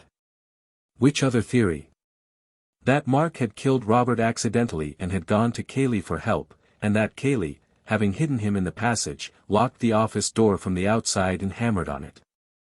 Yes, but you were so dashed mysterious about that. I asked you what the point of it was, and you wouldn't say anything. He thought for a little, and then went on, I suppose you meant that Cayley deliberately betrayed Mark, and tried to make him look like a murderer. I wanted to warn you that we should probably find Mark in the passage, alive or dead. And now you don't think so? Now I think that his dead body is there. Meaning that Cayley went down and killed him afterwards, after you had come, after the police had come? Well, that's what I shrink from, Bill. It's so horribly cold-blooded. Cayley may be capable of it, but I hate to think of it. But, dash it all, your other way is cold-blooded enough. According to you, he goes up to the office and deliberately shoots a man with whom he has no quarrel, whom he hasn't seen for 15 years. Yes, but to save his own neck. That makes a difference. My theory is that he quarreled violently with Mark over the girl, and killed him in sudden passion. Anything that happened after that would be self-defense. I don't mean that I excuse it, but that I understand it. And I think that Mark's dead body is in the passage now, and has been there since, say, 2:30 yesterday afternoon. And tonight Cayley is going to hide it in the pond. Bill pulled at the moss on the ground beside him, threw away a handful or two, and said slowly, you may be right, but it's all guesswork, you know. Anthony laughed. Good Lord, of course it is, he said. And tonight we shall know if it's a good guess or a bad one. Bill brightened up suddenly. Tonight, he said. I say, tonight's going to be rather fun. How do we work it? Anthony was silent for a little. Of course, he said at last, we ought to inform the police, so that they can come here and watch the pond tonight. Of course, grinned Bill. But I think that perhaps it is a little early to put our theories before them. I think perhaps it is, said Bill solemnly. Anthony looked up at him with a sudden smile. Bill, you old bounder. Well, dash it, it's our show. I don't see why we shouldn't get our little bit of fun out of it. Neither do I. All right, then, we'll do without the police tonight. We shall miss them, said Bill sadly, but 'tis better so. There were two problems in front of them. First, the problem of getting out of the house without being discovered by Cayley, and secondly, the problem of recovering whatever it was which Cayley dropped into the pond that night. "Let's look at it from Cayley's point of view," said Anthony. "He may not know that we're on his track, but he can't help being suspicious of us. He's bound to be suspicious of everybody in the house, and more particularly of us, because we're presumably more intelligent than the others." He stopped for a moment to light his pipe, and Bill took the opportunity of looking more intelligent than Mrs. Stevens. "Now, he has got something to hide tonight, and he's going to take good care that we aren't watching him." "Well, what will he do?" "See that we are asleep first, before he starts out." "Yes." "Come and tuck us up, and see that we're nice and comfortable." "Yes, that's awkward," said Bill. "But we could lock our doors, and then he wouldn't know that we weren't there." "Have you ever locked your door?" "Never." "No. And you can bet that Cayley knows that. Anyway, he'd bang on it, and you wouldn't answer, and then what would he think?" Bill was silent, crushed. "Then I don't see how we're going to do it," he said, after deep thought. "He'll obviously come to us just before he starts out, and that doesn't give us time to get to the pond in front of him." "Let's put ourselves in his place," said Anthony, puffing slowly at his pipe. "He's got the body, or whatever it is, in the passage. He won't come up the stairs, carrying it in his arms, and look in at our doors to see if we're awake. He'll have to make sure about us first, and then go down for the body afterwards. So that gives us a little time." "Why yes," said Bill doubtfully. "We might just do it, but it'll be a bit of a rush." "But wait. When he's gone down to the passage and got the body, what will he do next?" "Come out again," said Bill helpfully. "Yes, but which end?" Bill sat up with a start. "By Jove, you mean that he will go out at the far end by the bowling green? Don't you think so? Just imagine him walking across the lawn in full view of the house, at midnight, with a body in his arms. Think of the awful feeling he would have in the back of the neck, wondering if anybody, any restless sleeper, had chosen just that moment to wander to the window and look out into the night. There's still plenty of moonlight, Bill. Is he going to walk across the park in the moonlight, with all those windows staring at him? Not if he can help it. But he can get out by the bowling green, and then come to the pond without ever being in sight of the house, at all. You're right. And that will just about give us time. Good. Now, what's the next thing? The next thing is to mark the exact place in the pond where he drops, whatever he drops. So that we can fish it out again. If we can see what it is, we shan't want to. The police can have a go at it tomorrow. But if it's something we can't identify from a distance, then we must try and get it out. To see whether it's worth telling the police about." "Why yes," said Bill, wrinkling his forehead. "Of course, the trouble with water is that one bit of it looks pretty much like the next bit. I don't know if that had occurred to you." "It had," smiled Anthony. "Let's come and have a look at it." They walked to the edge of the copse, and lay down there in silence, looking at the pond beneath them. "See anything?" said Anthony at last. "What?" "The fence on the other side." "What about it?" "Well, it's rather useful, that's all." Said Sherlock Holmes enigmatically, added Bill. A moment later, his friend Watson had hurled him into the pond. Anthony laughed. "I love being Sherlocky," he said. "It's very unfair of you not to play up to me." "Why is that fence useful, my dear Holmes?" said Bill obediently. "Because you can take a bearing on it. You see." "Yes, you needn't stop to explain to me what a bearing is." "I wasn't going to. But you're lying here," he looked up, "underneath this pine tree. Cayley comes out in the old boat and drops his parcel in. You take a line from here onto the boat, and mark it off on the fence there. Say it's the 5th post from the end. Well, then I take a line from my tree, will find one for me directly, and it comes on to the 20th post, say. And where the two lines meet, there shall the eagles be gathered together. QED.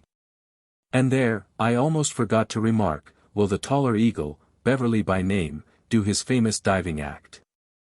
As performed nightly at the Hippodrome. Bill looked at him uneasily. I say, really? It's beastly dirty water, you know. I'm afraid so, Bill. So it is written in the book of Jasher. Of course I knew that one of us would have to, but I hoped, oh, well, it's a warm night. Just the night for a bathe, agreed Anthony, getting up.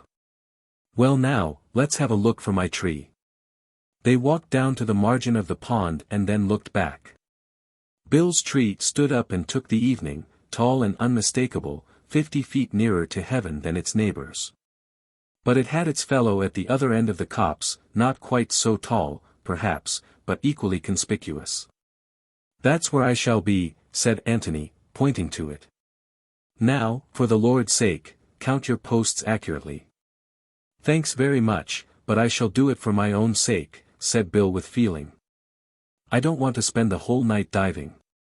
Fix on the post in a straight line with you and the splash, and then count backwards to the beginning of the fence. Right, old boy. Leave it to me. I can do this on my head. Well, that's how you will have to do the last part of it, said Anthony with a smile. He looked at his watch. It was nearly time to change for dinner. They started to walk back to the house together. There's one thing which worries me rather, said Anthony. Where does Cayley sleep? Next door to me. Why? Well, it's just possible that he might have another look at you after he's come back from the pond. I don't think he'd bother about it in the ordinary way, but if he is actually passing your door, I think he might glance in. I shan't be there. I shall be at the bottom of the pond, sucking up mud. Yes. Do you think you could leave something in your bed that looked vaguely like you in the dark? A bolster with a pajama coat round it, and one arm outside the blanket, and a pair of socks or something for the head. You know the kind of thing. I think it would please him to feel that you were still sleeping peacefully. Bill chuckled to himself. Rather. I'm awfully good at that. I'll make him up something really good. But what about you? I'm at the other end of the house, he's hardly likely to bother about me a second time. And I shall be so very fast asleep at his first visit. Still, I may as well, to be on the safe side. They went into the house. Cayley was in the hall as they came in. He nodded, and took out his watch. Time to change, he said. Just about, said Bill. You didn't forget my letter? I did not. In fact, we had tea there. Ah. He looked away and said carelessly, how were they all? They sent all sorts of sympathetic messages to you, and all that sort of thing. Oh, yes. Bill waited for him to say something more, and then, as nothing was coming, he turned round, said, Come on, Tony, and led the way upstairs. Got all you want, he said at the top of the stairs. I think so. Come and see me before you go down. Righto. Anthony shut his bedroom door behind him and walked over to the window. He pushed open a casement and looked out. His bedroom was just over the door at the back of the house. The side wall of the office, which projected out into the lawn beyond the rest of the house, was on his left. He could step out onto the top of the door, and from there drop easily to the ground. Getting back would be little more difficult. There was a convenient water pipe which would help. He had just finished his dressing when Bill came in. Final instructions, he asked, sitting down on the bed. By the way, how are we amusing ourselves after dinner? I mean immediately after dinner. Billiards? Righto. Anything you like. Don't talk too loud, said Anthony in a lower voice. We're more or less over the hall, and Cayley may be there. He led the way to the window. We'll go out this way tonight. Going downstairs is too risky. It's easy enough, better put on tennis shoes. Right. I say, in case I don't get another chance alone with you, what do I do when Cayley comes to tuck me up? It's difficult to say. Be as natural as you can. I mean, if he just knocks lightly and looks in, be asleep. Don't overdo the snoring. But if he makes a hell of a noise, you'll have to wake up and rub your eyes, and wonder what on earth he's doing in your room at all. You know the sort of thing. Right. And about the dummy figure.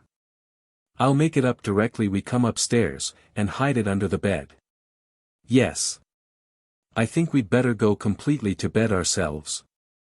We shan't take a moment dressing again, and it will give him time to get safely into the passage. Then come into my room. Right. Are you ready? Yes. They went downstairs together. Chapter 17. Mr. Beverley takes the water. Cayley seemed very fond of them that night. After dinner was over, he suggested a stroll outside. They walked up and down the gravel in front of the house, saying very little to each other, until Bill could stand it no longer. For the last 20 turns he had been slowing down hopefully each time they came to the door, but the hint had always been lost on his companions, and each time another turn had been taken. But in the end he had been firm. "What about a little billiards?" he said, shaking himself free from the others. "Will you play?" said Anthony to Cayley. "I'll watch you," he said, and he had watched them resolutely until the game, and then another game after that, had been played. They went into the hall and attacked the drinks. "Well, thank heaven for bed," said Bill, putting down his glass. "Are you coming?" "Yes," said Anthony, and finished his drink. He looked at Cayley. "I've just got one or two little things to do," said Cayley. "I shan't be long following you." "Well, good night, then." "Good night." "Good night," called Bill from halfway up the stairs. "Good night, Tony." "Good night." Bill looked at his watch. 11:30. Not much chance of anything happening for another hour. He pulled open a drawer and wondered what to wear on their expedition. Gray flannel trousers, flannel shirt, and a dark coat, perhaps a sweater, as they might be lying out in the copse for some time. And, good idea, a towel. He would want it later on, and meanwhile he could wear it round his waist. Tennis shoes. There. Everything was ready. Now then for the dummy figure. He looked at his watch again before getting into bed. 12:15. How long to wait before Cayley came up? He turned out the light and then, standing by the door in his pajamas, waited for his eyes to become accustomed to the new darkness. He could only just make out the bed in the corner of the room. Cayley would want more light than that if he were to satisfy himself from the door that the bed was occupied. He pulled the curtains a little way back. That was about right.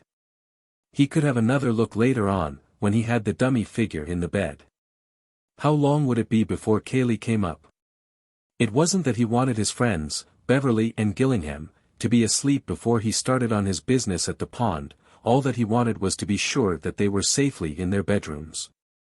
Cayley's business would make no noise, give no sign, to attract the most wakeful member of the household, so long as the household was really inside the house. But if he wished to reassure himself about his guests, he would have to wait until they were far enough on their way to sleep not to be disturbed by him as he came up to reassure himself. So it amounted to the same thing, really. He would wait until they were asleep, asleep. With a great effort Bill regained the mastery over his wandering thoughts and came awake again. This would never do. It would be fatal if he went to sleep, to sleep. And then, in an instant, he was intensely awake. Suppose Cayley never came at all. Suppose Cayley was so unsuspicious that, as soon as they had gone upstairs, he had dived down into the passage and set about his business.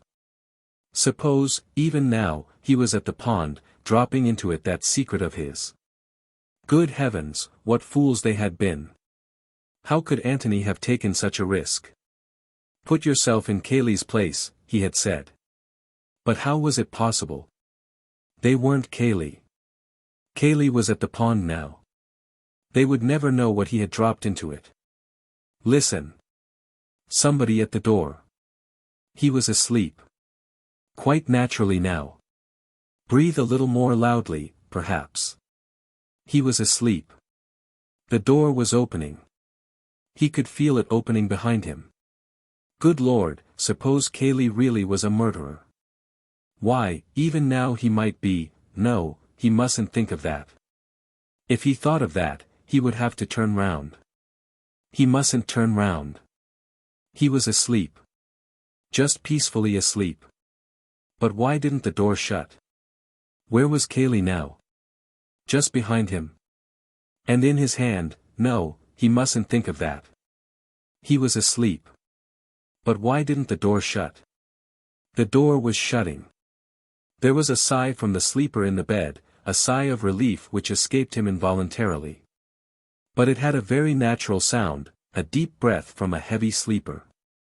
He added another one to it to make it seem more natural. The door was shut. Bill counted 100 slowly and then got up. As quickly and as noiselessly as possible he dressed himself in the dark. He put the dummy figure in the bed, arranged the clothes so that just enough but not too much of it was showing, and stood by the door looking at it. For a casual glance the room was just about light enough. Then very quietly, very slowly he opened the door. All was still. There was no light from beneath the door of Cayley's room. Very quietly, very carefully he crept along the passage to Anthony's room. He opened the door and went in. Anthony was still in bed. Bill walked across to wake him up, and then stopped rigid, and his heart thumped against his ribs. There was somebody else in the room. "All right, Bill," said a whispering voice, and Anthony stepped out from the curtains. Bill gazed at him without saying anything. "Rather good, isn't it?" said Anthony, coming closer and pointing to the bed. "Come on, the sooner we get out now, the better." He led the way out of the window, the silent Bill following him. They reached the ground safely and noiselessly, went quickly across the lawn and so, over the fence, into the park. It was not until they were out of sight of the house that Bill felt it safe to speak. "I quite thought it was you in bed," he said.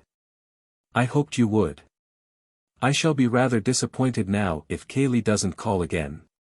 It's a pity to waste it. He came all right just now." "Oh, rather. What about you?" Bill explained his feelings picturesquely. "There wouldn't have been much point in his killing you," said Anthony prosaically. "Besides being too risky." "Oh," said Bill. "And then, I had rather hoped that it was his love for me which restrained him." Anthony laughed. "I doubt it. You didn't turn up your light when you dressed?" "Good Lord, no. Did you want me to?" Anthony laughed again and took him by the arm. "You're a splendid conspirator, Bill. You and I could take on anything together." The pond was waiting for them, more solemn in the moonlight. The trees which crowned the sloping bank on the far side of it were mysteriously silent. It seemed that they had the world very much to themselves. Almost unconsciously Anthony spoke in a whisper. "There's your tree, there's mine. As long as you don't move, there's no chance of his seeing you. After he's gone, don't come out till I do. He won't be here for a quarter of an hour or so, so don't be impatient." "Righto," whispered Bill. Anthony gave him a nod and a smile, and they walked off to their posts. The minutes went by slowly. To Anthony, lying hidden in the undergrowth at the foot of his tree, a new problem was presenting itself. Suppose Cayley had to make more than one journey that night? He might come back to find them in the boat, one of them, indeed, in the water. And if they decided to wait in hiding, on the chance of Cayley coming back again, what was the least time they could safely allow? Perhaps it would be better to go round to the front of the house and watch for his return there, the light in his bedroom, before conducting their experiments at the pond. But then they might miss his second visit in this way, if he made a second visit. It was difficult. His eyes were fixed on the boat as he considered these things, and suddenly, as if materialized from nowhere, Cayley was standing by the boat. In his hand was a small brown bag. Cayley put the bag in the bottom of the boat, stepped in, and using an oar as a punt pole, pushed slowly off. Then, very silently, he rowed towards the middle of the pond. He had stopped. The oars rested on the water. He picked up the bag from between his feet, leant over the nose of the boat, and rested it lightly on the water for a moment. Then he let go. It sank slowly. He waited there, watching, afraid, perhaps, that it might rise again. Anthony began to count. And now Cayley was back at his starting place. He tied up the boat, looked carefully round to see that he had left no traces behind him, and then turned to the water again. For a long time, as it seemed to the watchers, he stood there, very big, very silent, in the moonlight. At last he seemed satisfied. Whatever his secret was, he had hidden it. And so with a gentle sigh, as unmistakable to Anthony as if he had heard it, Cayley turned away and vanished again as quietly as he had come. Anthony gave him 3 minutes, and stepped out from the trees. He waited there for Bill to join him. "6," whispered Bill. Anthony nodded. "I'm going round to the front of the house. You get back to your tree and watch, in case Cayley comes again. Your bedroom is the left-hand end one, and Cayley's the end but one. Is that right?" Bill nodded. "Right. Wait in hiding till I come back. I don't know how long I shall be, but don't be impatient. It will seem longer than it is." He patted Bill on the shoulder, and with a smile and a nod of the head he left him there. What was in the bag? What could Cayley want to hide other than a key or a revolver? Keys and revolvers sink of themselves, no need to put them in a bag first. What was in the bag? Something which wouldn't sink of itself. Something which needed to be helped with stones before it would hide itself safely in the mud. Well, they would find that out. There was no object in worrying about it now. Bill had a dirty night's work in front of him. But where was the body which Anthony had expected so confidently, or, if there were no body, where was Mark? More immediately, however, where was Cayley? As quickly as he could Anthony had got to the front of the house and was now lying in the shrubbery which bordered the lawn, waiting for the light to go up in Cayley's window. If it went up in Bill's window, then they were discovered. It would mean that Cayley had glanced into Bill's room, had been suspicious of the dummy figure in the bed, and had turned up the light to make sure. After that, it was war between them. But if it went up in Cayley's room? There was a light. Anthony felt a sudden thrill of excitement. It was in Bill's room. War. The light stayed there, shining vividly, for a wind had come up, blowing the moon behind a cloud, and casting a shadow over the rest of the house. Bill had left his curtains undrawn. It was careless of him, the first stupid thing he had done, but... The moon slipped out again, and Anthony laughed to himself in the bushes. There was another window beyond Cayley's, and there was no light in it. The declaration of war was postponed. Anthony lay there, watching Cayley into bed. After all, it was only polite to return Cayley's own solicitude earlier in the night. Politeness demanded that one should not disport oneself on the pond until one's friends were comfortably tucked up. Meanwhile Bill was getting tired of waiting. His chief fear was that he might spoil everything by forgetting the number 6. It was the 6th post. 6. He broke off a twig and divided it into 6 pieces. These he arranged on the ground in front of him. 6. He looked at the pond, counted up to the 6th post, and murmured 6 to himself again. Then he looked down at his twigs. 1 2 3 4 5 6 7. 7. Was it 7? Or was that 7th bit of a twig an accidental bit which had been on the ground anyhow? Surely it was 6. Had he said 6 to Anthony? If so, Anthony would remember, and it was all right. 6. He threw away the 7th twig and collected the other 6 together. Perhaps they would be safer in his pocket. 6. The height of a tall man, well, his own height. 6 feet. Yes, that was the way to remember it. Feeling a little safer on the point, he began to wonder about the bag, and what Antony would say to it, and the possible depth of the water and of the mud at the bottom. And was still so wondering, and saying, "Good Lord, what a life," to himself, when Antony reappeared. Bill got up and came down the slope to meet him. "Six," he said firmly. "Sixth post from the end."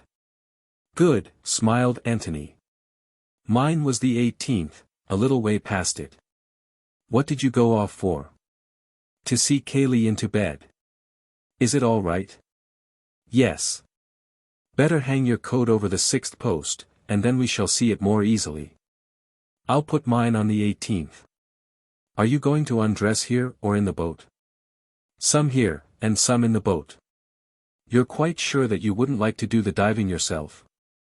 "Quite, thanks." They had walked round to the other side of the pond. Coming to the 6th post of the fence, Bill took off his coat and put it in position, and then finished his undressing, while Antony went off to mark the 18th post. When they were ready, they got into the boat, Antony taking the oars. "Now, Bill, tell me as soon as I'm in a line with your 2 marks." He rowed slowly towards the middle of the pond. "You're about there now," said Bill at last. Antony stopped rowing and looked about him. "Yes, that's pretty well right." He turned the boat's nose round until it was pointing to the pine tree under which Bill had lain. "You see my tree and the other coat?" "Yes," said Bill. "Right. Now then, I'm going to row gently along this line until we're dead in between the two. Get it as exact as you can, for your own sake." "Steady," said Bill warningly. "Back a little more forward again." "Right." Antony left the oars on the water and looked around. As far as he could tell, they were in an exact line with each pair of landmarks. "Now then, Bill, in you go." Bill pulled off his shirt and trousers, and stood up. "You mustn't dive from the boat, old boy," said Antony hastily. "You'll shift its position. Slide in gently." Bill slid in from the stern and swam slowly round to Antony.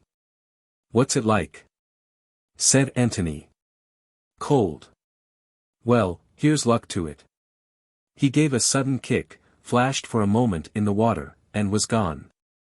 Antony steadied the boat, and took another look at his landmarks. Bill came up behind him with a loud explosion. "It's pretty muddy," he protested. "Weeds?" "No, thank the Lord." "Well, try again." Bill gave another kick and disappeared. Again Antony coaxed the boat back into position, and again Bill popped up, this time in front of him. "I feel that if I threw you a sardine," said Antony, with a smile, "you'd catch it in your mouth quite prettily. It's awfully easy to be funny from where you are. How much longer have I got to go on doing this?" Antony looked at his watch. "About 3 hours. We must get back before daylight. But be quicker if you can, because it's rather cold for me sitting here." Bill flicked a handful of water at him and disappeared again. He was under for almost a minute this time, and there was a grin on his face when it was visible again. "I've got it, but it's devilish hard to get up. I'm not sure that it isn't too heavy for me." "That's all right," said Antony. He brought out a ball of thick string from his pocket. "Get this through the handle if you can, and then we can both pull." "Good man." He paddled to the side, took one end of the string and paddled back again. "Now then." 2 minutes later the bag was safely in the boat. Bill clambered in after it, and Antony rowed back. "Well done, Watson," he said quietly, as they landed. He fetched their 2 coats, and then waited, the bag in his hand, while Bill dried and dressed himself. As soon as the latter was ready, he took his arm and led him into the copse. He put the bag down and felt in his pockets. "I shall light a pipe before I open it," he said. "What about you?" "Yes." With great care they filled and lit their pipes. Bill's hand was a little unsteady. Antony noticed it and gave him a reassuring smile. "Ready?" Yes. They sat down, and taking the bag between his knees, Anthony pressed the catch and opened it. "Clothes," said Bill. Anthony pulled out the top garment and shook it out. It was a wet brown flannel coat. "Do you recognize it?" he asked.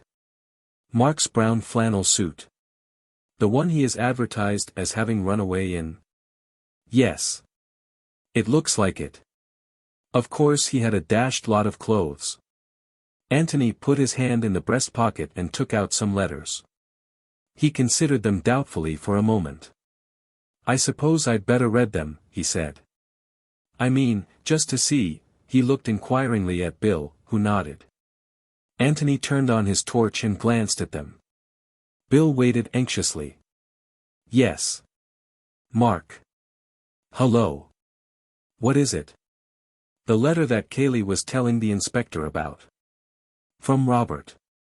Mark, your loving brother is coming to see you. Yes, I suppose I had better keep this.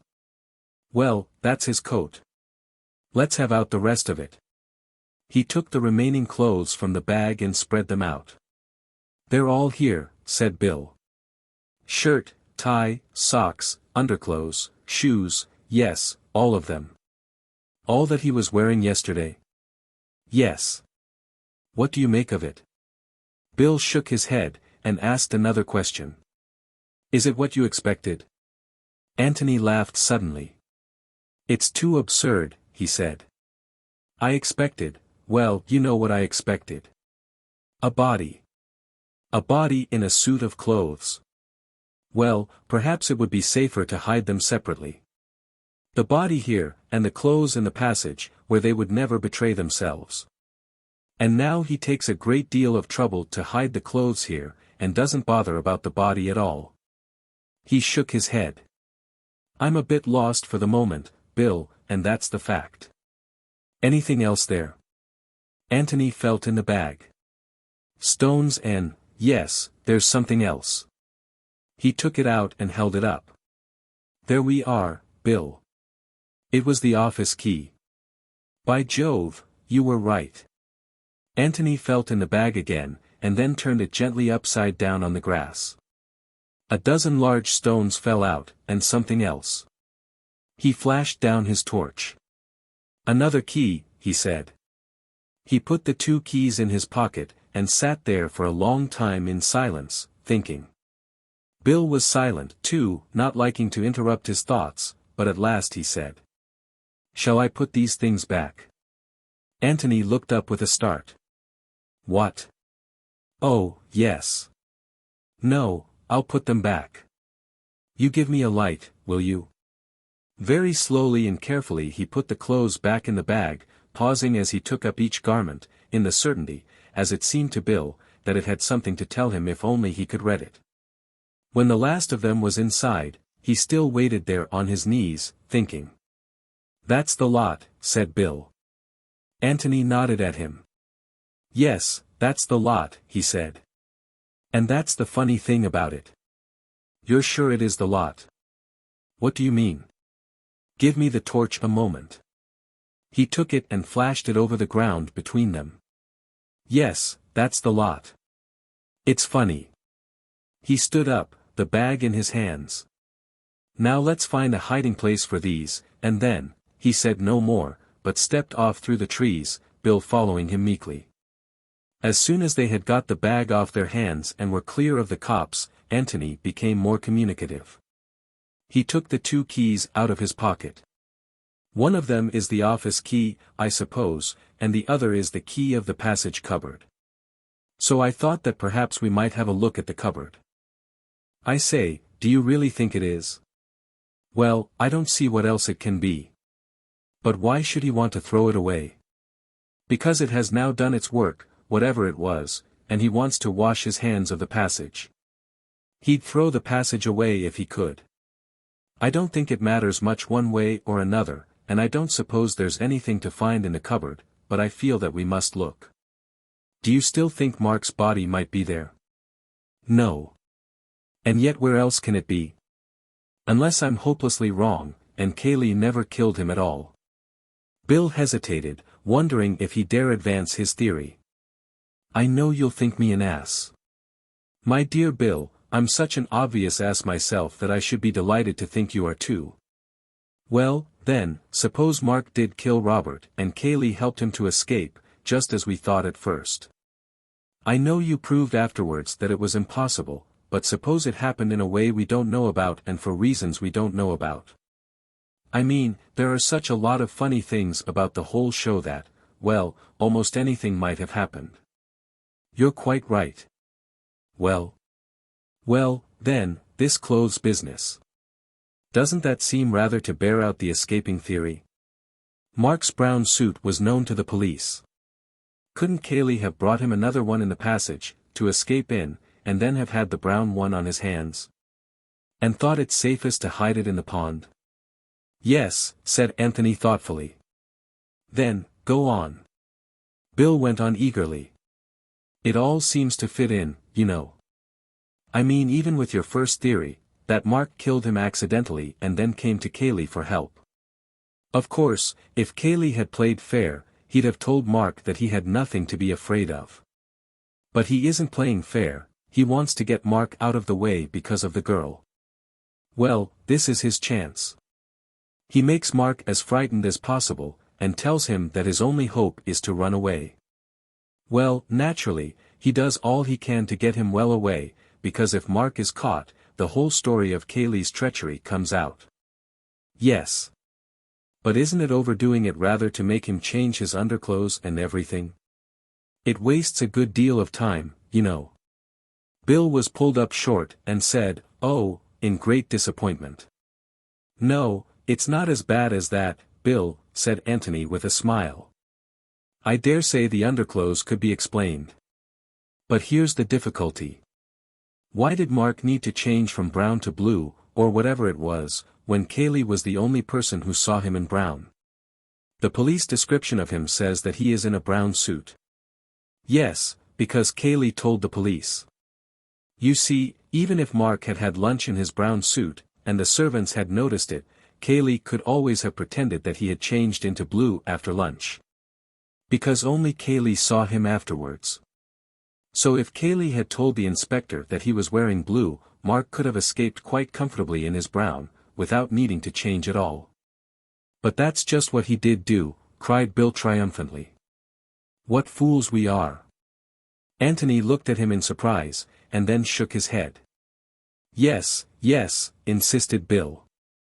"Of course. Don't you see? Mark did change after lunch, and, to give him more of a chance of getting away, Cayley lied and said that he was wearing the brown suit in which the servants had seen him. Well, then he was afraid that the police might examine Mark's clothes and find the brown suit still there, so he hid it, and then dropped it in the pond afterwards."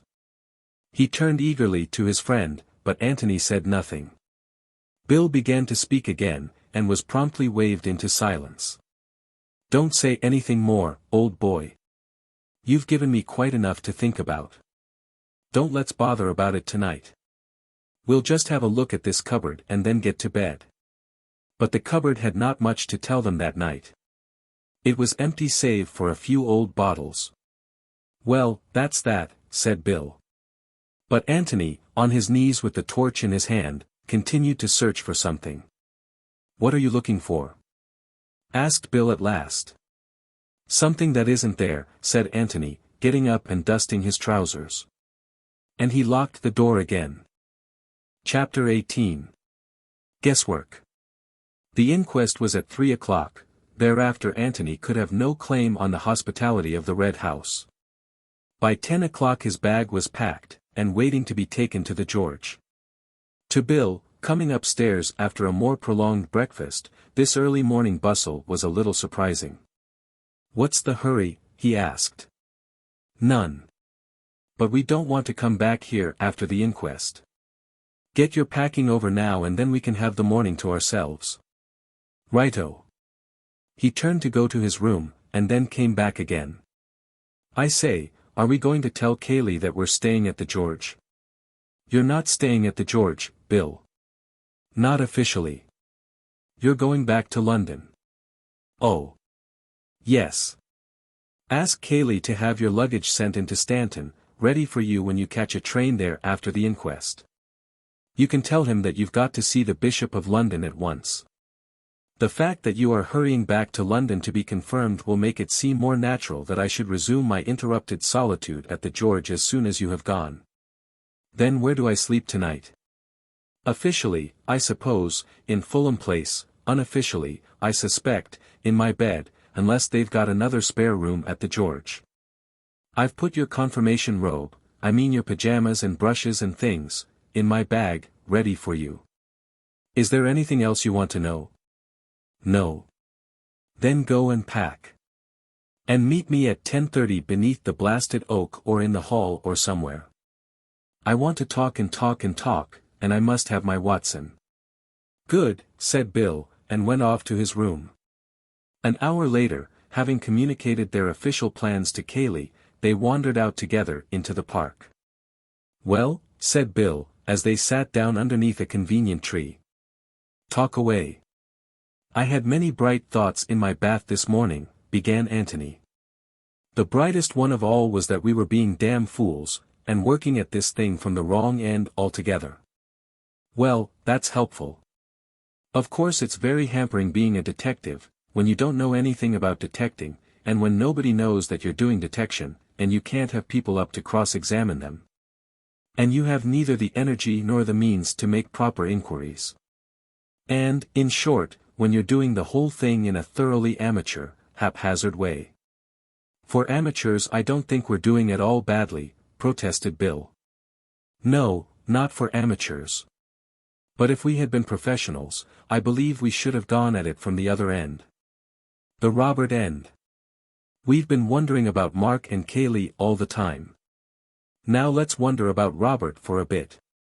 We know so little about him. Well, let's see what we do know.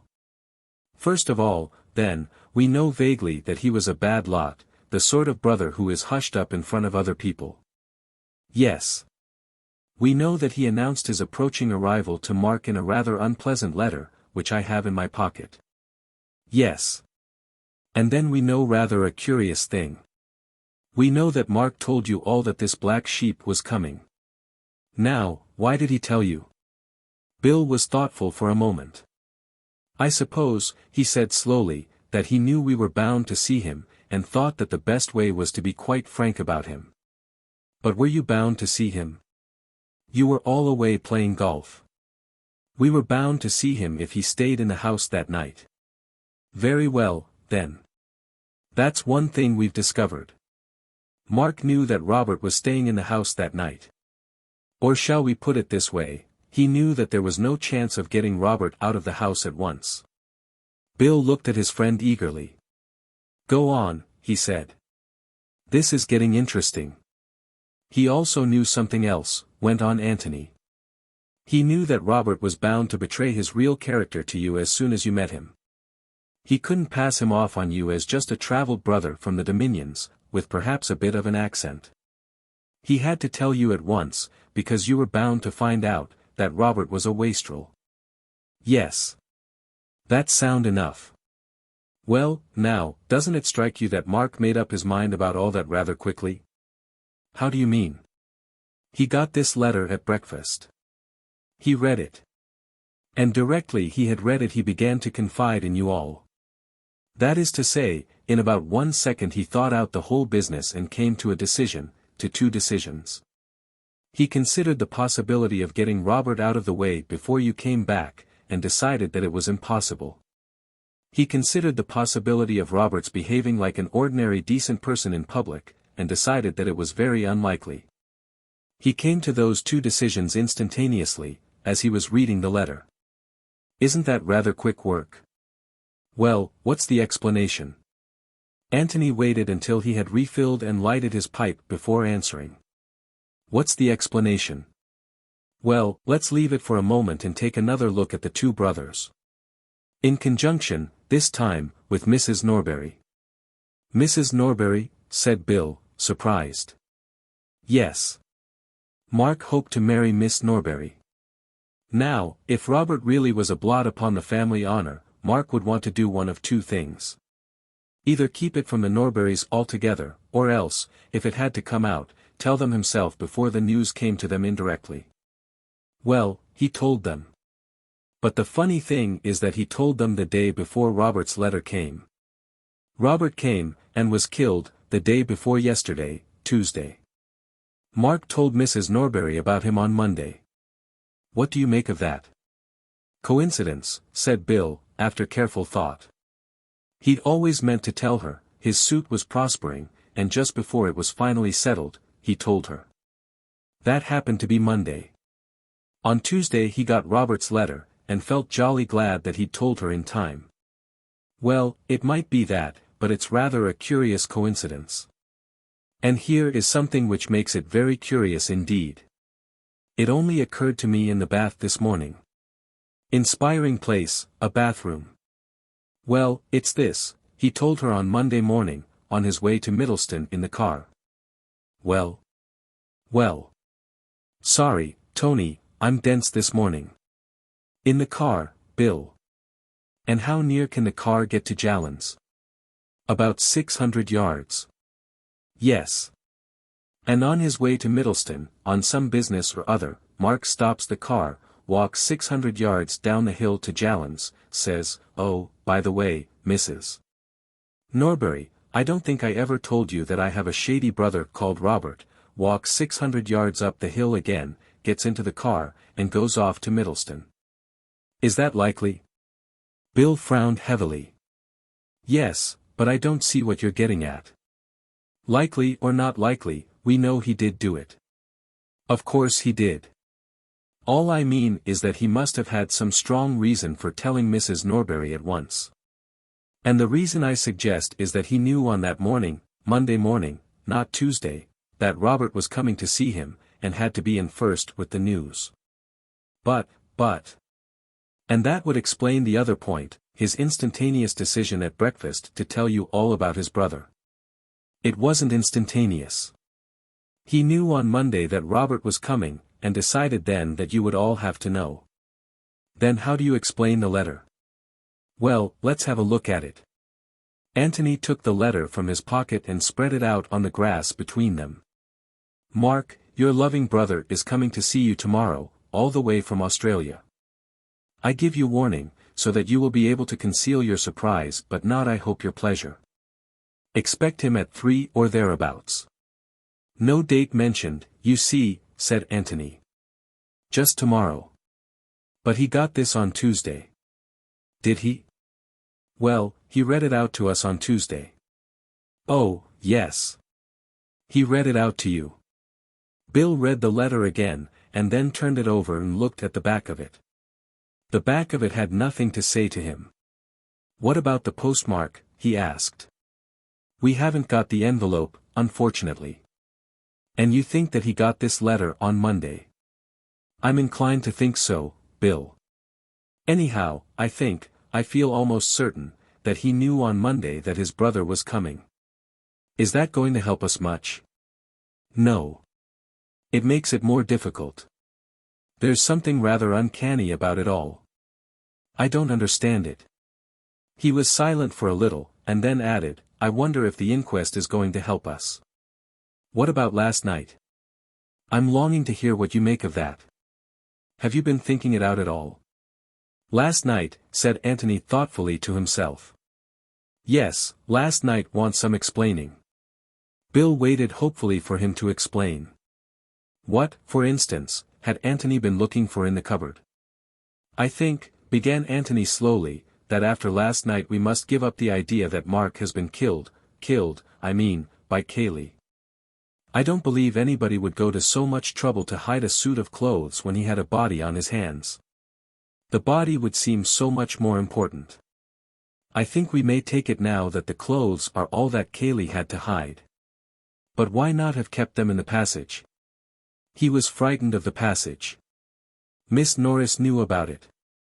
Well, then, in his own bedroom, or even, in Mark's. For all you or I or anybody knew, Mark might have had 2 brown suits. He probably had, I should think. Probably. But I doubt if that would reassure Cayley. The brown suit hid a secret, and therefore the brown suit had to be hidden. We all know that in theory the safest hiding place is the most obvious, but in practice very few people have the nerve to risk it. Bill looked rather disappointed. Then we just come back to where we were, he complained. Mark killed his brother, and Cayley helped him to escape through the passage. Either in order to compromise him, or because there was no other way out of it. And he helped him by telling a lie about his brown suit. Anthony smiled at him in genuine amusement. Bad luck, Bill, he said sympathetically. There's only one murder, after all. I'm awfully sorry about it. It was my fault for. Shut up, you ass. You know I didn't mean that. Well, you seemed awfully disappointed. Bill said nothing for a little, and then with a sudden laugh confessed. It was so exciting yesterday, he said apologetically, and we seemed to be just getting there, and discovering the most wonderful things, and now. Well, it's so much more ordinary. Anthony gave a shout of laughter. Ordinary, he cried. Ordinary. Well, I'm dashed. Ordinary. If only one thing would happen in an ordinary way, we might do something, but everything is ridiculous. Bill brightened up again. Ridiculous? How? Every way. Take those ridiculous clothes we found last night.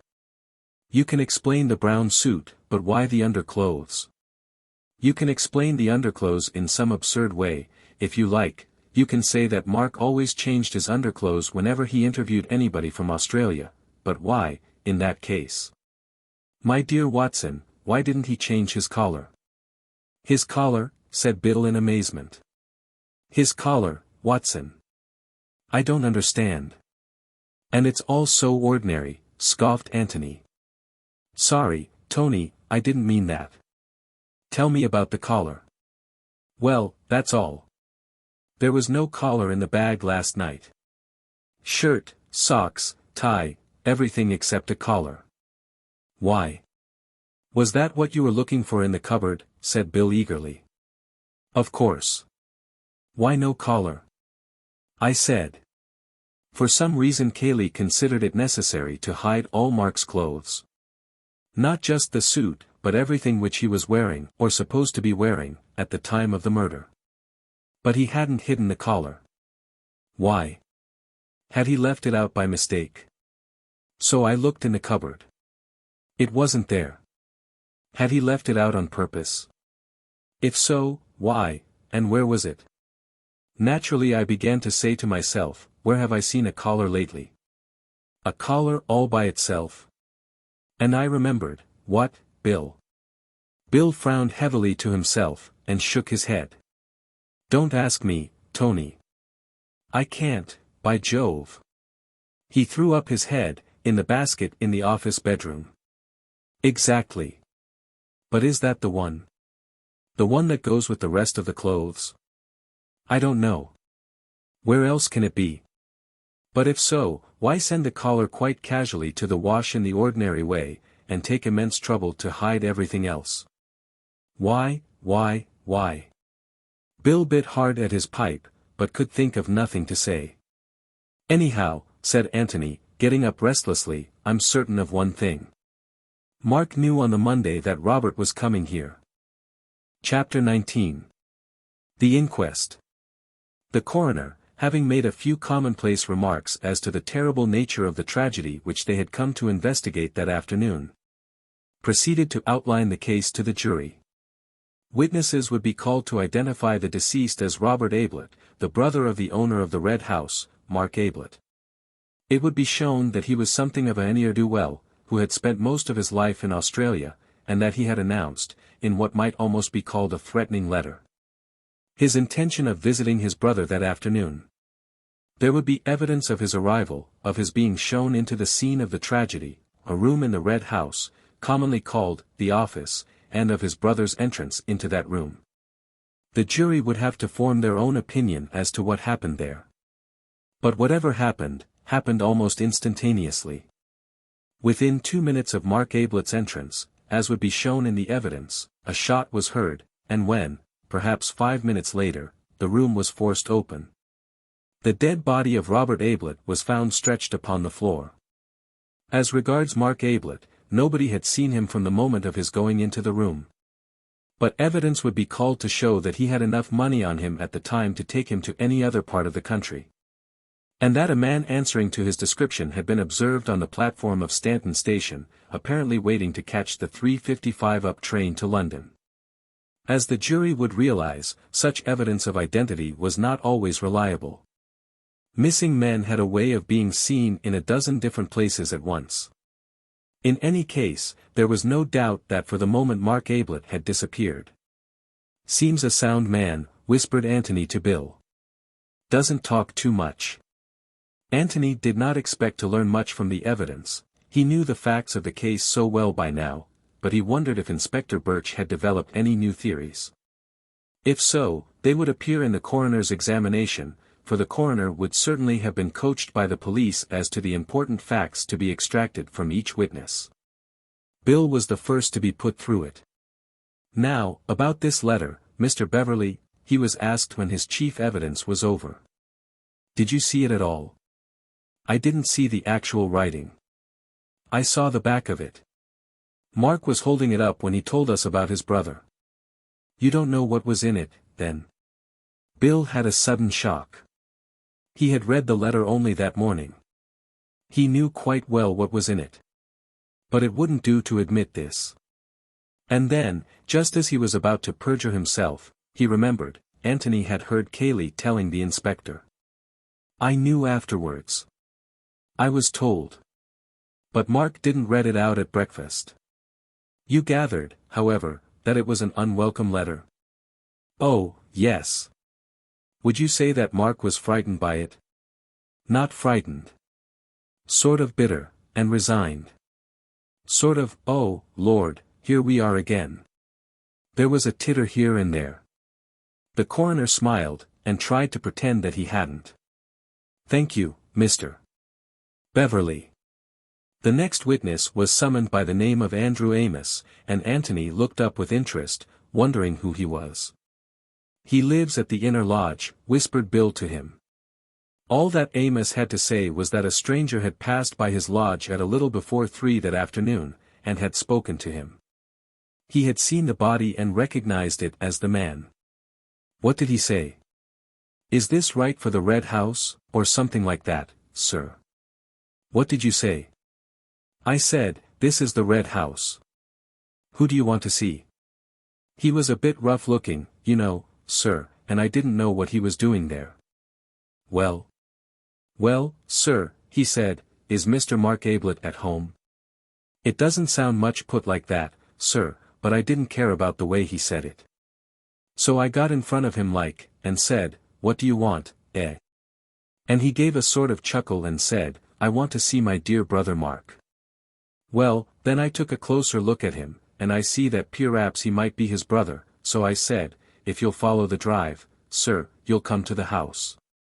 Of course I can't say if Mr. Ablett's at home. And he gave a sort of nasty laugh again, and said, "Fine place Mr. Mark Ablett's got here. Plenty of money to spend, eh?" Well, then I had another look at him, sir, because gentlemen don't talk like that, and if he was Mr. Ablett's brother, but before I could make up my mind, he laughed and went on. "That's all I can tell you, sir." Andrew Amos stepped down and moved away to the back of the room, nor did Anthony take his eyes off him until he was assured that Amos intended to remain there until the inquest was over. "Who's Amos talking to now?" he whispered to Bill. "Parsons.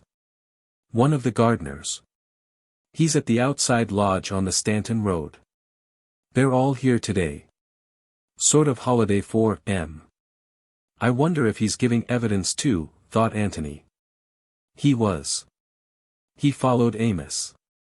He had been at work on the lawn in front of the house, and had seen Robert Ablett arrive. He didn't hear the shot, not to notice. He was a little hard of hearing. He had seen a gentleman arrive about 5 minutes after Mr. Robert. "Can you see him in court now?" asked the coroner. Parsons looked round slowly. Anthony caught his eye and smiled. "That's him," said Parsons, pointing. Everybody looked at Anthony. That was about 5 minutes afterwards. About that, sir. Did anybody come out of the house before this gentleman's arrival? No, sir. That is to say, I didn't see M. Stevens followed. She gave her evidence much as she had given it to the inspector. Nothing new was brought out by her examination. Then came Elsie. As the reporters scribbled down what she had overheard, they added in brackets, "sensation," for the first time that afternoon. How soon after you had heard this did the shot come? Asked the coroner. Almost at once, sir. A minute? I couldn't really say, sir. It was so quick. Were you still in the hall? Oh, no, sir. I was just outside Mrs. Stevens' room. The housekeeper, sir. You didn't think of going back to the hall to see what had happened? Oh, no, sir. I just went in to Mrs. Stevens, and she said, "Oh, what was that, frightened like?" And I said, "That was in the house, Mrs. Stevens, that was. Just like something going off, it was." "Thank you," said the coroner. There was another emotional disturbance in the room as Cayley went into the witness box, not sensation this time, but an eager and, as it seemed to Anthony, sympathetic interest. Now they were getting to grips with the drama. He gave his evidence carefully, unemotionally, the lies with the same slow deliberation as the truth.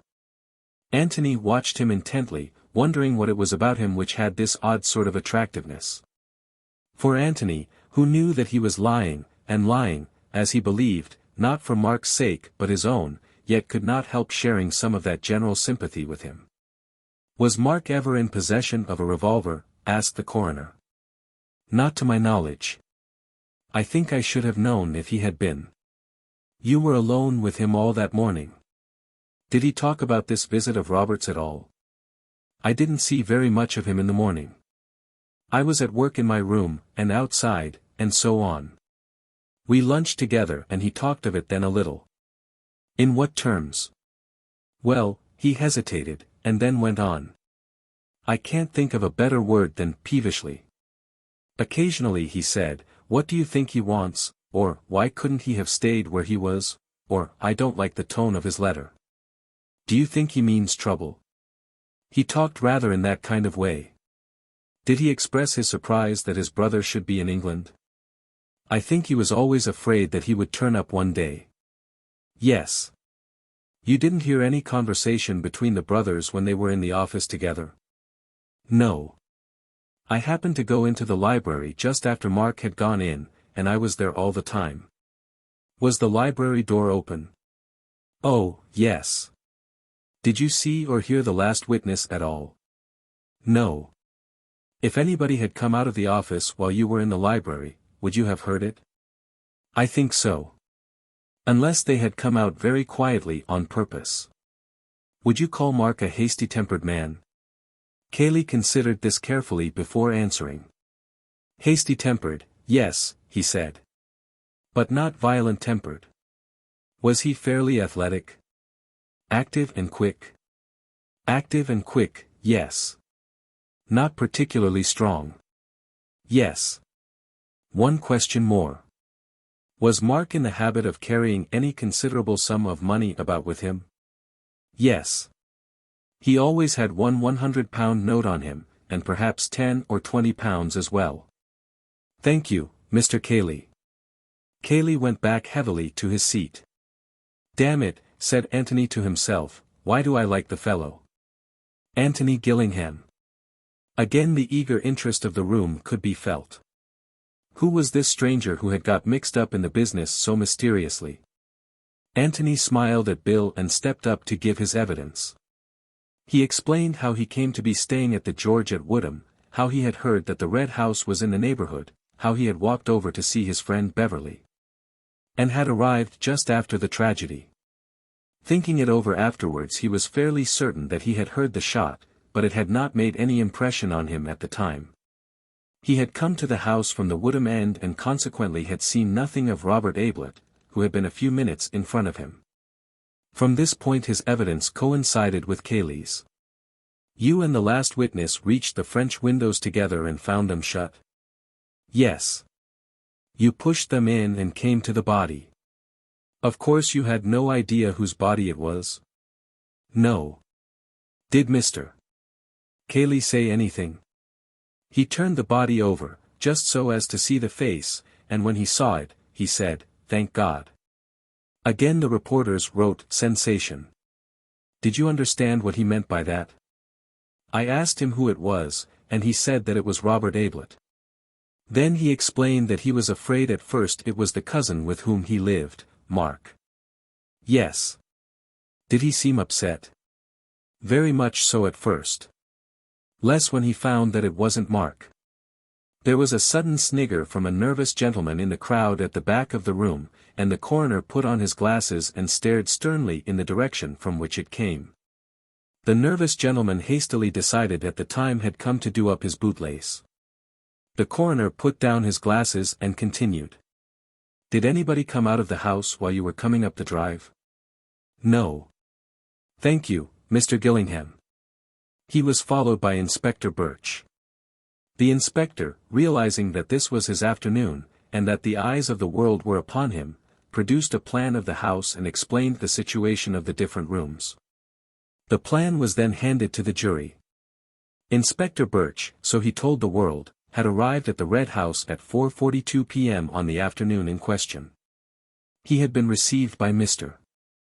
Matthew Cayley, who had made a short statement to him, and he had then proceeded to examine the scene of the crime.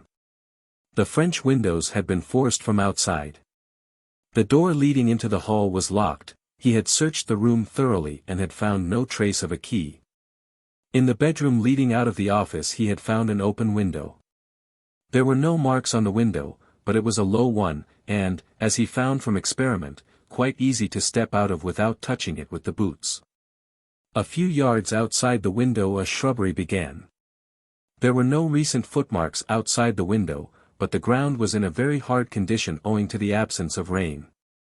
In the shrubbery, however, he found several twigs on the ground, recently broken off, together with other evidence that some body had been forcing its way through. He had questioned everybody connected with the estate, and none of them had been into the shrubbery recently.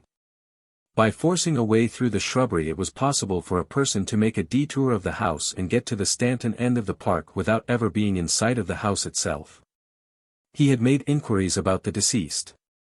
Deceased had left for Australia some 15 years ago, owing to some financial trouble at home. Deceased was not well spoken of in the village from which he and his brother had come. Deceased and his brother had never been on good terms, and the fact that Mark Ablett had come into money had been a cause of great bitterness between them. It was shortly after this that Robert had left for Australia.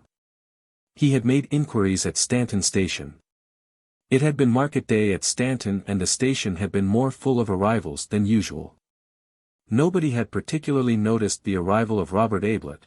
There had been a good many passengers by the 2:10 train that afternoon, the train by which Robert had undoubtedly come from London. A witness, however, would state that he noticed a man resembling Mark Ablett at the station at 3:53 p.m. that afternoon, and this man caught the 3:55 up train to town. There was a pond in the grounds of the Red House. He had dragged this, but without result. Anthony listened to him carelessly, thinking his own thoughts all the time. Medical evidence followed, but there was nothing to be got from that. He felt so close to the truth, at any moment something might give his brain the one little hint which it wanted. Inspector Birch was just pursuing the ordinary. Whatever else this case was, it was not ordinary. There was something uncanny about it.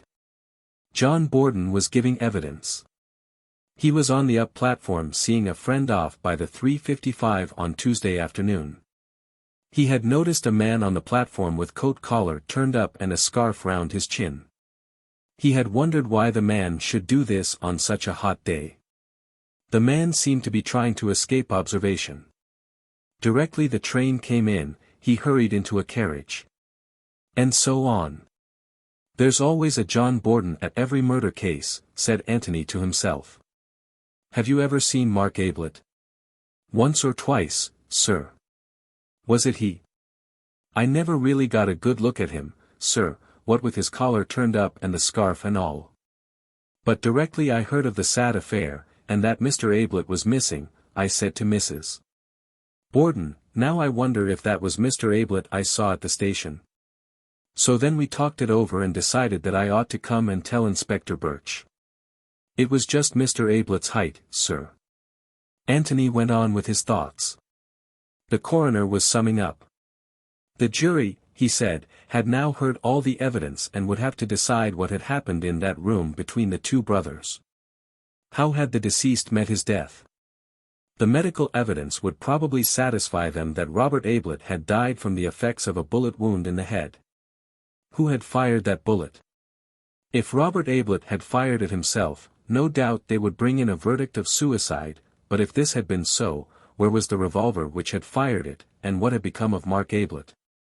If they disbelieved in this possibility of suicide, what remained? Accidental death, justifiable homicide, and murder. Could the deceased have been killed accidentally? It was possible, but then would Mark Ablett have run away? The evidence that he had run away from the scene of the crime was strong. His cousin had seen him go into the room, the servant Elsie Wood had heard him quarreling with his brother in the room, the door had been locked from the inside. And there were signs that outside the open window someone had pushed his way very recently through the shrubbery. Who, if not Mark? They would have then to consider whether he would have run away if he had been guiltless of his brother's death. No doubt innocent people lost their heads sometimes. It was possible that if it were proved afterwards that Mark Ablett had shot his brother, it might also be proved that he was justified in so doing. And that when he ran away from his brother's corpse he had really nothing to fear at the hands of the law. In this connection he need hardly remind the jury that they were not the final tribunal. And that if they found Mark Ablett guilty of murder it would not prejudice his trial in any way if and when he was apprehended. The jury could consider their verdict. They considered it.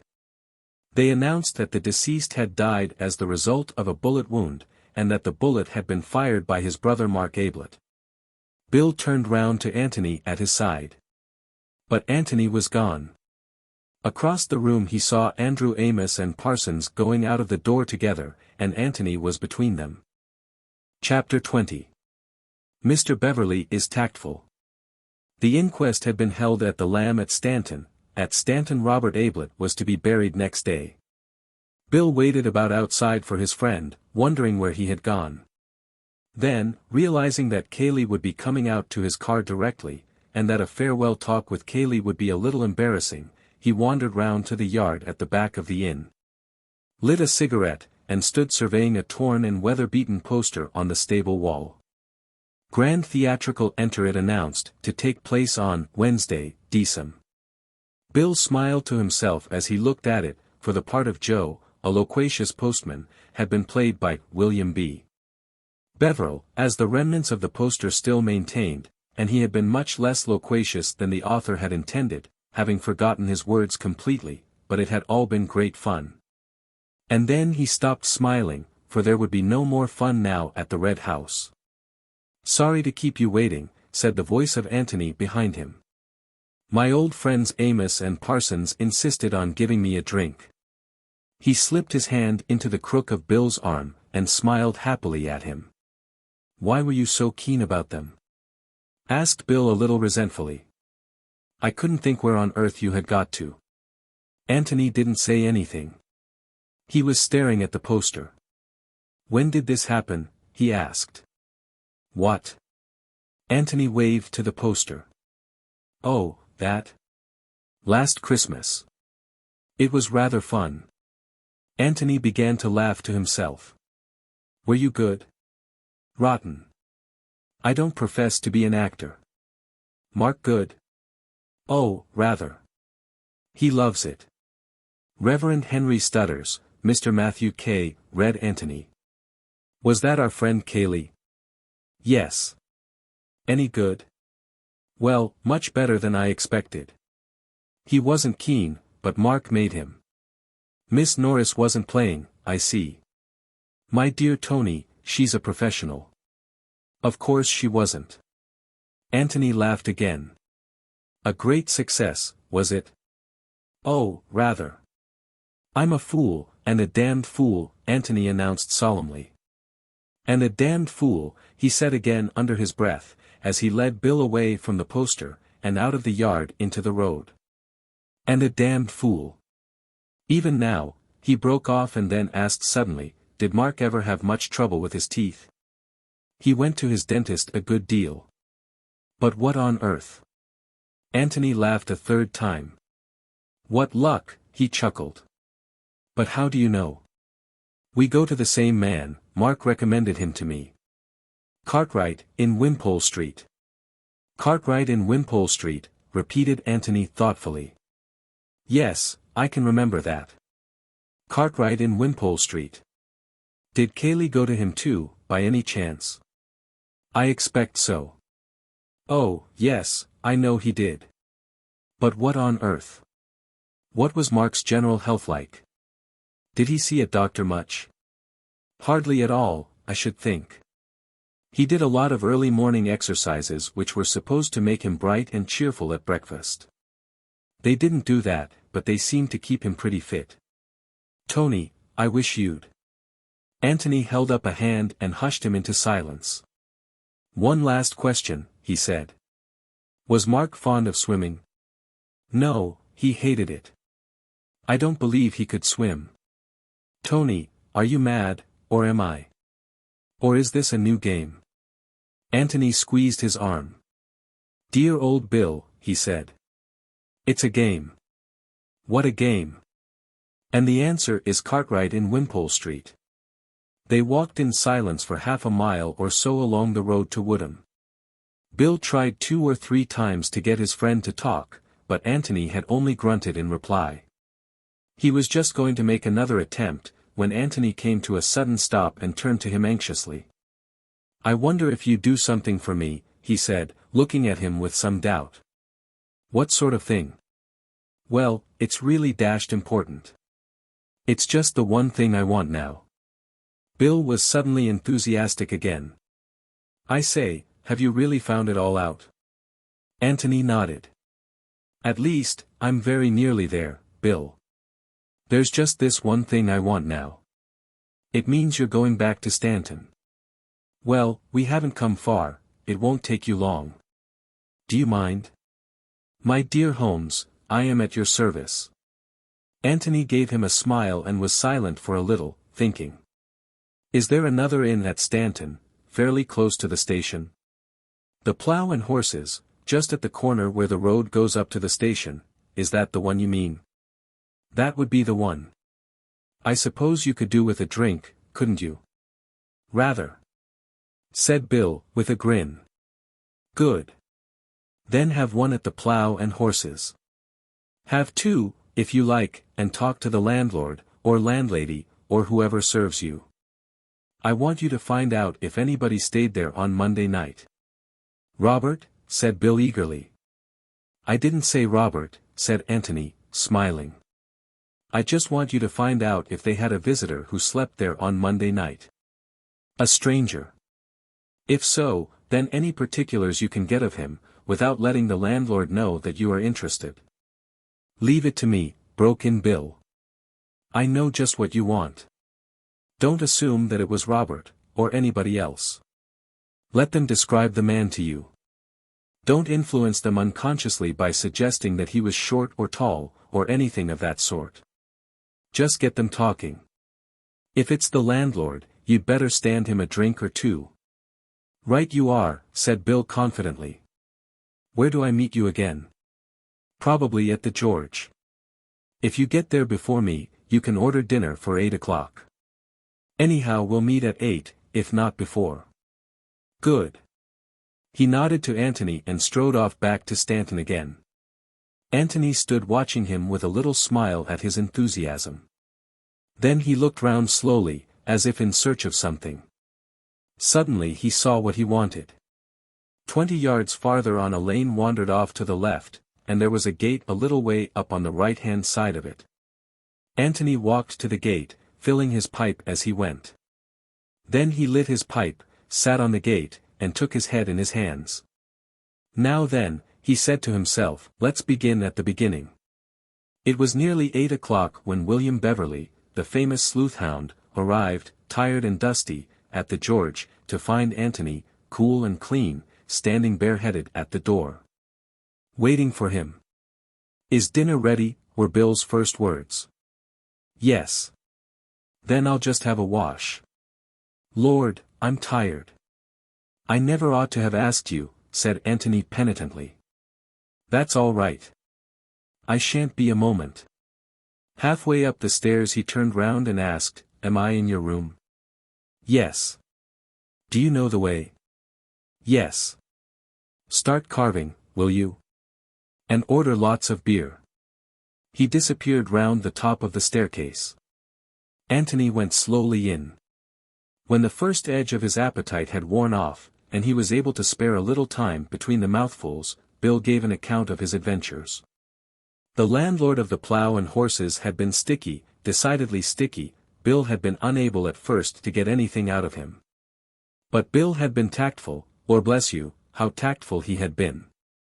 He kept on about the inquest, and what a queer affair it had been, and so on, and how there'd been an inquest in his wife's family once, which he seemed rather proud about, and I kept saying, "Pretty busy, I suppose, just now, what?" And then he'd say, "Midland," and go on again about Susan, that was the one that had the inquest. He talked about it as if it were a disease, and then I'd try again, and say, "Slack times, I expect."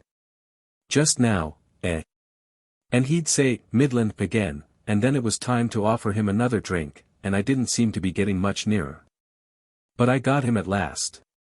I asked him if he knew John Borden. He was the man who said he'd seen Mark at the station. Well, he knew all about Borden, and after he'd told me all about Borden's wife's family, and how one of them had been burnt to death, after you with the beer.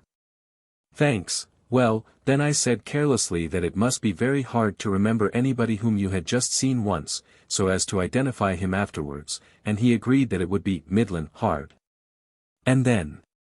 "Give me 3 guesses, interrupted Anthony. "You asked him if he remembered everybody who came to his inn." "That's it." "Bright, wasn't it?" "Brilliant." "And what was the result?" "The result was a woman." "A woman?" said Anthony eagerly. "A woman," said Bill impressively. "Of course I thought it was going to be Robert, so did you, didn't you? But it wasn't. It was a woman. Came quite late on Monday night in a car, driving herself, went off early next morning." "Did he describe her?" "Yes. She was Midland. Midland tall, Midland age, Midland color, and so on. Doesn't help much, does it? But still, a woman. Does that upset your theory?" Anthony shook his head. "No, Bill, not at all," he said. "You knew all the time. At least, you guessed. Wait till tomorrow. I'll tell you everything tomorrow." "Tomorrow," said Bill in great disappointment. "Well, I'll tell you one thing tonight, if you'll promise not to ask any more questions. But you probably know it already." "What is it?" "Only that Mark Ablett did not kill his brother." "And Cayley did?" "That's another question, Bill. However, the answer is that Cayley didn't either." "Then who on earth?" "Have some more beer," said Anthony with a smile. And Bill had to be content with that. They were early to bed that evening, for both of them were tired. Bill slept loudly and defiantly, but Anthony lay awake, wondering. What was happening at the Red House now? Perhaps he would hear in the morning, perhaps he would get a letter. He went over the whole story again from the beginning. Was there any possibility of a mistake? What would the police do? Would they ever find out? Ought he to have told them? Well, let them find out, it was their job. Surely he couldn't have made a mistake this time. No good wondering now. He would know definitely in the morning. In the morning there was a letter for him. Chapter 21. Cayley's Apology. My dear Mr. Gillingham, I gather from your letter that you have made certain discoveries which you may feel it your duty to communicate to the police. And that in this case my arrest on a charge of murder would inevitably follow. Why, in these circumstances, you should give me such ample warning of your intentions I do not understand, unless it is that you are not wholly out of sympathy with me.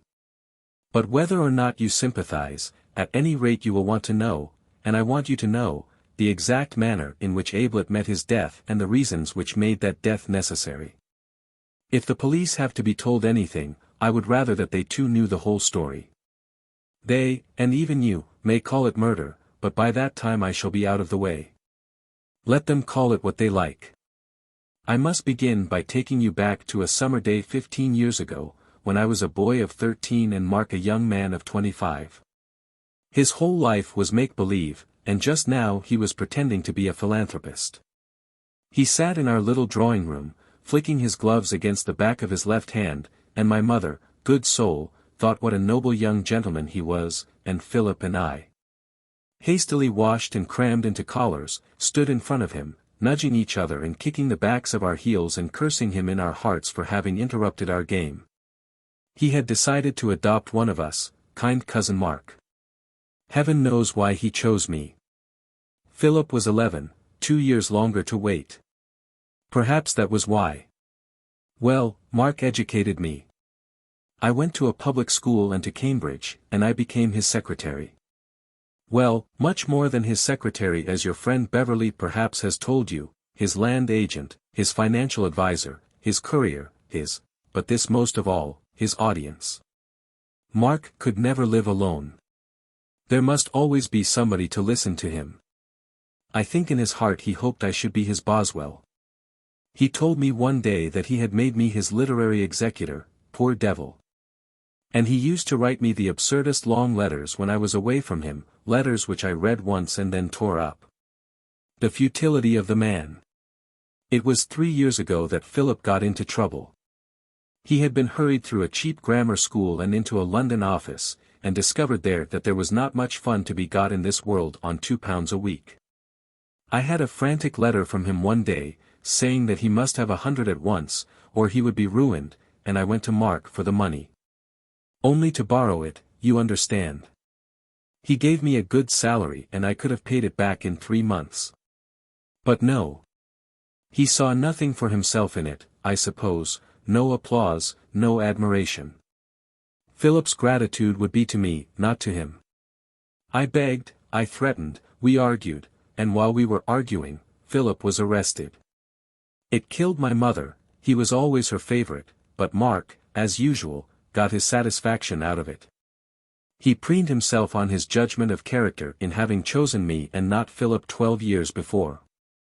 Later on I apologized to Mark for the reckless things I had said to him, and he played the part of a magnanimous gentleman with his accustomed skill, but though outwardly we were as before to each other, from that day forward, though his vanity would never let him see it, I was his bitterest enemy.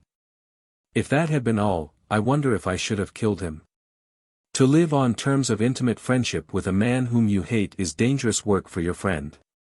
Because of his belief in me as his admiring and grateful protégé and his belief in himself as my benefactor, he was now utterly in my power. I could take my time and choose my opportunity.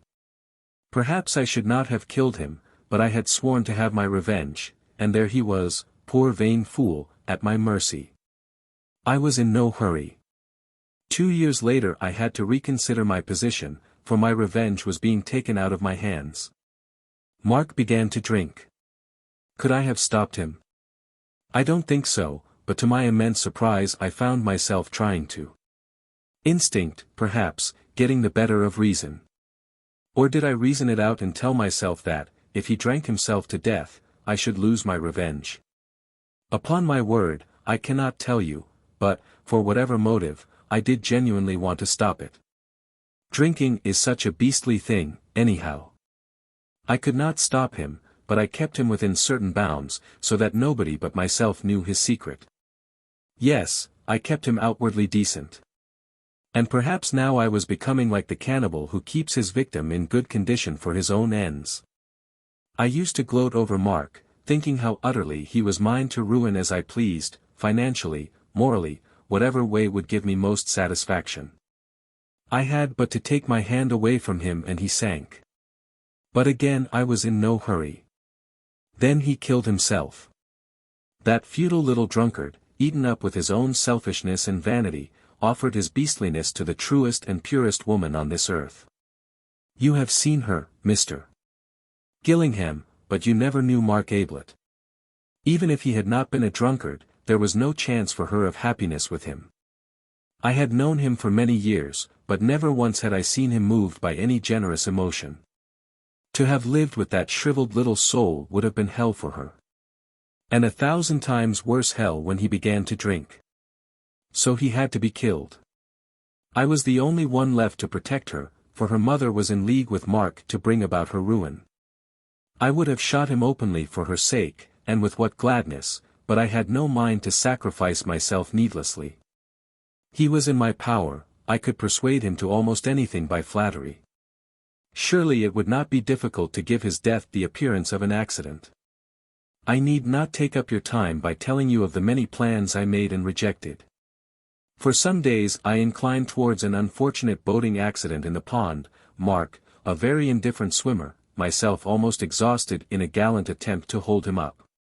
And then he himself gave me the idea, he and Miss Norris between them, and so put himself in my hands, without risk of discovery, I should have said, had you not discovered me. We were talking about ghosts. Mark had been even more vain, pompous and absurd than usual, and I could see that Miss Norris was irritated by it. After dinner she suggested dressing up as a ghost and frightening him. I thought it my duty to warn her that Mark took any joke against himself badly, but she was determined to do it. I gave way reluctantly. Reluctantly, also, I told her the secret of the passage. There is an underground passage from the library to the bowling green. You should exercise your ingenuity, Mr. Gillingham, in trying to discover it. Mark came upon it by accident a year ago. It was a godsend to him, he could drink there in greater secrecy. But he had to tell me about it. He wanted an audience, even for his vices. I told Miss Norris, then, because it was necessary for my plan that Mark should be thoroughly frightened. Without the passage she could never have got close enough to the bowling green to alarm him properly, but as I arranged it with her she made the most effective appearance. And Mark was in just the state of rage and vindictiveness which I required. Miss Norris, you understand, is a professional actress. I need not say that to her I appeared to be animated by no other feeling than a boyish desire to bring off a good joke, a joke directed as much against the others as against Mark. He came to me that night, as I expected, still quivering with indignation. Miss Norris must never be asked to the house again, I was to make a special note of it, never again. It was outrageous. Had he not a reputation as a host to keep up, he would pack her off next morning. As it was, she could stay, hospitality demanded it. But never again would she come to the Red House, he was absolutely determined about that. I was to make a special note of it. I comforted him, I smoothed down his ruffled feathers. She had behaved very badly, but he was quite right, he must try not to show how much he disapproved of her. And of course she would never come again, that was obvious. And then suddenly I began to laugh. He looked up at me indignantly. Is there a joke? He said coldly. I laughed gently again. I was just thinking, I said, that it would be rather amusing if you, well, had your revenge. My revenge? How do you mean? Well, paid her back in her own coin. Do you mean try and frighten her? No, but dressed up and pulled her leg a bit. Made her look a fool in front of the others. I laughed to myself again. Serve her jolly well right. He jumped up excitedly. By Jove, Kay, he cried. If I could. How? You must think of a way. I don't know if Beverley has told you about Mark's acting. He was an amateur of all the arts, and vain of his little talents, but as an actor he seemed to himself most wonderful. Certainly he had some ability for the stage, so long as he had the stage to himself and was playing to an admiring audience. As a professional actor in a small part he would have been hopeless. As an amateur playing the leading part, he deserved all that the local papers had ever said about him. And so the idea of giving us a private performance, directed against a professional actress who had made fun of him, appealed equally to his vanity and his desire for retaliation. If he, Mark Ablett, by his wonderful acting could make Ruth Norris look a fool in front of the others, could take her in, and then join in the laugh at her afterwards, he would indeed have had a worthy revenge. It strikes you as childish, Mr. Gillingham? Ah, you never knew Mark Ablett. How, Kay, how, he said eagerly. Well, I haven't really thought it out, I protested. It was just an idea. He began to think it out for himself. I might pretend to be a manager, come down to see her, but I suppose she knows them all. What about an interviewer? It's going to be difficult, I said thoughtfully. You've got rather a characteristic face, you know. And your beard. I'd shave it off, he snapped. My dear Mark. He looked away, and mumbled, I've been thinking of taking it off, anyhow. And besides, if I'm going to do the thing, I'm going to do it properly.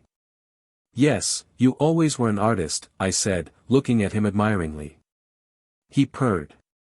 To be called an artist was what he longed for most. Now I knew that I had him. All the same, I went on, even without your beard and mustache you might be recognizable. Unless, of course, I broke off. Unless what? You pretend to be Robert. I began to laugh to myself again. By Jove! I said, that's not a bad idea. Pretend to be Robert, the wastrel brother, and make yourself objectionable to Miss Norris. Borrow money from her, and that sort of thing. He looked at me, with his bright little eyes, nodding eagerly. Robert, he said. Yes. How shall we work it? There was really a Robert, Mr. Gillingham, as I have no doubt you and the inspector both discovered. And he was a wastrel and he went to Australia. But he never came to the Red House on Tuesday afternoon. He couldn't have, because he died, unlamented, 3 years ago. But there was nobody who knew this, save Mark and myself, for Mark was the only one of the family left, his sister having died last year. Though I doubt, anyhow, if she knew whether Robert was alive or dead. He was not talked about. For the next 2 days Mark and I worked out our plans. You understand by now that our aims were not identical. Mark's endeavor was that his deception should last for, say, a couple of hours, mine that it should go to the grave with him. He had only to deceive Miss Norris and the other guests, I had to deceive the world. When he was dressed up as Robert, I was going to kill him. Robert would then be dead, Mark, of course, missing. What could anybody think but that Mark had killed Robert? But you see how important it was for Mark to enter fully into his latest, and last, impersonation. Half measures would be fatal. You will say that it was impossible to do the thing thoroughly enough. I answer again that you never knew Mark.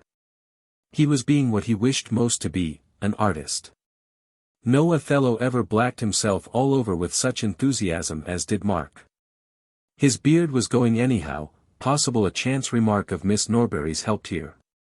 She did not like beards. But it was important for me that the dead man's hands should not be the hands of a manicured gentleman.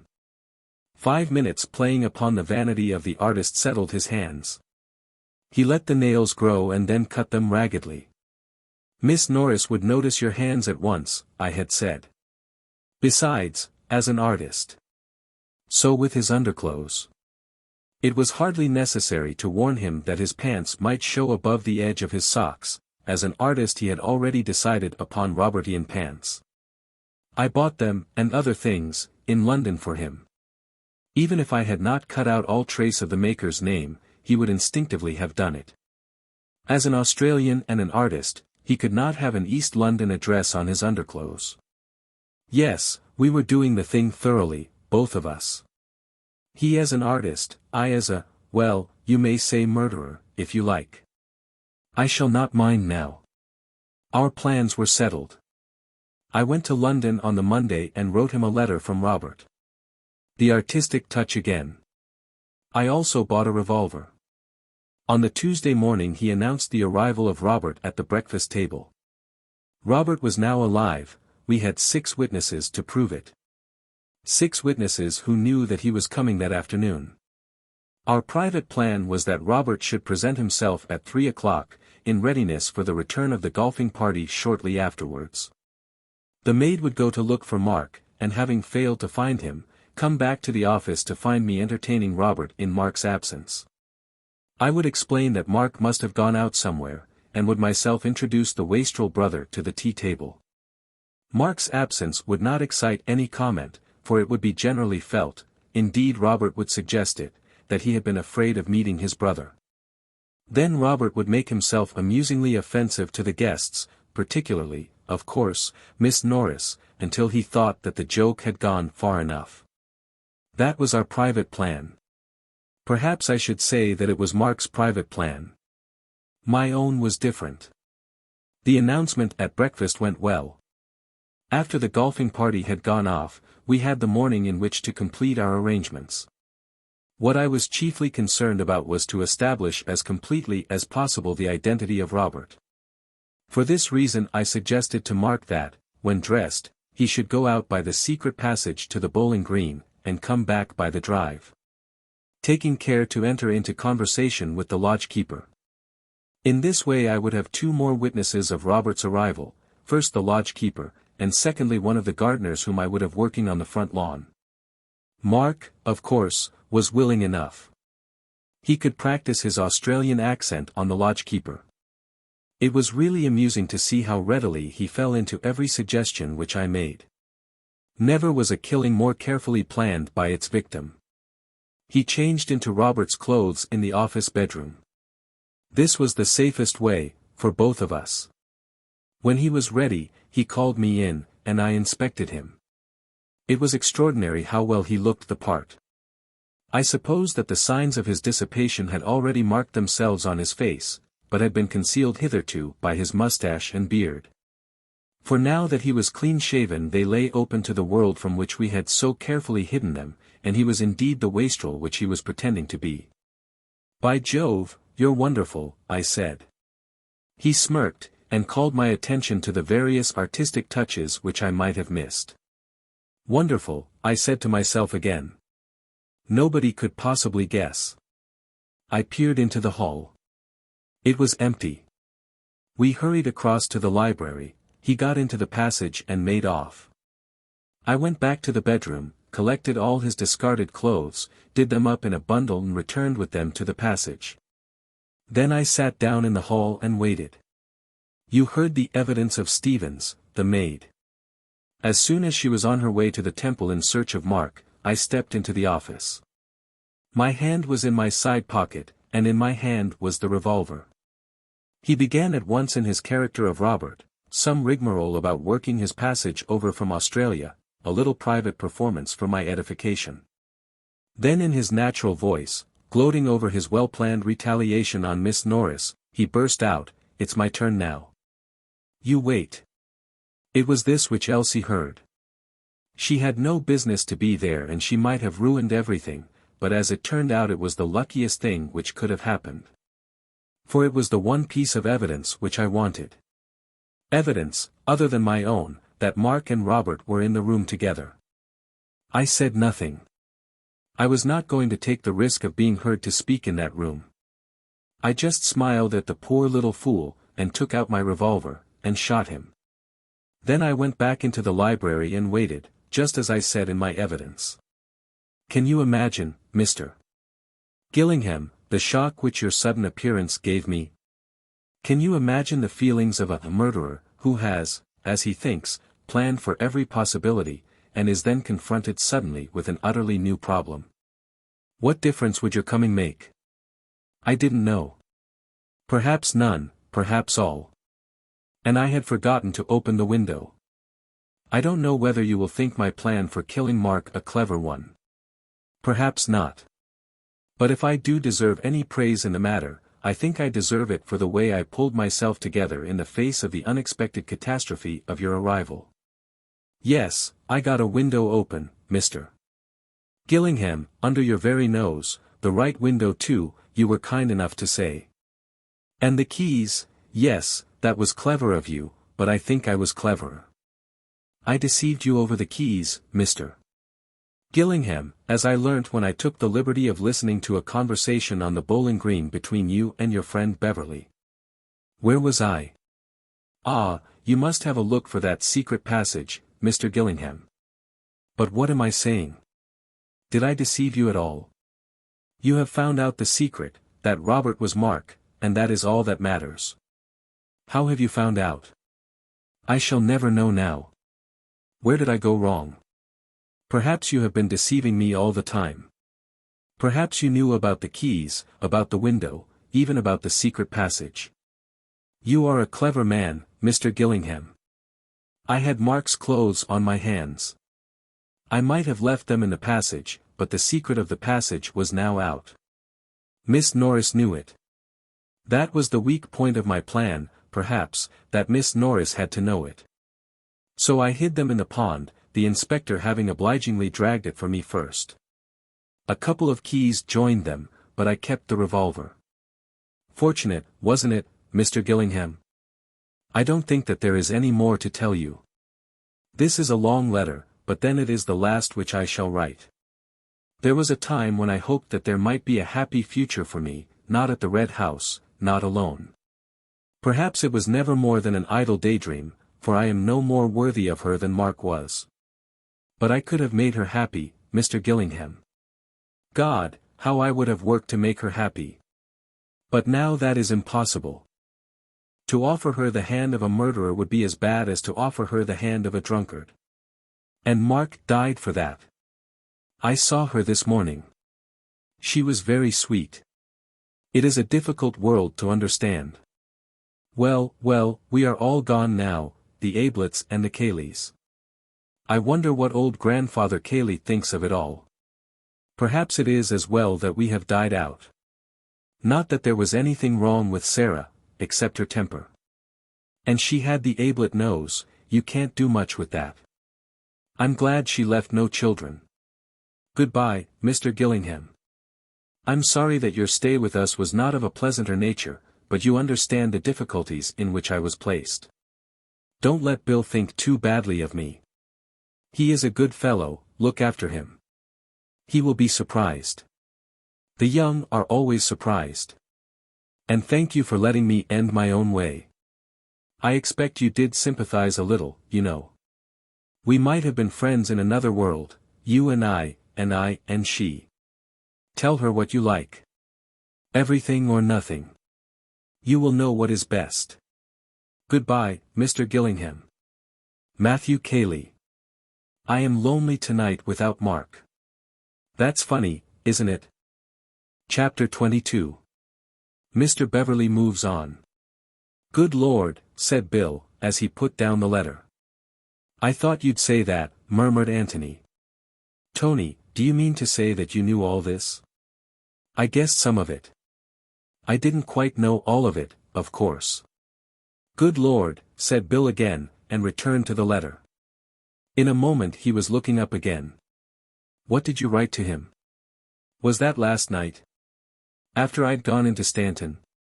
Yes. What did you say? That you'd discovered that Mark was Robert? Yes. At least I said that this morning I should probably telegraph to Mr. Cartwright of Wimpole Street, and ask him to. Bill burst in eagerly on the top of the sentence. Yes, now what was all that about? You were so damn Sherlocky yesterday all of a sudden. We'd been doing the thing together all the time, and you'd been telling me everything, and then suddenly you become very mysterious and private and talk enigmatically, is that the word? About dentists and swimming and the plow and horses, and, well, what was it all about? You simply vanished out of sight, I didn't know what on earth we were talking about. Anthony laughed and apologized. Sorry, Bill. I felt like that suddenly. Just for the last half hour, just to end up with. I'll tell you everything now. Not that there's anything to tell, really. It seems so easy when you know it, so obvious. About Mr. Cartwright of Wimpole Street. Of course he was just to identify the body. But whatever made you think of a dentist for that? Who could do it better? Could you have done it? How could you? You'd never gone bathing with Mark, you'd never seen him stripped. He didn't swim. Could his doctor do it? Not unless he'd had some particular operation, and perhaps not then. But his dentist could, at any time, always, if he had been to his dentist fairly often. Hence Mr. Cartwright of Wimpole Street. Bill nodded thoughtfully and went back again to the letter. I see. And you told Cayley that you were telegraphing to Cartwright to identify the body? Yes. And then of course it was all up for him. Once we knew that Robert was Mark, we knew everything. How did you know? Anthony got up from the breakfast table and began to fill his pipe. I'm not sure that I can say, Bill. You know those problems in algebra where you say, let x be the answer, and then you work it out and find what x is? Well, that's one way. And another way, which they never give you any marks for at school, is to guess the answer. Pretend the answer is 4, well, will that satisfy the conditions of the problem? No. Then try 6. And if 6 doesn't either, then what about 5, and so on. Well, the inspector and the coroner and all that lot had guessed their answer, and it seemed to fit, but you and I knew it didn't really fit. There were several conditions in the problem which it didn't fit at all. So we knew that their answer was wrong, and we had to think of another, an answer which explained all the things which were puzzling us. Well, I happened to guess the right one. Got a match? Bill handed him a box, and he lit his pipe. Yes, but that doesn't quite do, old boy. Something must have put you onto it suddenly. By the way, I'll have my matches back, if you don't mind. Anthony laughed and took them out of his pocket. Sorry. Well then, let's see if I can go through my own mind again, and tell you how I guessed it. First of all, the clothes. Yes. To Cayley the clothes seemed an enormously important clue. I didn't quite see why, but I did realize that to a man in Cayley's position the smallest clue would have an entirely disproportionate value. For some reason, then, Cayley attached this exaggerated importance to the clothes which Mark was wearing on that Tuesday morning, all the clothes, the inside ones as well as the outside ones. I didn't know why, but I did feel certain that, in that case, the absence of the collar was unintentional. In collecting the clothes he had overlooked the collar. Why? It was the one in the linen basket? Yes. It seemed probable. Why had Cayley put it there? The obvious answer was that he hadn't. Mark had put it there.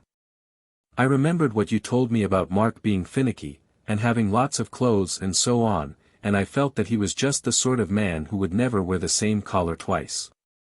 He paused, and then asked, Is that right, do you think? Absolutely, said Bill with conviction. Well, I guessed it was. So then I began to see an X which would fit just this part of the problem, the clothes part. I saw Mark changing his clothes. I saw him instinctively dropping the collar in the linen basket, just as he had always dropped every collar he had ever taken off, but leaving the rest of the clothes on a chair in the ordinary way. And I saw Cayley collecting all the clothes afterwards, all the visible clothes, and not realizing that the collar wasn't there. Go on, said Bill eagerly.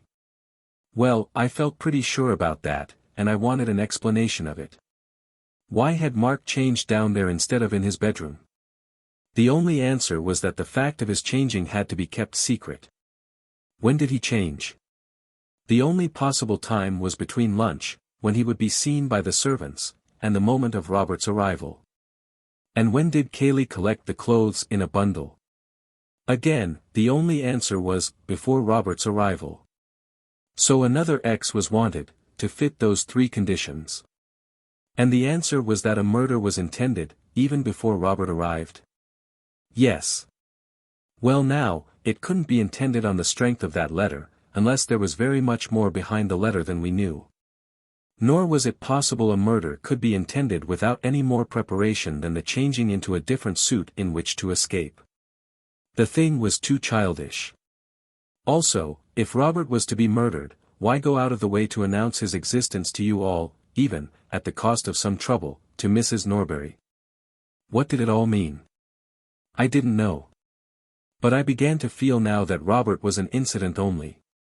That the plot was a plot of Cayley's against Mark, either to get him to kill his brother, or to get his brother to kill him, and that for some inexplicable reason Mark seemed to be lending himself to the plot. He was silent for a little, and then said, almost to himself, I had seen the empty brandy bottles in that cupboard. You never said anything about them, complained Bill. I only saw them afterwards. I was looking for the collar, you remember. They came back to me afterwards. I knew how Cayley would feel about it. Poor devil. Go on, said Bill. Well, then, we had the inquest, and of course I noticed, and I suppose you did too, the curious fact that Robert had asked his way at the second lodge and not at the first. So I talked to Amos and Parsons. That made it more curious. Amos told me that Robert had gone out of his way to speak to him, had called to him, in fact. Parsons told me that his wife was out in their little garden at the first lodge all the afternoon, and was certain that Robert had never come past it. He also told me that Cayley had put him on to a job on the front lawn that afternoon. So I had another guess. Robert had used the secret passage, the passage which comes out into the park between the first and second lodges. Robert, then, had been in the house. It was a put-up job between Robert and Cayley. But how could Robert be there without Mark knowing? Obviously, Mark knew too. What did it all mean? When was this? Interrupted Bill. Just after the inquest, after you'd seen Amos and Parsons, of course. Yes. I got up and left them, and came to look for you. I'd got back to the clothes then. Why did Mark change his clothes so secretly? Disguise? But then what about his face? That was much more important than clothes. His face, his beard, he'd have to shave off his beard, and then, oh, idiot. I saw you looking at that poster. Mark acting, Mark made up, Mark disguised. Oh, priceless idiot. Mark was Robert. Matches, please. Bill passed over the matches again, waited till Anthony had relit his pipe, and then held out his hand for them, just as they were going into the other's pocket. Yes, said Bill thoughtfully. Yes. But wait a moment. What about the plow and horses? Anthony looked comically at him. You'll never forgive me, Bill, he said. You'll never come clue hunting with me again. What do you mean? Anthony sighed. It was a fake, Watson. I wanted you out of the way. I wanted to be alone. I'd guessed at my ex, and I wanted to test it every way, by everything we'd discovered. I simply had to be alone just then. So, he smiled and added, well, I knew you wanted a drink. You are a devil, said Bill, staring at him. And your interest when I told you that a woman had been staying there. Well, it was only polite to be interested when you'd taken so much trouble. You brute. You Sherlock. And then you keep trying to steal my matches. Well, go on. That's all. My ex fitted. Did you guess Miss Norris and all that? Well, not quite. I didn't realize that Cayley had worked for it from the beginning, had put Miss Norris up to frightening Mark. I thought he'd just seized the opportunity. Bill was silent for a long time. Then, puffing at his pipe, he said slowly, has Cayley shot himself?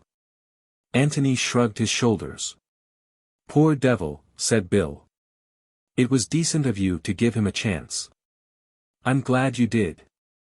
I couldn't help liking Cayley in a kind of way, you know. He's a clever devil. If you hadn't turned up just when you did, he would never have been found out. I wonder. It was ingenious, but it's often the ingenious thing which gets found out. The awkward thing from Cayley's point of view was that, though Mark was missing, neither he nor his body could ever be found. Well, that doesn't often happen with a missing man.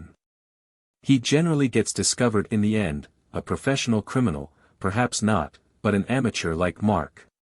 He might have kept the secret of how he killed Mark, but I think it would have become obvious sooner or later that he had killed him. Yes, there's something in that. Oh, just tell me one thing. Why did Mark tell Miss Norbury about his imaginary brother?